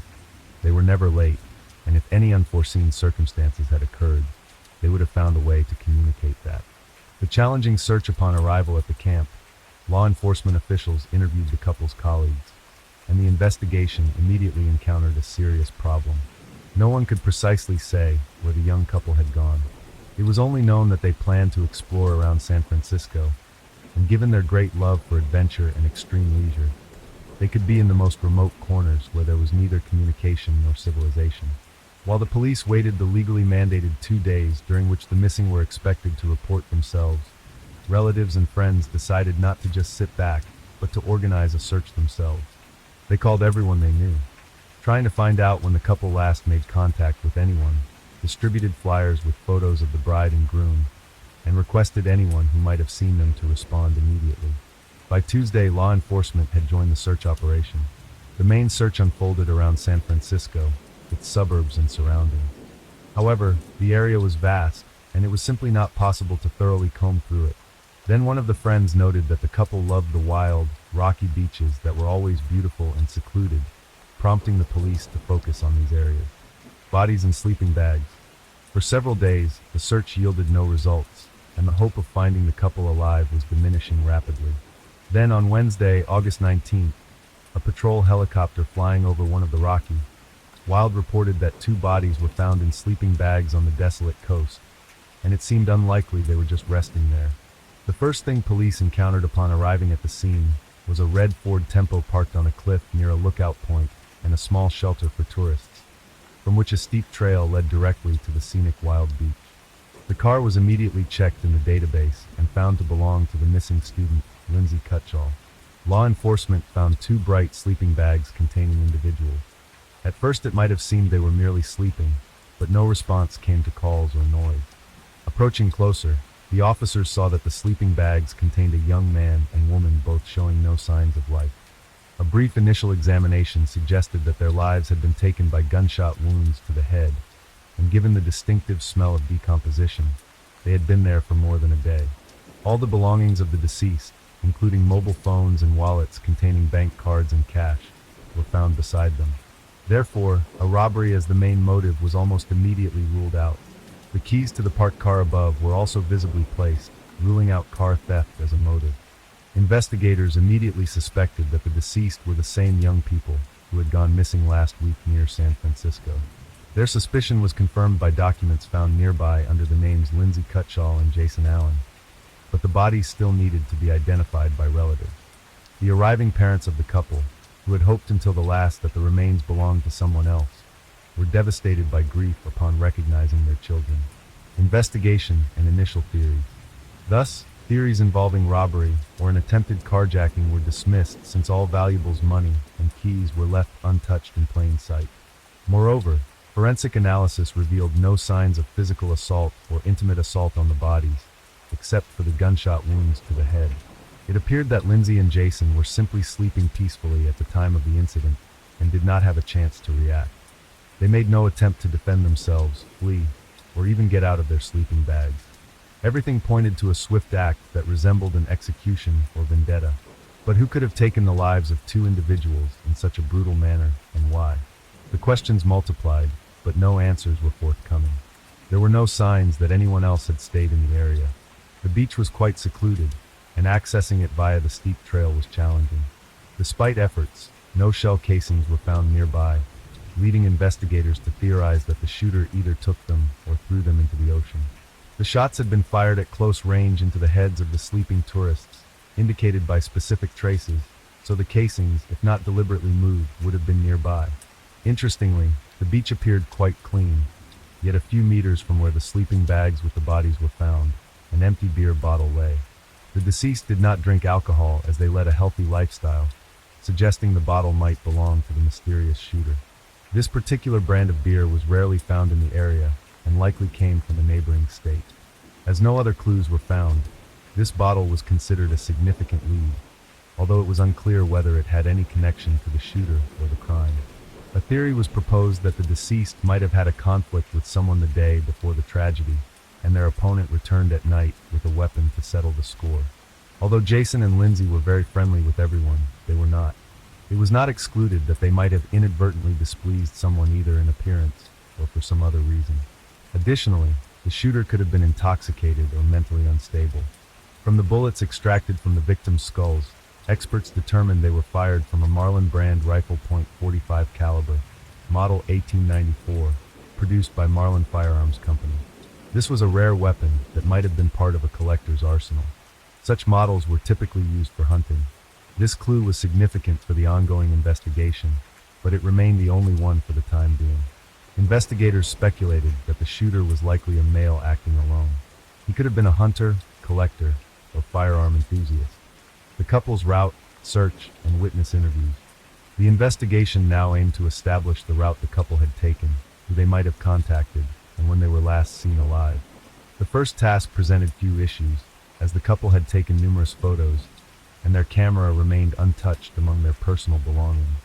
Additionally, in the tourist cabin near the lookout point where they parked their car, there was a guest book where visitors could read notes.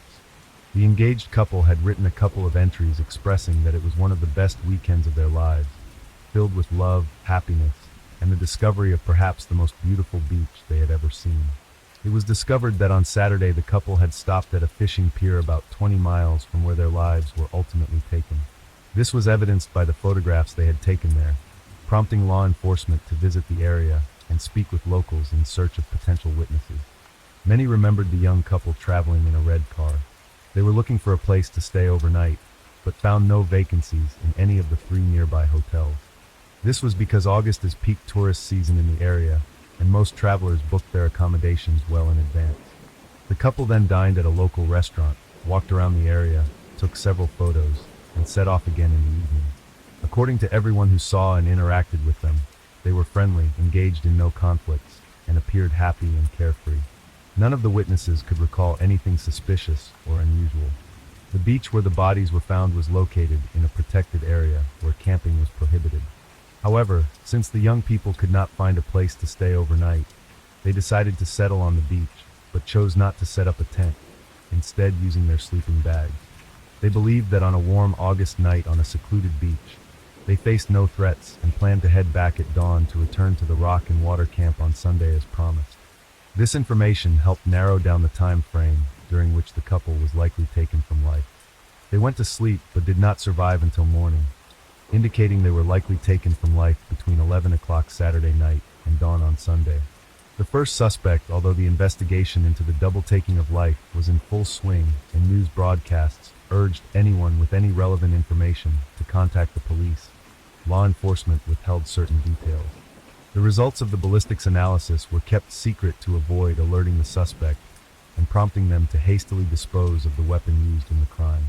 Initially, suspicion fell on a local drifter who periodically slept on that very beach and had been seen nearby on the evening before the crime. The homeless man, mentioned by some witnesses, was quickly located, brought to the station, and interrogated. The 57-year-old suspect had no alibi for the night of the crime. However, his involvement could not be confirmed. The main reasons were the absence of the weapon used in the crime and the fact that his DNA did not match that found on the beer bottle discovered on the beach.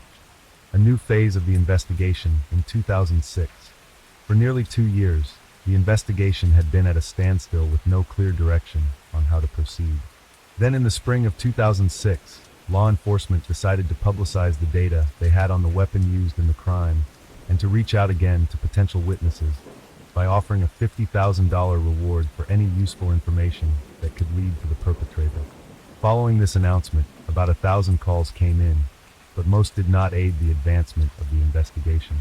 However, law enforcement became interested in 26-year-old Sean Gallen, pointed out by several locals. According to them, the young man collected firearms and bladed weapons, behaved aggressively, was frequently involved in conflicts, threatened acts of violence, and occasionally damaged other people's property. Sean was arrested and questioned. He had previously been on the police's radar for brawling, hooliganism, and driving under the influence of alcohol and drugs. He indeed had an impressive collection of weapons, but the specific rifle in question was not among them. Verifying his alibi from 2 years prior proved impossible, and his DNA did not match the sample found on the beer bottle at the crime scene, so Gallen had to be released. A suspect from another country? Simultaneously, another suspicious and aggressive drifter came under scrutiny, often seen with a firearm, frightening the local residents. His name was Joseph Henry Burgess, and he was 61 years old at the time of the couple's demise. It was discovered that in the late 1970s, Joseph lived in Canada, where he also wandered aimlessly. In 1978, he joined the Commune of the Children of God, positioning himself as a deeply religious person, and according to those around him, he was quite the fanatic. He soon had a conflict with 2 young people that escalated into outright enmity, and a few weeks later, these individuals were found lifeless, each with several close-range gunshot wounds to the head. Notably, their bodies were also discovered on a beach in sleeping bags, seemingly taken while they slept. By the time the police arrived, Burgess had vanished. His guilt was proven through numerous left-behind clues, but he could not be convicted as he had fled to the USA, crossing the border illegally. He managed to evade capture for nearly a quarter of a century until the police connected him with the double homicide on a beach in California. However, they were unable to interrogate him as a shootout occurred during his apprehension, resulting in the deaths of a police sergeant and Burgess himself who opened fire. A fatal echo from the past. In the spring of 2017 in Forestville, California, a tragedy unfolded one night on March 14th. Gunshots rang out in the Gallen family home, prompting alarmed neighbors to immediately call the police. The victim was 35-year-old Seamus Gallen, and the perpetrator was his older brother, Sean.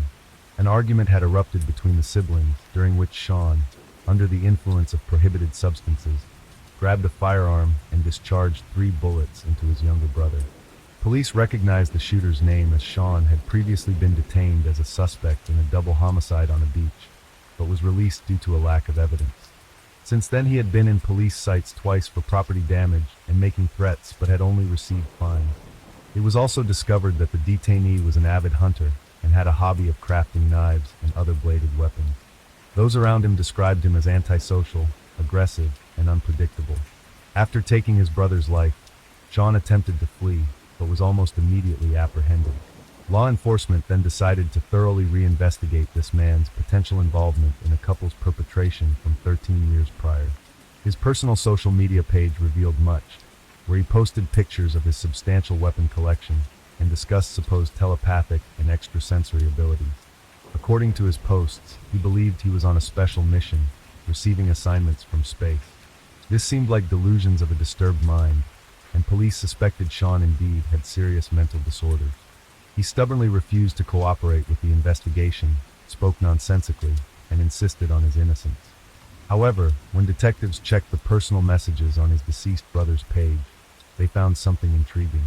Back in 2006, when a $50,000 reward was offered for information on the double homicide case, Sean's former girlfriend had messaged Seamus, suggesting she could claim the reward by turning in her ex-boyfriend. They both knew everything but kept silent.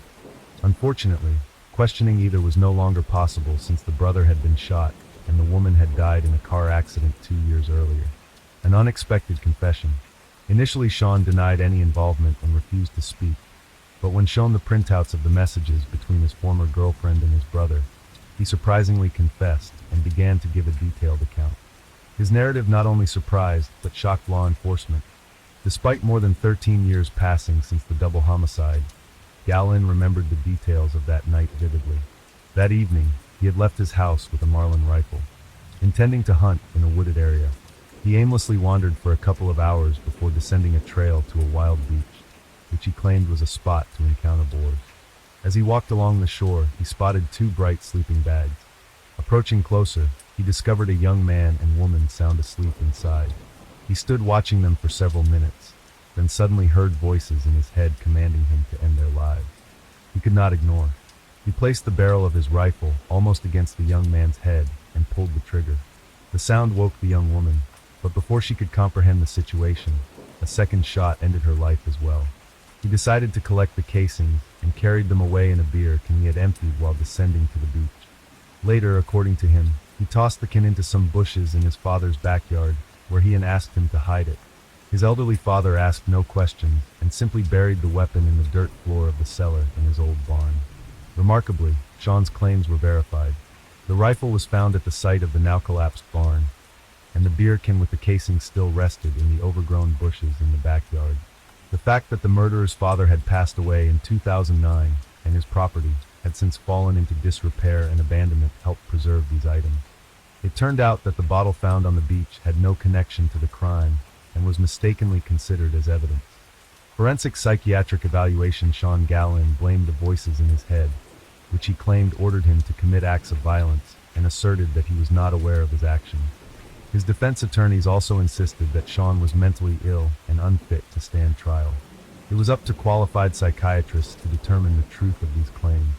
The evaluation revealed that the accused did indeed suffer from a range of mental disorders, exacerbated by the effects of alcohol and prohibited substances. However, at the time of the crime, he acted deliberately, carefully planning each step. Sean was fully aware of how to proceed and how to cover his tracks to avoid police detection. This was precisely why he first ended the life of the young man, knowing that if anything went awry, the woman would not be able to resist. For the same reason, he took the casings with him and prudently gave the rifle to his father, asking him to hide it. According to the psychiatrists, although Gallin had mental deviations, he was competent to stand trial and be held accountable for his actions. What was surprising in this complex case was that his parents, brother, and former girlfriend knew, or at least suspected, that he had committed the double homicide. Yet none of them had turned him over to the police. Trial and sentence. The trial of the accused took place in the spring of 2019, nearly 15 years after the brutal act against the couple. On June 17th of that year, Sean Gallin was sentenced to 2 consecutive life terms without the possibility of parole, plus an additional 94 years for the end of his own brother's life in 2017. The convicted man is now serving his sentence in a special prison unit designated for particularly dangerous inmates with mental disorders. He continues to claim that he hears voices and behaves aggressively. Hence, he is kept under special surveillance to prevent him from harming himself or anyone else nearby. Lastly, it should be noted that the motive for the double homicide was never established. Sean simply saw the couple sleeping on the beach and decided to end their lives. Story 3. We'll discuss the events that occurred in Hawaii. On the afternoon of Christmas Eve 1991, 23-year-old Dana Ireland left her parents' house in Puna but never returned. After discovering her disfigured bicycle, shoe, and hair clumps, bystanders called 911. However, Dana wasn't there. The investigation dragged on for several decades, and although there was the trial and the verdict, the case hasn't been closed. The evolution of DNA testing methods played a crucial role in this case. Dana Ireland's story is probably the most high-profile investigation in the history of Hawaii. Dana Marie Ireland was born on December 12, 1968 in Fort Belvoir, Fairfax County, Virginia, USA. She was the youngest daughter in the family of John Ireland and Mary Louise Crank. Her sister, Sandra, was 7 years older than her. In 1991, when Dana was 23 years old, she and her parents were visiting her sister, who lived in Hawaii. On December 24th in the afternoon, she took her sister's bike for a ride.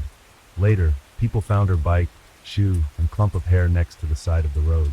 But Dana herself was not there. From the bike's appearance, it was clear that Dana got hit by a car. The impact was so strong that it deformed both wheels and the steering wheel, and the seat came off altogether. Unfortunately, the hope that the man who hit Dana took her to the hospital instead of leaving her to die was false.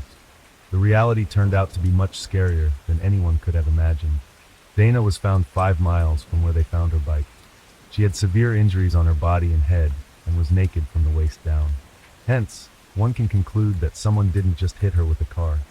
Someone also took advantage of her weakness. Nightmares haunt nurse Jerry Gallagher. She can't escape the memory of Christmas Eve 1991 at a spot on a seaside fishing trail in Wawa, where she was led to Dana, Ireland. Gallagher lived with her husband Randy on Satellite Road, a rough unpaved road cutting into the coastal jungle 25 miles by road southeast of Hilo. At 6 p.m. on Christmas Eve 1991, a friend named Brian knocked on their door to call he wore a Christmas hat with blinking lights, but his mood was far from festive. He drove her to where Dana was lying, a mile from Gallagher's house. Dana was naked from the waist down, and the inner side of her legs was full of bruises. Gallagher remembers trying to help the injured young woman. Using a first aid kit, she bandaged her wound. The most severe injury was on the back of her head. She asked the woman her name. Gallagher asked who attacked her, but Dana wasn't coherent. "Please give me the keys so I can drive home," Ireland said. Gallagher tried to keep her awake. An ambulance arrived more than 2 hours after the girl got hit by a car. The lack of phones in the area led to a significant delay in getting help. The medical staff of the police and fire departments were busy with other cases. However, their own mistakes also led to a 34-minute delay. The dispatcher who received the call about the injured young woman gave the wrong address of where they found Dana, which caused a loss of valuable time. "I thought 1,000,000 times about taking her down to the hospital in my car, but I was so concerned about paralyzing her." Gallagher says, "I've had nightmares about it. None of us knew that it was going to take so long. It took an indescribably long time to get help down to her. If they had got help to her, she would have lived." An ambulance with Dana Ireland inside arrived at Hilo Hospital at 7:56 p.m. At this time, John and Mary Ireland were already looking for their daughter, whose disfigured bicycle lay by the side of the road. They heard the news about an injured woman found 5 miles away. However, they didn't know that this woman was Dana. "We thought someone had hit her and taken her to the hospital," Mary recalled later.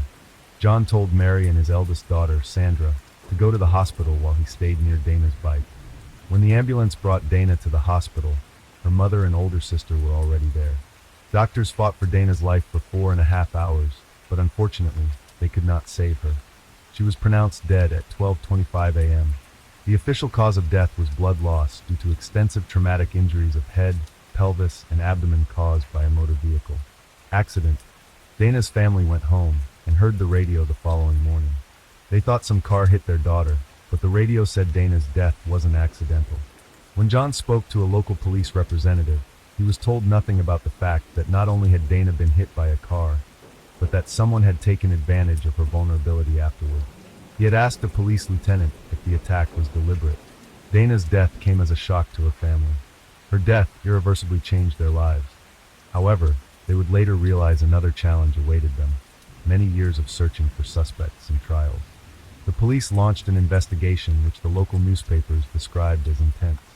The police found a t-shirt that belonged to the criminal at the crime scene. Next, investigators seized as evidence a sheet with traces of semen on which Dana was lying when brought to the hospital. Seminal fluid was also on Dana's body. Moreover, a bite mark on her body was a potential clue since it looked like the teeth prints of the person who attacked her. As a result, the authorities had a DNA sample of the criminal at their disposal, but it was 1991. It wasn't of much help to the investigation process. Another potential clue was the tire tracks where they found Dana's bike. Investigators interviewed residents, hoping to find witnesses who saw Dana getting hit by a car, but no one saw this moment. Or perhaps for some reason, they remained silent. The place where the bike was found, and the place where Dana was found was not a densely populated area, but instead was a secluded place with a bad road where cars didn't travel very often. Due to the lack of witnesses and evidence to help find the criminal, the investigation has reached a dead end. Anyone with information about the case would have received a reward, the amount of which grew over time. However, there was no breakthrough in the case. Later, in May 1994, John Gonsalves contacted the Hawaii County Police. Gonsalves was involved in a high-profile case involving illegal substances, but even though he was facing several decades in prison, he got off with a suspended sentence. The reason for such mitigation was that he told the police that his half-brother, Frank Pauline, had important information about the Dana Ireland case. Pauline said that brothers Albert Ian Schweitzer and Sean Schweitzer were involved in the attack on Dana. The Schweitzer family lived next door to the Pauline family, and the two did not get along with one another. Frank Pauline claimed he was there when Schweitzers attacked Dana. They ran over Dana Ireland, put her in the trunk, and took her to another place, he told the police. Hence, the police made Albert Schweitzer, Sean Schweitzer, and Frank Pauline the main suspects. After the latter's statements, there was a 30-year series of events. Therefore, to understand who Frank Pauline is, let's get to know him better. Frank Raymond Pauline Jr. was born on April 27, 1973 in Fremont, California, in the family of Frank Sr. and Patricia Pauline. At the time of the attack on Dana Ireland, Pauline lived in Puna, a few miles from where they found her. At the age of 20, Frank was already the father of 3 sons. He had his first problems with the law at the age of 9. On February 8, 1983, he got caught in a burglary. You can see his entire track record up to his maturity on your screen. The older he got, the more serious the crimes he committed became. In February 1994, a little over 2 years after Dana's death, he was sentenced to 10 years for harassment and robbery. These charges were not related to Dana Ireland, and yet it made it clear that Frank Pauline won't stop his criminal activities. Due to the crime's multitude, prosecutors dubbed him a walking crime wave at the sentencing hearing.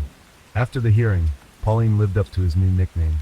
He walked out of the courtroom before he was taken into custody to start his prison term.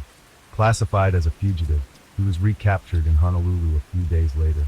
3 months after Pauline received a 10-year sentence, his brother John Goncalves contacted the authorities and told them that Frank had information about the Dana Ireland case. Pauline and Goncalves decided that providing information on the Ireland case would help the first one not to go to prison and the second to get out of it earlier. Of course, the stepbrothers were doubtful sources of information. And yet, after a conversation with investigators, the case against John Goncalves for illegal substances was closed. In the end, he received only a suspended sentence. After Pauline stated he had information about the Dana Ireland case, investigators from Big Island went to talk with Pauline in Honolulu, where the latter was in custody. It was a 90-minute interrogation during which they asked to tell the details about the day of the attack on Dana. Since he claimed to be present during the attack, they took him back to the Big Island where he reconstructed the crime and showed detectives the places he mentioned earlier. Pauline told detectives that brothers Albert Ian and Sean Schweitzers picked him up in a purple Volkswagen Beetle at his home on December 24, 1991. As he said, Ian Schweitzer was behind the wheel. The trio stopped to take illegal substances before they saw a woman standing on the side of the road. We came out by an intersection going towards Kapoho, and that's where we saw a girl standing up. As we were going past, my friend Ian looked towards the side, and he said, "Oh, look at that girl." Then we continued to go forward down the road. Pauline said they turned around because Ian wanted to talk to the woman. They were driving back at about 45 miles per hour, and Ian Schweitzer, who was behind the wheel, did not stop in time and hit Dana Ireland. As he said, the Schweitzers left the car, loaded her into the trunk in front, and continued driving. After a few miles they stopped and pulled Dana out of the vehicle. She was still alive. Pauline stated that unlike the Schweitzer brothers, he did not become intimate with the victim. And yet, he still said something that brought severe consequences. He said that Ian Schweitzer insisted that he find a tire iron and hit the victim on the head to end her suffering. After that, allegedly, they got back into the car and drove away. All his testimony was on paper, and Pauline signed a statement stating that he testified of his own free will. No one forced him or promised anything, and he was not under the influence of illegal substances or alcohol. After Pauline started cooperating with the police, he was transferred to the Maui Community Correctional Center for his protection. As prison officials said, he was a problem for management and received threats from other inmates. In July 1996, just over 2 years after Goncalves gave his statement to the police, Frank Pauline retracted his story, saying he made it up because his stepbrother asked him to help him avoid jail. He said he wasn't present at the time of the attack, but still had information about who was responsible for it. According to him, he confessed he was there only because it was the only way to make them believe him. And my brother telling me the worst thing that can happen to you is they go and give you perjury, Pauline said. However, perjury wasn't among the crimes they accused him of on July 30th, 1997. He was charged with taking the life of Dana Ireland, as he signed a confession stating that he hit her on the head with a tire iron. Later that year, the Schweitzer brothers also received charges.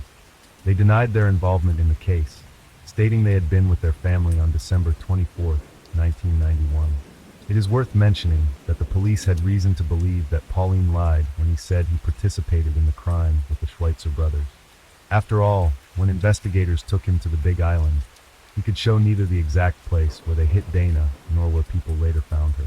And yet Pauline signed the confession, which resulted in charges against him. Realizing that his stepbrother was wrong, saying that perjury was the only thing he could get accused of, he retracted his confession. Meanwhile, Goncalves adhered to the script. Hence, the police dropped the main charges of illegal substance conspiracy against him. He testified against his half-brother, Frank Pauline, at the trial. At that time, DNA testing technology was not as advanced as it is now. Shortly after the arrest, the authorities collected DNA samples of Pauline and the Schweitzer brothers. The Hawaii County Prosecutor's Office also checked biological fluids from the gurney sheet used the day they took Dana Ireland to the hospital and swabs from her body. However, the police were startled when they received a report saying that the DNA of Frank Pauline and the Schweitzer brothers did not match the DNA of the criminal. Based on these results, they dropped the charges against these three men. And yet, it didn't prevent the investigation from continuing their prosecution. They just stated that someone else must be involved in this. Besides, other evidence also didn't point to these three men, did not match what investigators believed was a bite mark on the victim's chest. The police found no traces of Dana Ireland's blood or hair in Albert Ian Schweitzer's Volkswagen, a car that became his property only a month after her death. Perhaps pressure from the Ireland family, the public and the press played a role in the further development of events. Albert Ian Schweitzer was 20 years old at the time of Dana Ireland's death. The only thing he had on his criminal record was related to traffic violations, such as resisting an order to pull over and racing on the roadway. John Schweitzer was 16 years old when Dana died. When the brothers received charges related to the Ireland case, John was already 23 years old. At that time, the police also charged him with fourth-degree assault in an unrelated case, namely inappropriately touching a girl. For the latter case, he received a sentence of 180 days in prison and 1 year of probation. At the time of the incident, the girl was 15 and Sean was 16. Thus, although the DNA test was negative, all three suspects involved in Dana Ireland's death violated the law at some point. It of course didn't help to clear their names. 5 days after Frank Pauline made his first statement to the police, investigators raided the Schweitzer family home. They took Ian's 1957 Volkswagen Beetle as evidence.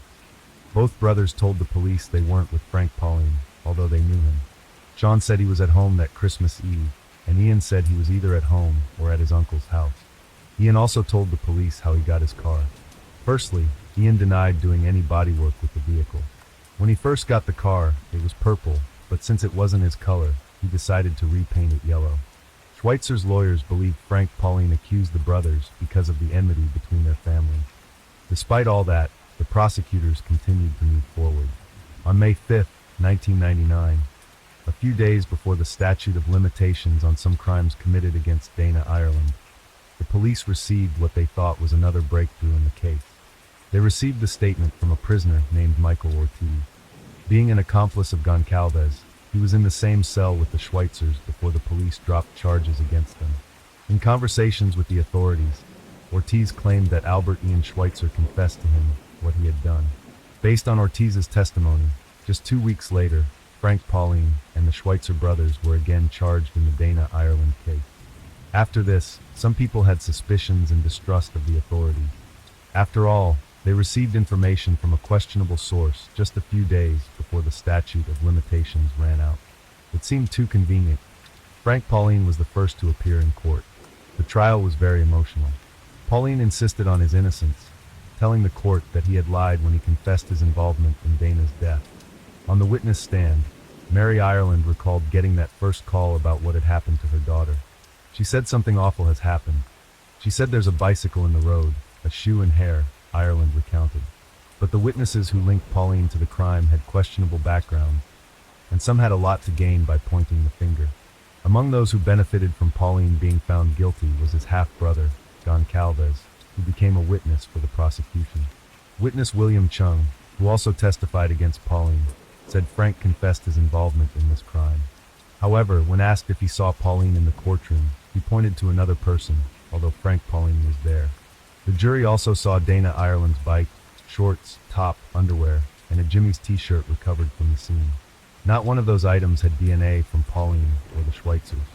To get around the lack of scientific evidence, Deputy Prosecutor Lincoln Ashida insisted that the Jimmy's t-shirt covered in Dana Ireland's blood belonged to Pauline. We're not afraid of that evidence. We embrace it, Ashida said then. That same DNA technology works both ways, for the defense and the prosecution. Pauline's lawyer protested, saying the t-shirt wasn't even Frank's size. Nevertheless, the jury found that the evidence and assumptions presented at the trial were enough to convict Pauline. Despite forensic evidence showing that Pauline gave a false confession, he was found guilty and sentenced to 180 years. The next was the trial of Albert Ian Schweitzer. He knew that despite the lack of any physical evidence, Frank Pauline had been sentenced to 180 years in prison. Therefore, Schweitzer was surprised when prosecutors offered him to take a plea deal. However, he refused it, continuing to insist on his innocence. The prosecutor claimed that Schweitzer's Volkswagen Beetle was the car that hit Dana and then took her to a fishing trail where she was found. All this happened despite several facts. Firstly, in the area where they found Dana, witnesses saw another car, a pickup truck. Secondly, analysis of Schweitzer's car did not show any evidence of his involvement in this case, and Ian became the official owner of Volkswagen only in January 1992. In 2000, based on the statement of Michael Ortiz, who claimed he heard Schweitzer's confession, and the allegedly unusual circumstance of scratches on the bumper of his car, Ian Schweitzer was sentenced to 130 years in prison. After seeing his older brother convicted, Sean Schweitzer took a plea deal. He and his family changed their minds and decided not to insist on his innocence, fearing the justice system would fail them again. In the end, Sean Schweitzer pleaded guilty to the lesser charges of kidnapping and involuntary deprivation of life. Part of the deal with the prosecutor's office was that Sean Schweitzer had to accuse his brother and Frank Pauline of Dana's death, and take a polygraph test to show he was honest when confessing to the crime and reporting the details. On March 24, 2000, a polygraph examiner from the State Attorney General's office administered the test. As the court documents indicated, when taking the test, Sean Schweitzer wasn't truthful when describing what happened. In other words, he lied about his involvement in the death of Dana Ireland. However, while he didn't pass the test, he still received an offer to take the plea deal. And here's why. Deputy Prosecutor Lincoln Ashida gave the judge a different statement. According to court transcripts, Ashida said Schweitzer did pass the polygraph, finding that he was not deceptive to any of the questions. Sean Schweitzer was sentenced to 5 years probation with credit for time served, 18 months. In an interview Sean gave to Hawaii News now after his release, he said the deal with the prosecutor's office was a family decision. His brother, Ian, the one sentenced to 130 years, later recalled how he thought it was pointless to imprison both brothers. Ian said losing both sons would be even more stressful for his parents, and they would not survive it. He approved the family's decision and told Sean to do what the prosecutor said to avoid spending the rest of his life in prison.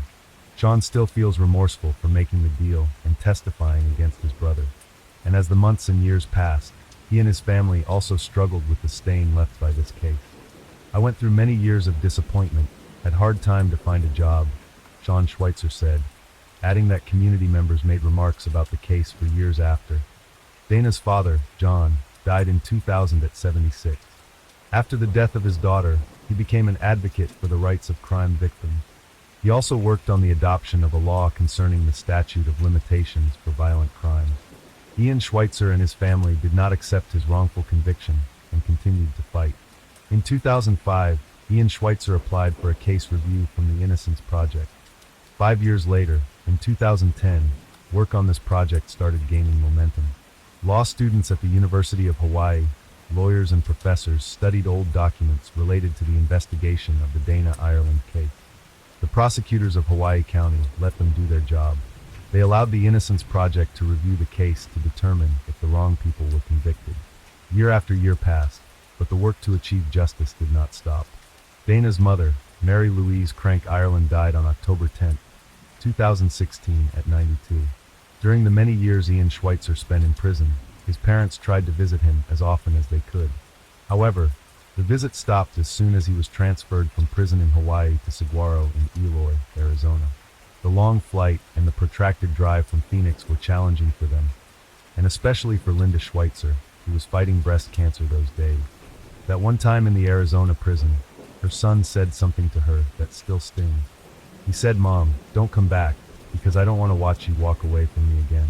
On January 23, 2023, 23 years after the jury found Albert Ian Schweitzer guilty, his legal team filed a motion asking the judge to vacate the conviction based on new evidence and information. The court hearing occurred the next day.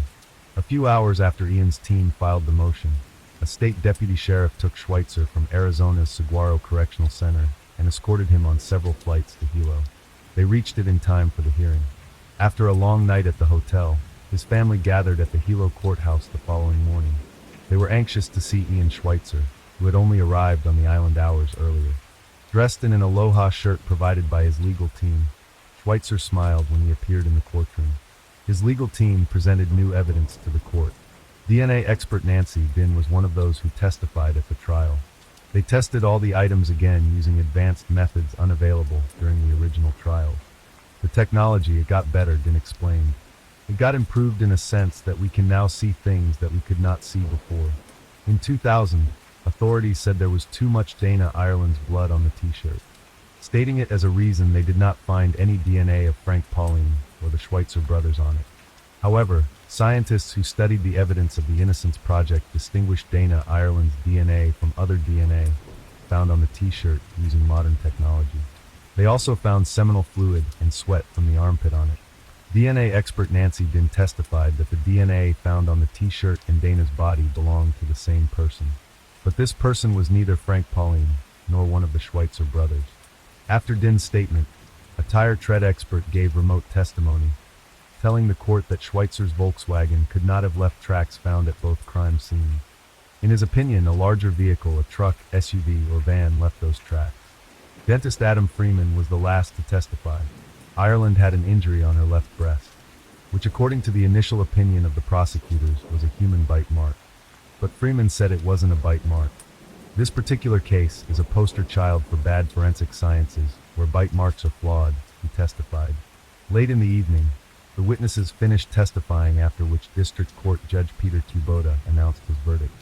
The new DNA evidence, the tire tread evidence, the bite mark evidence, and Sean Schweitzer's recantation conclusively proves that in a new trial, a jury would likely reach a different verdict of acquittal, Kubota told the court.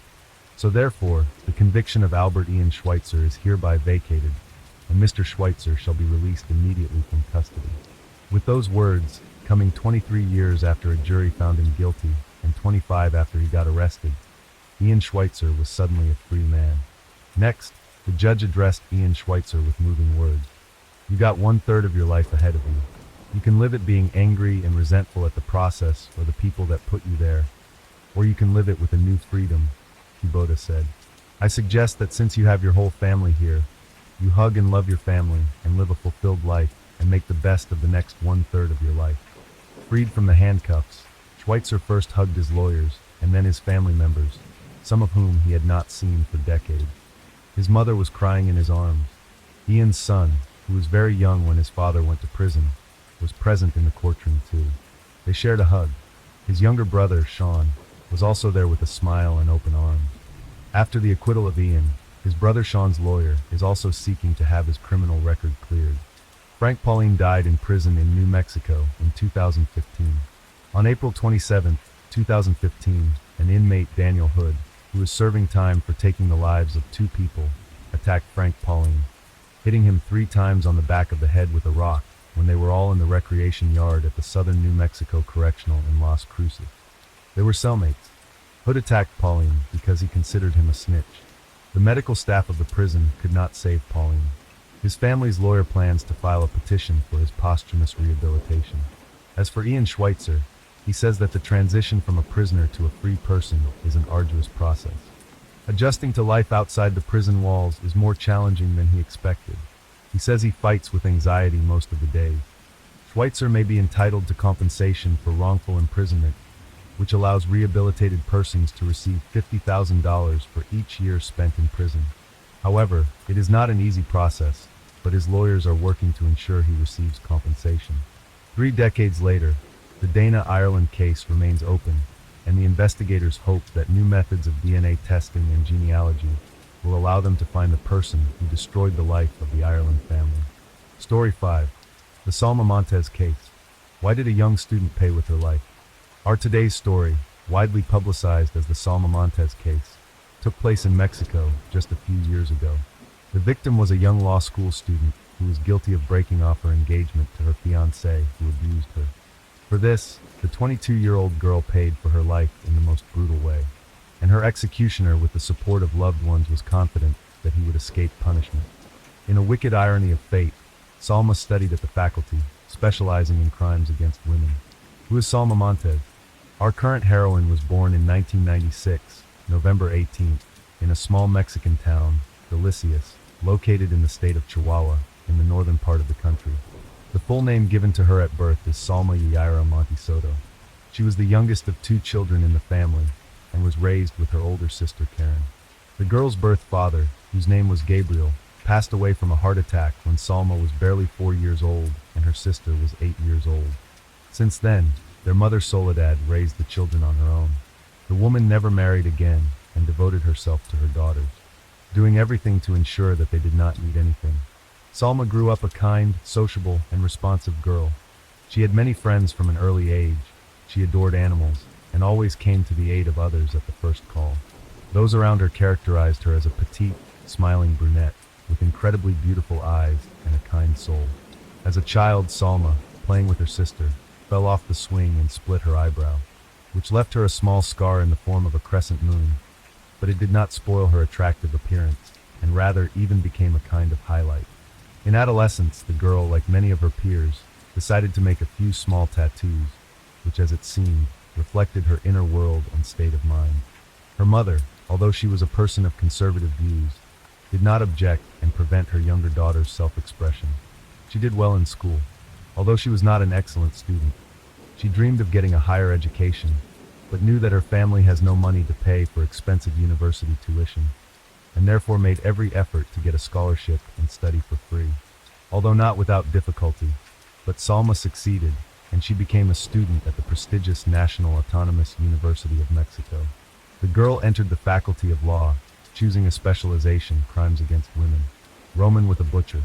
In 2006, the 20-year-old student met a young man whose name was Kevin Gualberto Pilcaster. The guy was 5 years older than her. He worked as a cook in one of the local catering establishments and dreamed of a career as a restaurateur. It is noteworthy that the young man began his professional career as a butcher, cutting up cattle carcasses in a butcher shop owned by his family. Kevin was quite nice, good-looking, and courteous. He knew how to make a good impression, and he seemed to Salma to be a good guy. Between them began a friendly communication, which very quickly turned into a romantic relationship. 5-year age difference was not a serious obstacle, and about a year later, the couple officially engaged. Members of the Pilcaster family gladly accepted Salma, despite the fact that her family was much more modest in terms of material wealth. They believed that the young beauty has a positive effect on Kevin, who next to her literally glowed with happiness. But there was another reason which they preferred not to talk about. As it turned out, the guy had attacks of aggression from which suffered all those who were unlucky to be at that moment near. However, after the engagement, as it seemed to everyone, he became a little more restrained and calm. But Soledad and Karen did not want to be related to the rich chosen Salma. They noticed a change in Salma's behavior, which caused them genuine concern. Since the beginning of their relationship with Kevin, she became withdrawn, often crying, closed in his room, and from the smiling and cheerful leader has not left a trace. At the same time, Salma desperately tried to convince her mother and sister that she was fine. In addition, her face and body were periodically bruised, which she carefully tried to hide, and their origin was not explained in any way, avoiding an answer. When Salma accepted a marriage proposal from her boyfriend, her loved ones were shocked and desperately tried to dissuade her from marrying a guy who abuses her. But the young student, despite everything, was in love with her chosen one and naively believed that everything would change for the better. A scandalous breakup. Time passed and Kevin became more and more irascible, aggressive and intemperate. He was jealous of his passport literally to every pillar. Forbade her to communicate with fellow students and in general with any guys, and also demanded that Salma daily reported to him about where she was and with whom she saw. On this ground, the couple constantly quarreled, and the young man often put his fists into action. At the end of March 2019, after another major quarrel, which ended in manhandling, Salma broke off the engagement just a couple of months before the planned wedding. For her fiancé, it turned out to be a terrible blow, but not because he loved the girl, was very worried about it, and wanted to fix everything, but because he took the deed of the chosen one as a personal insult. First time Kevin tried to return the bride, but he did it in an ultimatum and orderly form. When he realized that she did not want to see him anymore, he suddenly changed tactics. He again became courteous and polite, as at the beginning of their relationship, offered the former lover to remain friends and continue to communicate. A couple of weeks after the breakup, the young people finally calmly talked and seemed to have figured everything out. Salma at the time was actively preparing for the defense of the diploma, at an internship, and was too busy studying, and therefore about the conflict with her former fiancé and broken engagement almost did not think. When on May 31st, Salma unexpectedly called Kevin and proposed to meet, she did not think it strange or suspicious, and she agreed. They agreed to see each other that evening in the parking lot outside the local Natural History Museum on the northeast side of town. The guy worked near the place and often left his car there. After school, Salma was given a ride to the building by a close friend of hers named Violet. Since it was Friday night, they said goodbye until Monday, agreeing to go to the library together that day to study. There was a Ford Transit van in the parking lot, which belonged to Kevin's parents and which he himself used as his work vehicle. The young man was supposed to show up any minute, so Salma headed for the car while her friend went home. Salma has not been seen alive since. Disappearance of a student when Salma did not return home in the evening. Her mother and sister sounded the alarm. She always warned her loved ones that she was going to stay out late or spend the night at a friend's house. Soledad and Karen did not even guess, because Salma, not wanting to upset them, hid it from them. The student's cell phone was turned off, and after several hours of unsuccessful attempts to reach her, her mother and sister began to call her friends, but they could not help. When the relatives contacted Violet, she said that Salma was going to meet her ex-fiancé, and she drove her to the meeting. At this point, the women realized that something terrible had happened, and it was time to sound the alarm. They immediately, right in the middle of the night, went to the police station, where they reported the disappearance of Salma, as well as their terrible guesses about what might have happened. Law enforcers took the statement of the concerned women seriously, and quickly began searching for the missing student. The first thing was question Violet, who last saw Salma. She confirmed that she took her friend to meet her ex-fiancé, and they said goodbye in the parking lot. And a couple of hours later, Salma Montez's phone was turned off and unavailable. Kevin, who was visited by the police in the morning, said he saw his ex-fiancé in the parking lot. They talked for a while and went their separate ways. It was obvious that the guy was not telling us something, but he had nothing to show for it. Less than 24 hours had passed since Salma's disappearance, and there was still hope that she would soon turn up alive and unharmed. and there were no good reasons for detention, searches, and interrogations, so the investigators limited themselves to talking outside the station and collecting testimony. Salma's friends, fellow students, and relatives took an active part in the search for her. They pasted flyers with her photos around the city, created posts on social networks, through which they asked to share any relevant information about Salma's whereabouts. The missing person was described as a petite, skinny brunette with light skin and brown eyes. Among the special features mentioned were her tattoos, 3 hearts on her stomach and musical notes on her right arm, as well as a small scar above her eyebrow. She was carrying a cloth backpack with textbooks, notes, and a student ID card, which she always carried with her. A grisly find on the banks of the canal on June 7, 2019. A badly disfigured and decomposed human body was found on the bank of a canal, the appearance of which was literally shocking. The hands were missing, the skin had been stripped off in places, the hair had been burned off, and the face had been mutilated beyond recognition. In addition, all teeth had been removed, and no personal belongings or clothing could be found. According to preliminary reports, the cause of death was a deep wound in the neck, inflicted by the precise blow of a sharp knife. And the girl literally bled to death in a couple of minutes, and all other injuries were inflicted posthumously. Obviously, the perpetrator did everything possible to make the body unrecognizable, either by fingerprints, dental records, or any special features or external data. Experts only agreed that it was a young girl aged 25 years old, and it was immediately suggested that the body belongs to Salma Montez, who disappeared a week ago and whose story was actively replicated in the press. The mother and sister of the girl were invited to the identification, but they could not recognize their relative in the disfigured corpse. The women simply refused to believe that someone could have treated the kind-hearted and sympathetic Salma so cruelly. In order to unambiguously identify the identity of the victim, required an expensive DNA examination. However, the Montez family had no money for such research, so the test was conducted by a state laboratory, whose equipment left much to be desired, and the probability of error or inaccuracy was quite high. Unfortunately, the results of the examination confirmed that the mutilated body found did indeed belong to the missing student. However, the grief-stricken relatives of the girl still refused to believe it and announced on social networks to raise funds for a second examination in a private laboratory with more accurate and modern equipment. Hundreds of concerned people responded to their request, and the necessary amount of money was collected quickly enough. But, alas, the retest only confirmed the results of the previous one. It was Salma, the only suspect. Relatives and close friends of the deceased in one voice claimed that she had no enemies or ill-wishers, but at the same time almost all mentioned her troubled relationship with Kevin Pilcaster, with whom she broke off her engagement about a month before her disappearance. Salma's mother and sister claimed that her ex-fiancé abused and beat her, which is why she decided to break up with him.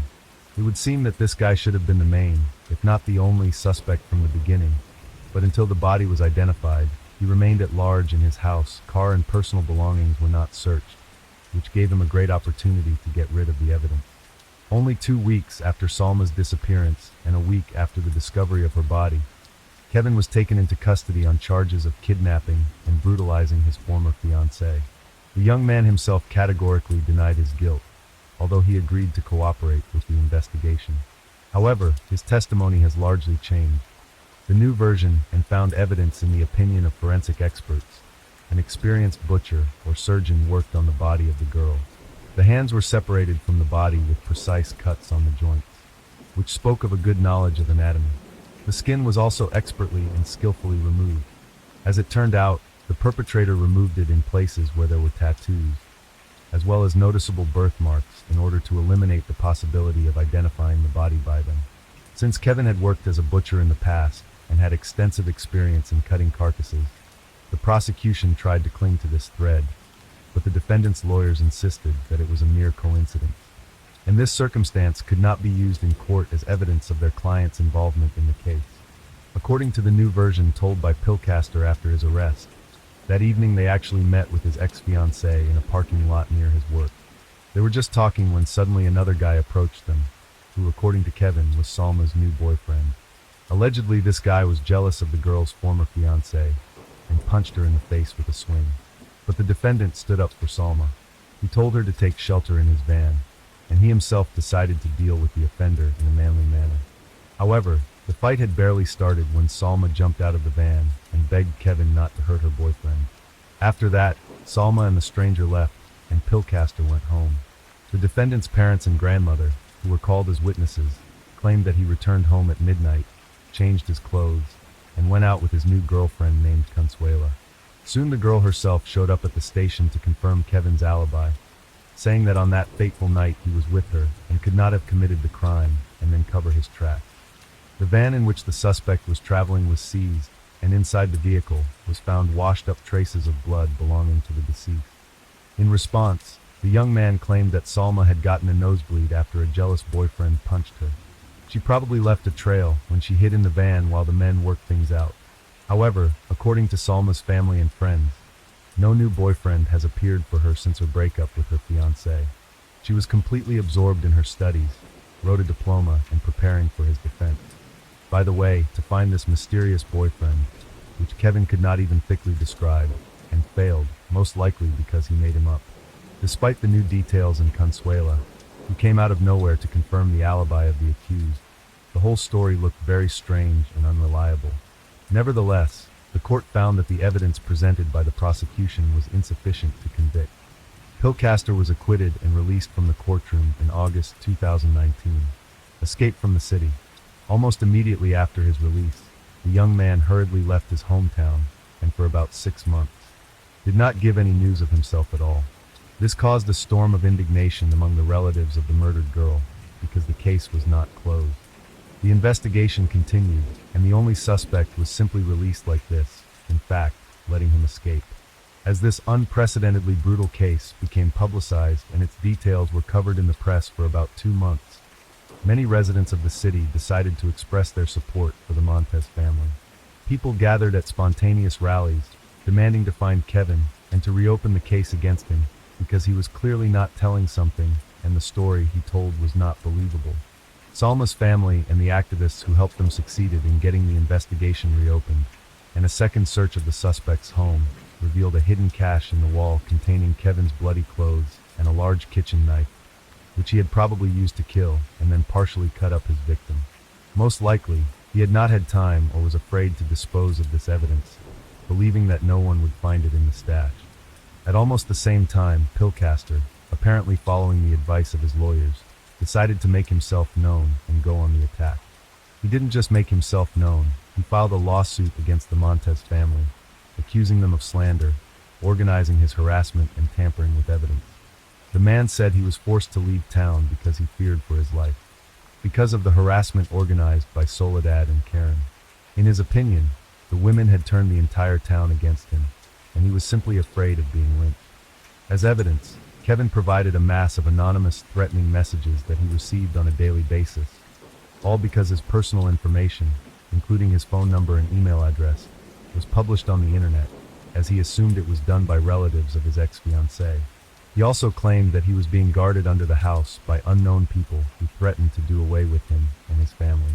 Following the gruesome discovery at the Pillcaster home, Kevin has once again become the prime suspect in the murder case, and has once again been taken into custody. At the same time, the man and his lawyers insisted that the evidence was planted on him, and also accused the Attorney General of collusion with the Montes family, and the which allegedly could prove the innocence of the defendant and confirm his alibi. However, no such recordings were found because they simply did not exist. A new investigation and a protracted trial. Before Kevin could be taken back into custody, it was necessary to overturn his previous acquittal. This process was somewhat protracted because the judge did not want to admit his mistake and insisted that his decision was correct and only right. However, after several sessions, the verdict was overturned, after which a new case was started, taking into account the discovered evidence. In this regard, Kevin's parents and grandmother decided to organize a real press conference, during which, answering questions from journalists, called their family members victims of the machinations of Soledad and Karen Montes. According to them, these women from the beginning were against the relationship between Kevin and Salma. While the Pillcasters loved Salma with all their hearts and already considered her a member of their family, they also claimed that they were literally crushed by the news of the death of the failed daughter-in-law, and soon they were in for another shock when their son was accused of Salma's murder. The suspect himself in the interrogation did not hide the fact that they had a difficult relationship with the former lover, and even confirmed that at times raised his hand on her. He justified his actions by the fact that Salma allegedly he cheated and he had the right to punish her. He also did not hide that he was annoyed when Salma broke off the engagement, which she, in his opinion, had no right to do because it offended him as a man. A new trial did not begin until June 2020. This time Kevin was charged with kidnapping and aggravated brutal murder, motivated by gender-based hate. In fact, he himself led the investigation to this conclusion, constantly repeating, "A woman had no right to act and speak like that." The collected evidence, including the bloody clothes and the knife, which was recognized as the murder weapon, as well as the testimony of witnesses, was enough to convict. And the story previously told by Kevin about Salma's new boyfriend, who, in his opinion, and was the real culprit, simply fell apart because there was no other guy in the parking lot or in the life of Salma. The prosecution requested time to complete the investigation, and the court agreed to grant the request. In this regard, it was decided to send the defendant for 6 months of pretrial detention in a maximum security prison. But due to the coronavirus pandemic that swept the world, the investigation was delayed and court hearings were repeatedly postponed. So Kevin's 6-month pretrial detention dragged on for almost 2 years. A fair sentence.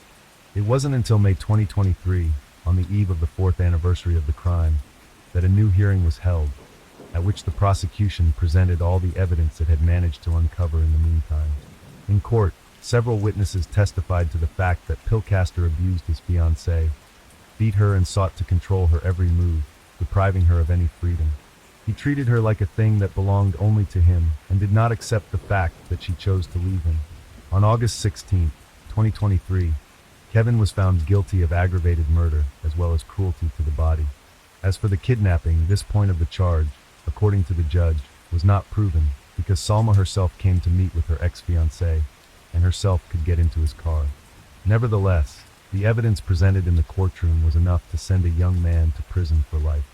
More precisely, he was sentenced to 70 years in prison.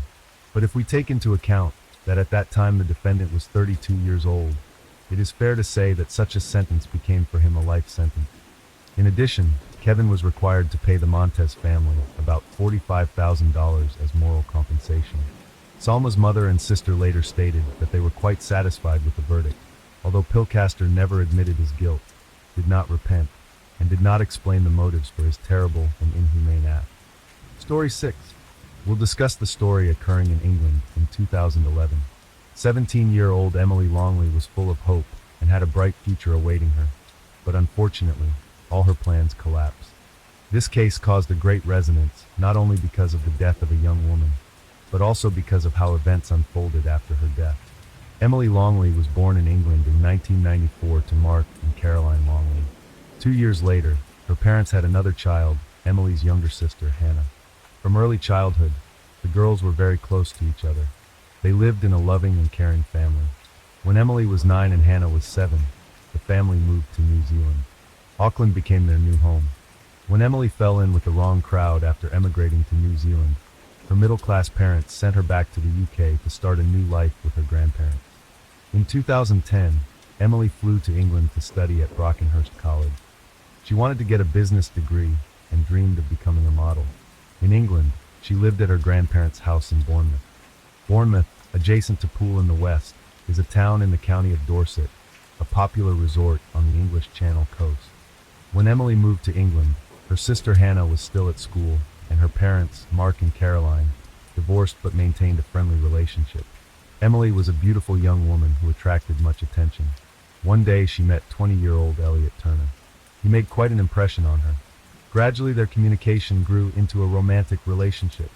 In April 2011, Emily returned to New Zealand to visit her family, whom she had not seen for about 6 months. Her father met her at the airport. She ran up to him and hugged him tightly, saying she missed him very much. Emily had a very close relationship with her father, who loved her madly and missed her smile, laughter, and dirty jokes. The following day, the whole family went to Emily's favorite pizzeria. She told her parents that apart from studying in college, she was engaged in modeling and made some incredible friends. She also mentioned the man she was dating, 20-year-old Elliot Turner. They had only been dating for a few months. and it seemed to her that she was too young for something serious. "I think I'm going to end it when I go back," she said. Emily spent the next few weeks hanging out with friends and family. She had a wonderful time. No one suspected they would soon lose her. When Emily's flight started boarding, it was hard for her to say goodbye to her family. However, Emily promised she would be back in 5 months. She wanted to see the matches of the Rugby World Cup, which was to begin on September 9th. While texting with her father a few days later, Emily informed him about breaking up with Elliot, but she did not go into details. Elliot behaved strangely after seeing the photos of Emily that she posted on social networks while in New Zealand. There were guys in these photos, and Elliot was very jealous. The son of a wealthy jeweler, Elliot Turner, was 20 years old, and his life seemed carefree. Turner was well known in the local bar and club scene in the Bournemouth and Poole areas, and was part of a gang of wealthy young men called the Firm. Called by his friends, All Talk Turner because of his boasting, he met Emily in December 2010. The couple enjoyed the high life at the resort and often had fun until late at night. But Turner, who had a history of obsession with women, soon showed signs of jealousy. As a result, their relationship quickly escalated into violent arguments. Some people described him as a person displaying a threatening, aggressive, violent, controlling, and possessive nature. In January 2008, when he was 16, he received a harassment warning letter from the police telling him not to contact his ex-girlfriend after he bombarded her with text messages and emails because she broke up with him. Turner loved being at the center of attention. He didn't need to work for a living. His parents gave him everything he needed. Elliot skillfully manipulated people, including his parents. His life was all about parties, women, alcohol, and illegal substances. He considered himself a man who can do anything he wants. Elliot carried a hammer with him in case anyone tried to contradict him. His friends believed that Turner fancied himself a gangster and wanted to become the one everyone turned to for help. He could come to the bar and buy everyone a drink. Elliot bragged about driving a new Mini Cooper, but it was a gift from his grandmother. He tried to maintain his bad boy image with a series of supposedly streetwise messages on social networking sites, where he often referred to himself as Scarface or God. He didn't lack female attention, but when he met Emily, he became very attached to her. She complimented his image of a successful person, which he worked hard to create.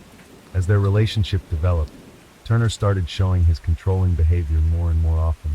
He even threatened Emily that he would take her life. In an emotional plea to Turner, Emily wrote a note to him a few months before her death saying, 1. I love you. 2. Don't say you'll kill me. 3. Stop talking about your ex-girlfriends. 4. Stop being so constantly aggressive. Be more cool. That is so much more hot, and you make me scared because you're so intimidating. When Turner began to show his true face, and when his controlling behavior started to go beyond all reasonable limits, Emily realized that he was not the person she wanted to be with. However, people like Turner don't understand rejection. On the evening of May 6, 2011, Emily was with friends in one of the entertainment venues. Surveillance cameras captured how she came to a nightclub with a friend. That evening, Turner read her Facebook messages and discovered that Emily was dating another man. It pissed him off. He came to the club and started arguing with Emily. This whole story ended with the girl throwing her drink in his face. Turner verbally abused her and threatened her with violence. He didn't like Emily's outfit. He thought it was too revealing. He dismissed the fact that Emily had broken up with him. The man wasn't going to let her go, so she decided to leave. Yet her ex-boyfriend followed her. His friends heard him say, "I will kill her. I will go to prison for it and still be a millionaire. I would do 10 years. It wouldn't bother me." Turner caught up with Emily, somehow persuading her to go to his house. He said he wanted to talk in a more relaxed atmosphere. Elliot Turner lived with his parents. Perhaps that's why Emily went with him. Maybe she thought he would behave more calmly in the presence of his parents. Neighbors saw them go inside the house. The following morning, Anita Turner, Elliot's mother, called the emergency service, saying Emily was not waking up. "I need you to pull back the duvet for me and just look to see if you can see any signs of breathing." I tried to hold the pulse. "No, I need you to put your face next to her mouth. Can you feel any breath? Can you see her chest going up and down?" "No, nothing." "What color is she? What color is she? Yeah, what color is she? Is she blue? Is she red? Is she red?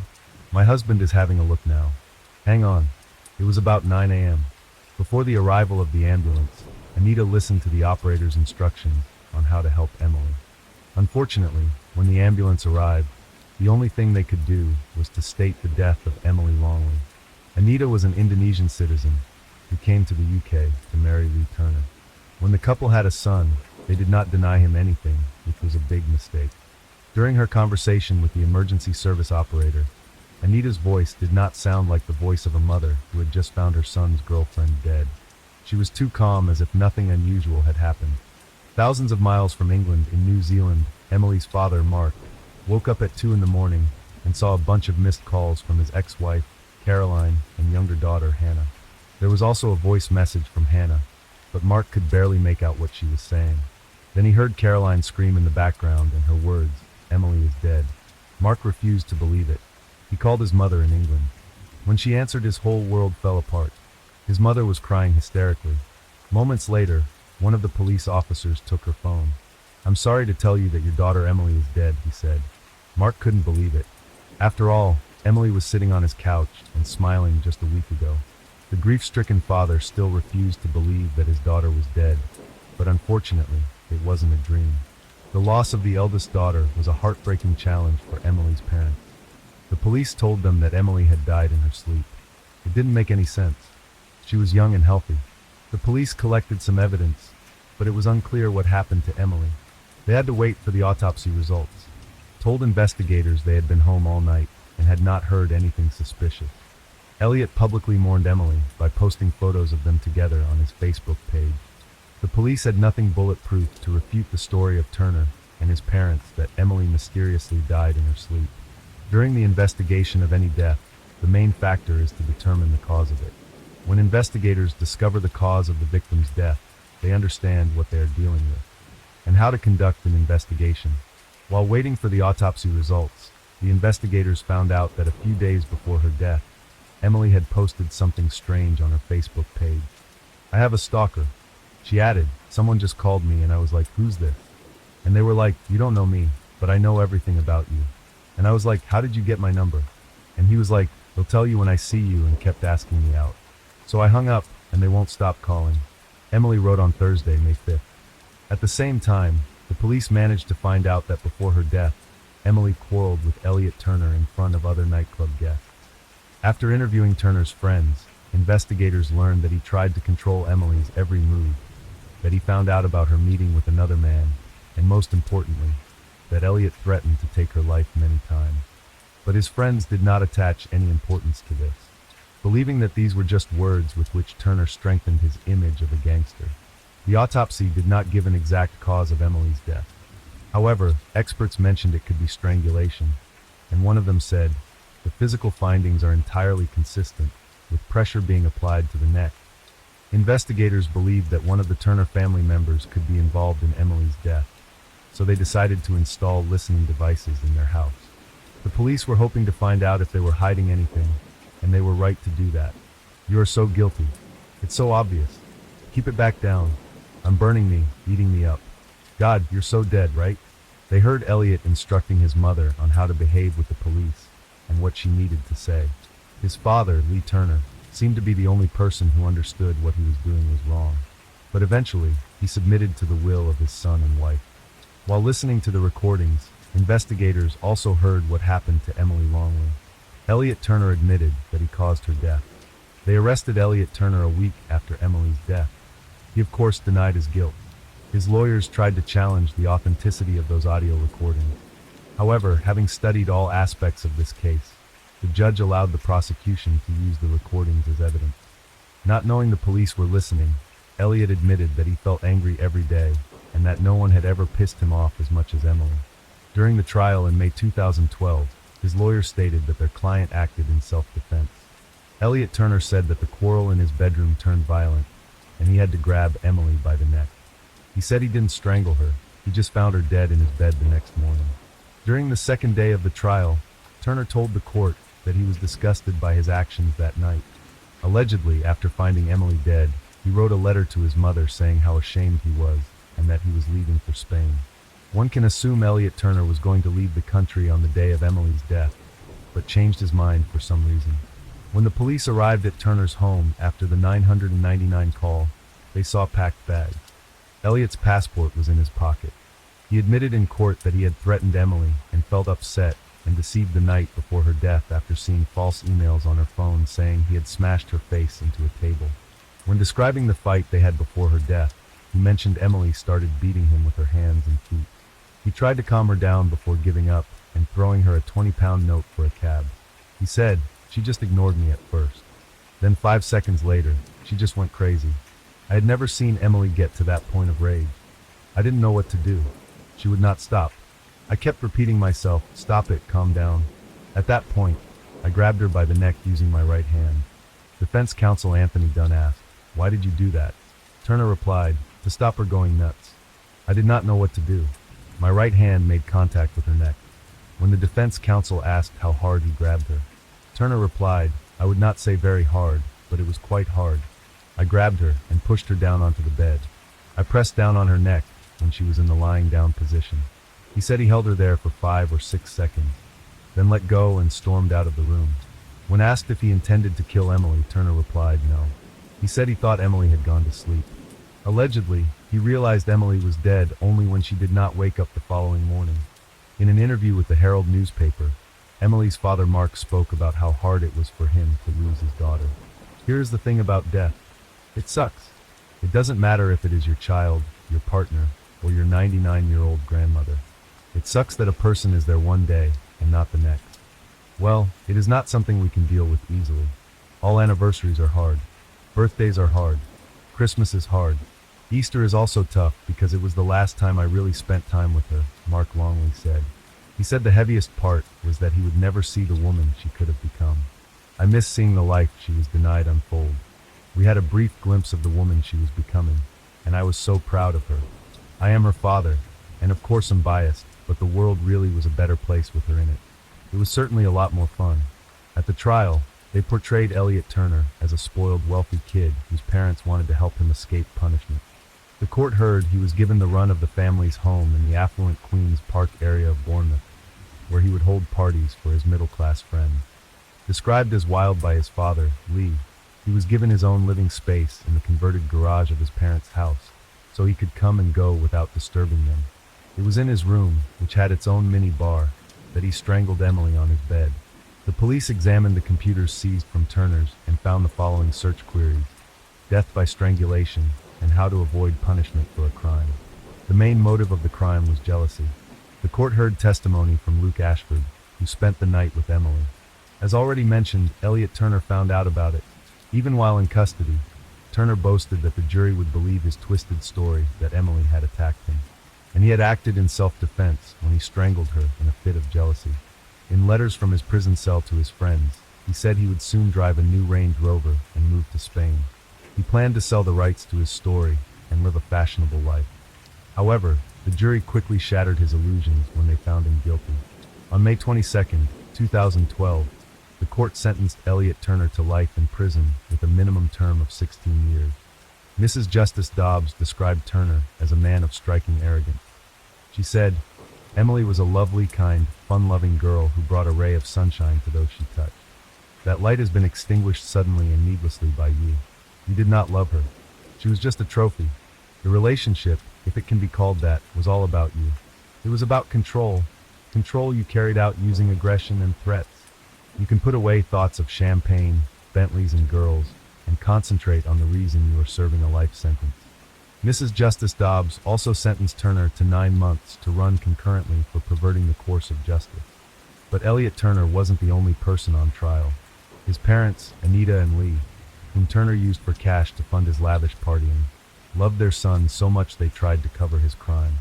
Lee destroyed Turner's confession letter, and Anita took the jacket from the bedroom where the letter allegedly was. His mother even postponed calling an ambulance so her son could cover his tracks and let the family come up with a convincing story for the police. When asked why she did not call an ambulance, Anita Turner replied that she did not believe Emily was dead. Under cross-examination, they asked her if she thought Emily had ruined her son's life. After a pause of 6 seconds, she replied no.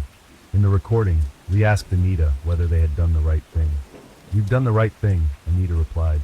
Both 51-year-old Anita Turner and 54-year-old Lee Turner were found guilty of perverting the course of justice and sentenced to 27 months in prison. Mrs. Justice Linda Dobbs said, The two of you chose to fight the case, showing little remorse. Mr. Turner, you claimed you didn't know the contents of the letter when you destroyed it, but the fact it was burning on your conscience is quite evident from your anguished tone of voice on the tape. Released in 2013, after serving half of their sentence, they still live in the house where Emily Longley died. Emily's dad, Mark, broke down as he spoke about the verdicts after the case. Supported by former wife Caroline and daughter Hannah, he said, "What we have heard over these 5 weeks has shocked us and disgusted us. That a man so evil like Turner could treat a gentle and loving girl like Emily so violently is beyond belief. We are so proud of the fact that she had come halfway around the world to cause a better life for herself. This is a life Turner decided to end." Mark said there was a lot of talk about Turner's boasting, and that no one had taken his threats seriously until it was too late. Even his mother did not take him seriously when he texted her to tell her he was going to break Emily's neck. Perhaps if someone had taken his threats seriously, Emily might be with us today. I hope Turner suffers every day in prison for what he has done. In October 2020, the press reported that Elliot Turner's cellmates had beaten him in prison. It happened after he hung up photos of Emily in his cell and boasted of receiving letters from female fans. Some of his cellmates attacked him after he said he would soon return to his life full of champagne, Bentleys, and birds. In 5 years, Turner will have the right to apply for early release from prison. One can only hope that common sense will prevail and that the parole board will make the right decision regarding a person who still has no remorse for his actions. Story 7. Fateful morning. Wake up. Is anyone alive in this house? Judy cheerfully entered the home of her sister, Linda Slayton. The morning of September 4th was normal. Something seemed off. Judy often visited her nephews, and today she came to their home as usual. A cup of hot coffee and a friendly conversation with her sister was how their day usually began. "Were you little slackers?" Judy smiled, peering into the room of her nephews, who were sleepily rubbing their eyes. She was surprised to see Linda still asleep, for she usually woke up before the boys left for school. Judy left the house and noticed that the window in her sister's room was wide open and one of the curtains was missing. It was strange. "Why aren't you in school yet? Is your mom sick? Why is she still sleeping?" Judy walked restlessly toward her sister's bedroom. "Linda Slayton, I want to see you." Judy knocked on the door, but there was no answer. The next instant the sight that came into view made her heart sink. Her sister's body lay across the bed, her head hanging to the floor. The young woman was half undressed, and a wire hanger was wrapped around her neck. There was no sign of a struggle in the room. The closet was open, but otherwise everything looked normal, Linda's things lying in their places. Upon seeing her sister's body, Judy screamed, and the janitor working outside called the police. The police arrived and asked the children to leave the house, which had now become a crime scene. Tim, on the other hand, looked into the room and saw his mother dead. The boys were sent to their grandparents' house for the duration of the investigation. That fateful morning was the beginning of a mysterious and dark story. It changed their lives forever. Linda Slayton was born on a spring day, March 8, 1950. The girl dreamed of a large and happy family. Her fate, however, did not turn out the way she wanted. At the age of 19, Linda entered into marriage with Frank Slayton. At this age, she was already a mother. 3 years before the wedding, the couple had their first son, Jeffrey, and after another year, a younger son, Timothy, was born. And only after another year, Linda managed to convince the father of their children, Frank, to become a family. But alas, this marriage turned out to be far from her expectations. He turned out to be a cruel man. His outbursts of anger regularly fell on his wife and son. Jeff and Tim's memories of their childhood were filled with nightmares. Their father was an aggressive alcoholic who kept his family in suspense. Linda often thought about divorce, but fear and addiction prevented her from taking that step. However, in 1974, after 9 long years of marriage, she gathered the last vestiges of strength and determination. Leaving behind the hell that was their family, Linda took her son and left Frank Slayton. It was the first step towards a new life where Linda hoped she could give her sons the security and happiness they had been denied for so long. She didn't yet know the trials that lay ahead, including that terrible day that became fateful for her family. After the divorce, Linda and her 2 children lived at 303 North Brunel Parkway in Lakeland, Florida, which was one of Polk County's densely populated cities. In 1981, it was a place where business was booming and new residential neighborhoods were being built on every corner. These were mostly duplexes where large families settled. Lakeland, with its abundance of lawns and greenery, was very attractive to residents. One of the many duplex homes belonged to the Slayton family. Despite this, they didn't stay in it for long. It is known that Linda and her sons moved to Florida from Hartsella, Alabama, just 2 weeks before the horrific crime. What could have led to such a gruesome tragedy? Perhaps Linda brought not only her children with her, but also dark issues from her past. After her divorce, Linda Slayton began a new life as a single mom. She strived to give her children everything she could, torn between work and home responsibilities. Linda didn't have a car, so her sons either walked to school or neighbors drove them. Despite the hardships, Linda never gave up and tried to provide her children with everything they needed. In addition to school activities, the boys also participated in the soccer section. But since it was not always easy to get there without a car, Coach Joe became their savior. He regularly drove the brothers from home to the stadium and back. A week before the tragic events, on September 4th, Linda was actively preparing for her mother's move. She was sure that a woman living with them would be able to help Linda cope with the daily household chores and create an atmosphere of comfort and family harmony in the house. On the evening of September 3rd, Jeff returned home from a workout. He felt an empty feeling in his stomach, but there was no food in the house, so he decided to go to his grandmother's house. When he returned around 9:30 p.m., his brother and mother were not in the house. The boy turned on the TV in an attempt to distract himself, but his anxious thoughts did not leave him. The quarrel with his mother, which had occurred the day before, did not give him peace. He tried to put it out of his mind, but when he came home and did not find his relatives, he began to feel a strange longing. Usually at this time, their house was in a state of excitement.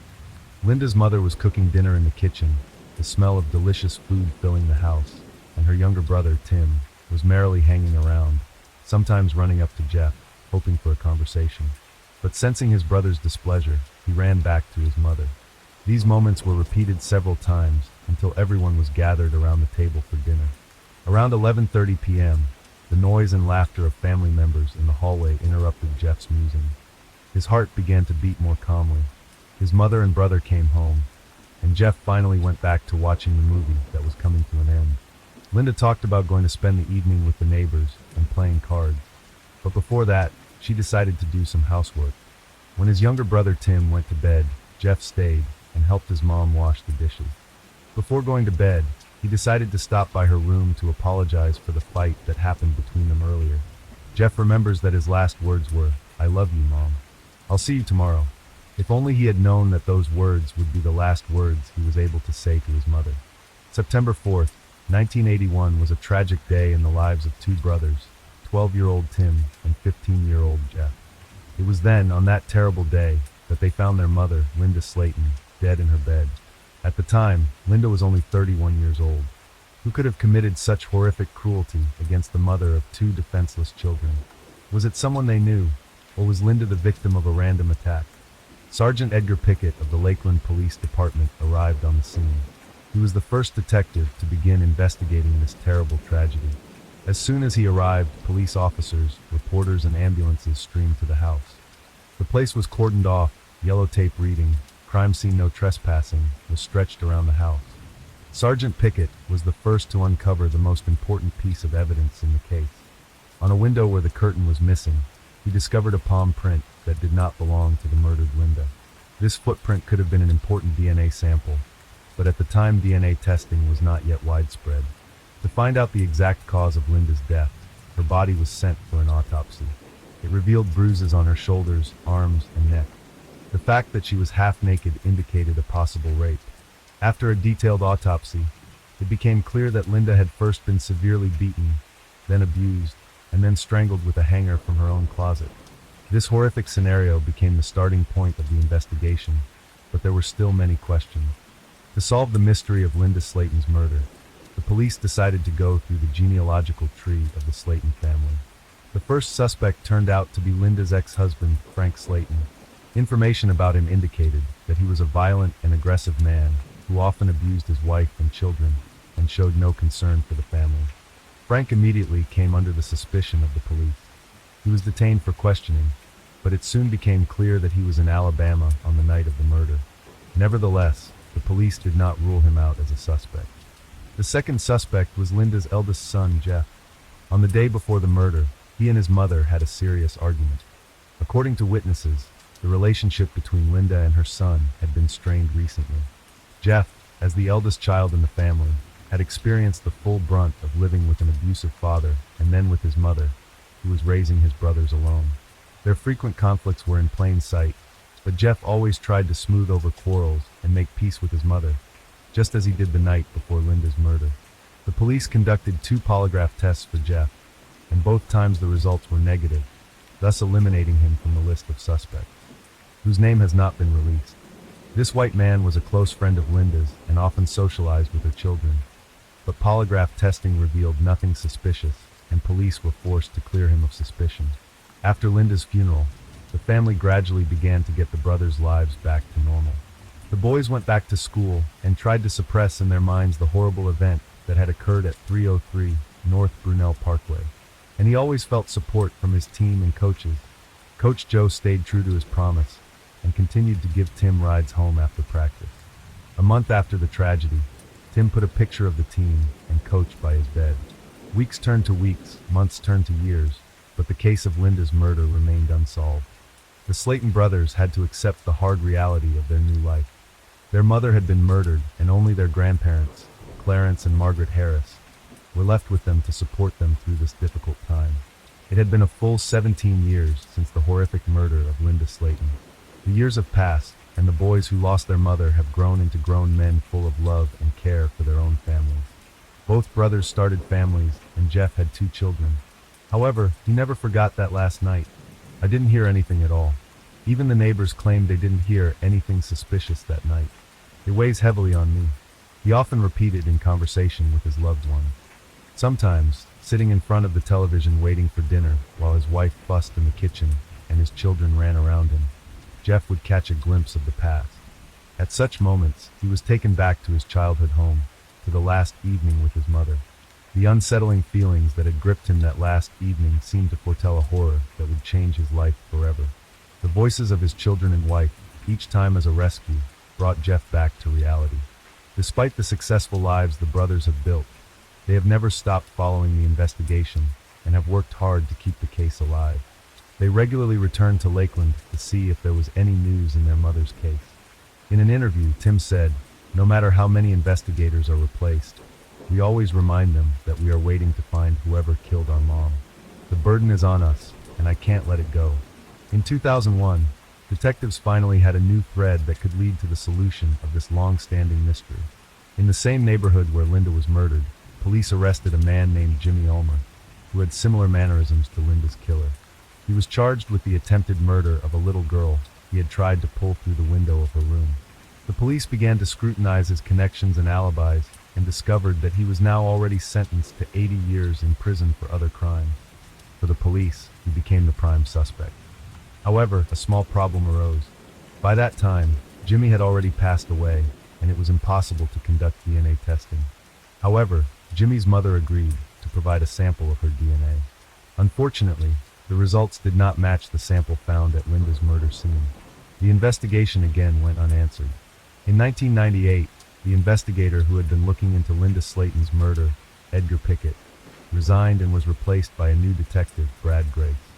Grace discovered an unidentified DNA sample that had been collected at the crime scene back in 1981. He decided to send that sample to the state's largest laboratory, the Florida Department of Law Enforcement, to try to identify Linda's killer from the DNA.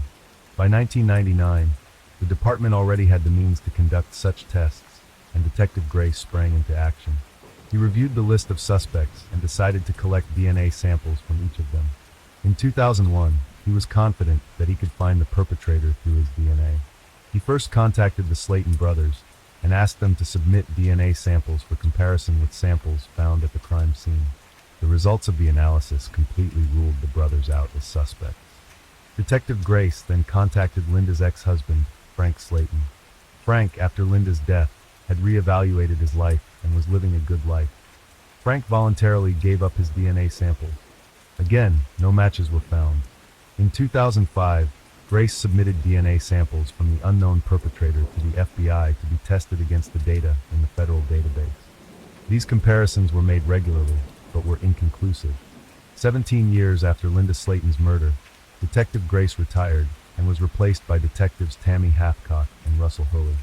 After 3 more years of investigation, Tammy Hathcock learned of a new DNA recognition technology developed at the Florida Department of Law Enforcement. She sent a DNA sample from the crime scene to expert Cecile Moore. Using a genealogical database and other documents, Cecile Moore compiled a family tree that led to the person suspected of killing Linda Slayton. This moment proved to be a turning point in the investigation and a shocking one for the Slayton brothers. The face of the killer was in one of the photographs in Tim's bedroom. That man turned out to be Joseph Clinton Mills, also known as Coach Joe. Police began investigating Mills' background and found that he had been charged with grand larceny and forging a will, but was not convicted of it. His fingerprints and palm prints were kept in police databases. Police had to match his DNA to that found at the scene of Linda Slayton's murder. Detectives decided to obtain a sample of Mills' DNA without his knowledge. The veracity of this information is unknown, but this is the version that is included in the case. Police collected trash from a dumpster at Mills' house and found a Band-Aid with traces of blood on it. This patch was sent for examination. At this time, detectives were investigating the suspect's background, which is only 30 minutes from the crime scene. He had a family, children, and grandchildren. 2 weeks later, the lab's response came back. The DNA from Linda Slayton's murder scene matched Joseph Mills' DNA. This result became a key piece of evidence in the case, and Joseph Mills was arrested and charged with the murder of Linda Slayton. In December 2019, Joseph Mills was arrested and taken to police for questioning. He was only 20 years old at the time of Linda Slayton's murder in 1981. Detectives conducted an interview with Mills at the time, but it was done over the phone, and he did not become a suspect in the murder. Now, after years of investigation, it was impossible for Mills to deny his involvement in the crime. According to his testimony, on the night of the murder, he had come to Linda's home with her consent for sexual relations. But detectives doubted his version. They speculated that Mills had been watching Linda for some time because he regularly drove her children to practice.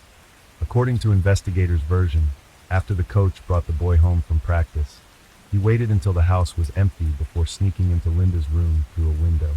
Hiding in a closet, he waited until she was alone in the room. He then came out of hiding, beat and abused Linda, and strangled her with a wire hanger from her own closet. At trial, Joseph Mills was found guilty of first-degree murder and rape. The investigation and trial finally brought long-awaited justice to this horrific crime that had gone unsolved for years. The sons of the murdered woman were still left in shock and could not understand what motivated Joseph to kill their mother. The court hearing was tense. Linda Slayton's children, Tim and Jeff, sat on a spectator bench defending the memory of their mother. At the center of attention was Joseph Clinton Mills. Coach Joe, this man who once seemed like a role model, sat in an accusatory cage. His gaze was cold and indifferent, as if nothing had happened. Tim Slayton, the oldest of the brothers, looked at the man he had once revered and now saw in him the face of evil. The fire of indignation burned in Tim's eyes, and he jumped to his feet, turning to Joseph. "Why? I just want to understand why, Joe. Why did you kill our mom? Why did you take her away from us? We were so happy." Mills only mumbled back, "I'm a good man." The Slayton family never received an apology or remorse from him. Probably even the killer himself had a hard time explaining his actions. This came as a shock to Tim because as a child, he had considered Coach Joe a role model. Now he is left with only questions and painful memories. Joseph Mills was sentenced to life in prison without the possibility of parole. As if a heavy stone had fallen from the Slayton brothers' shoulders, their mother was finally avenged. And while the brothers console themselves with the thought that the killer will spend the rest of his days in prison, they are still furious at the fact that Joseph Mills enjoyed freedom for nearly 40 years while they lost their mother. Linda Slayton's story, her tragic death, and years of investigation have left an incredible mark on her son.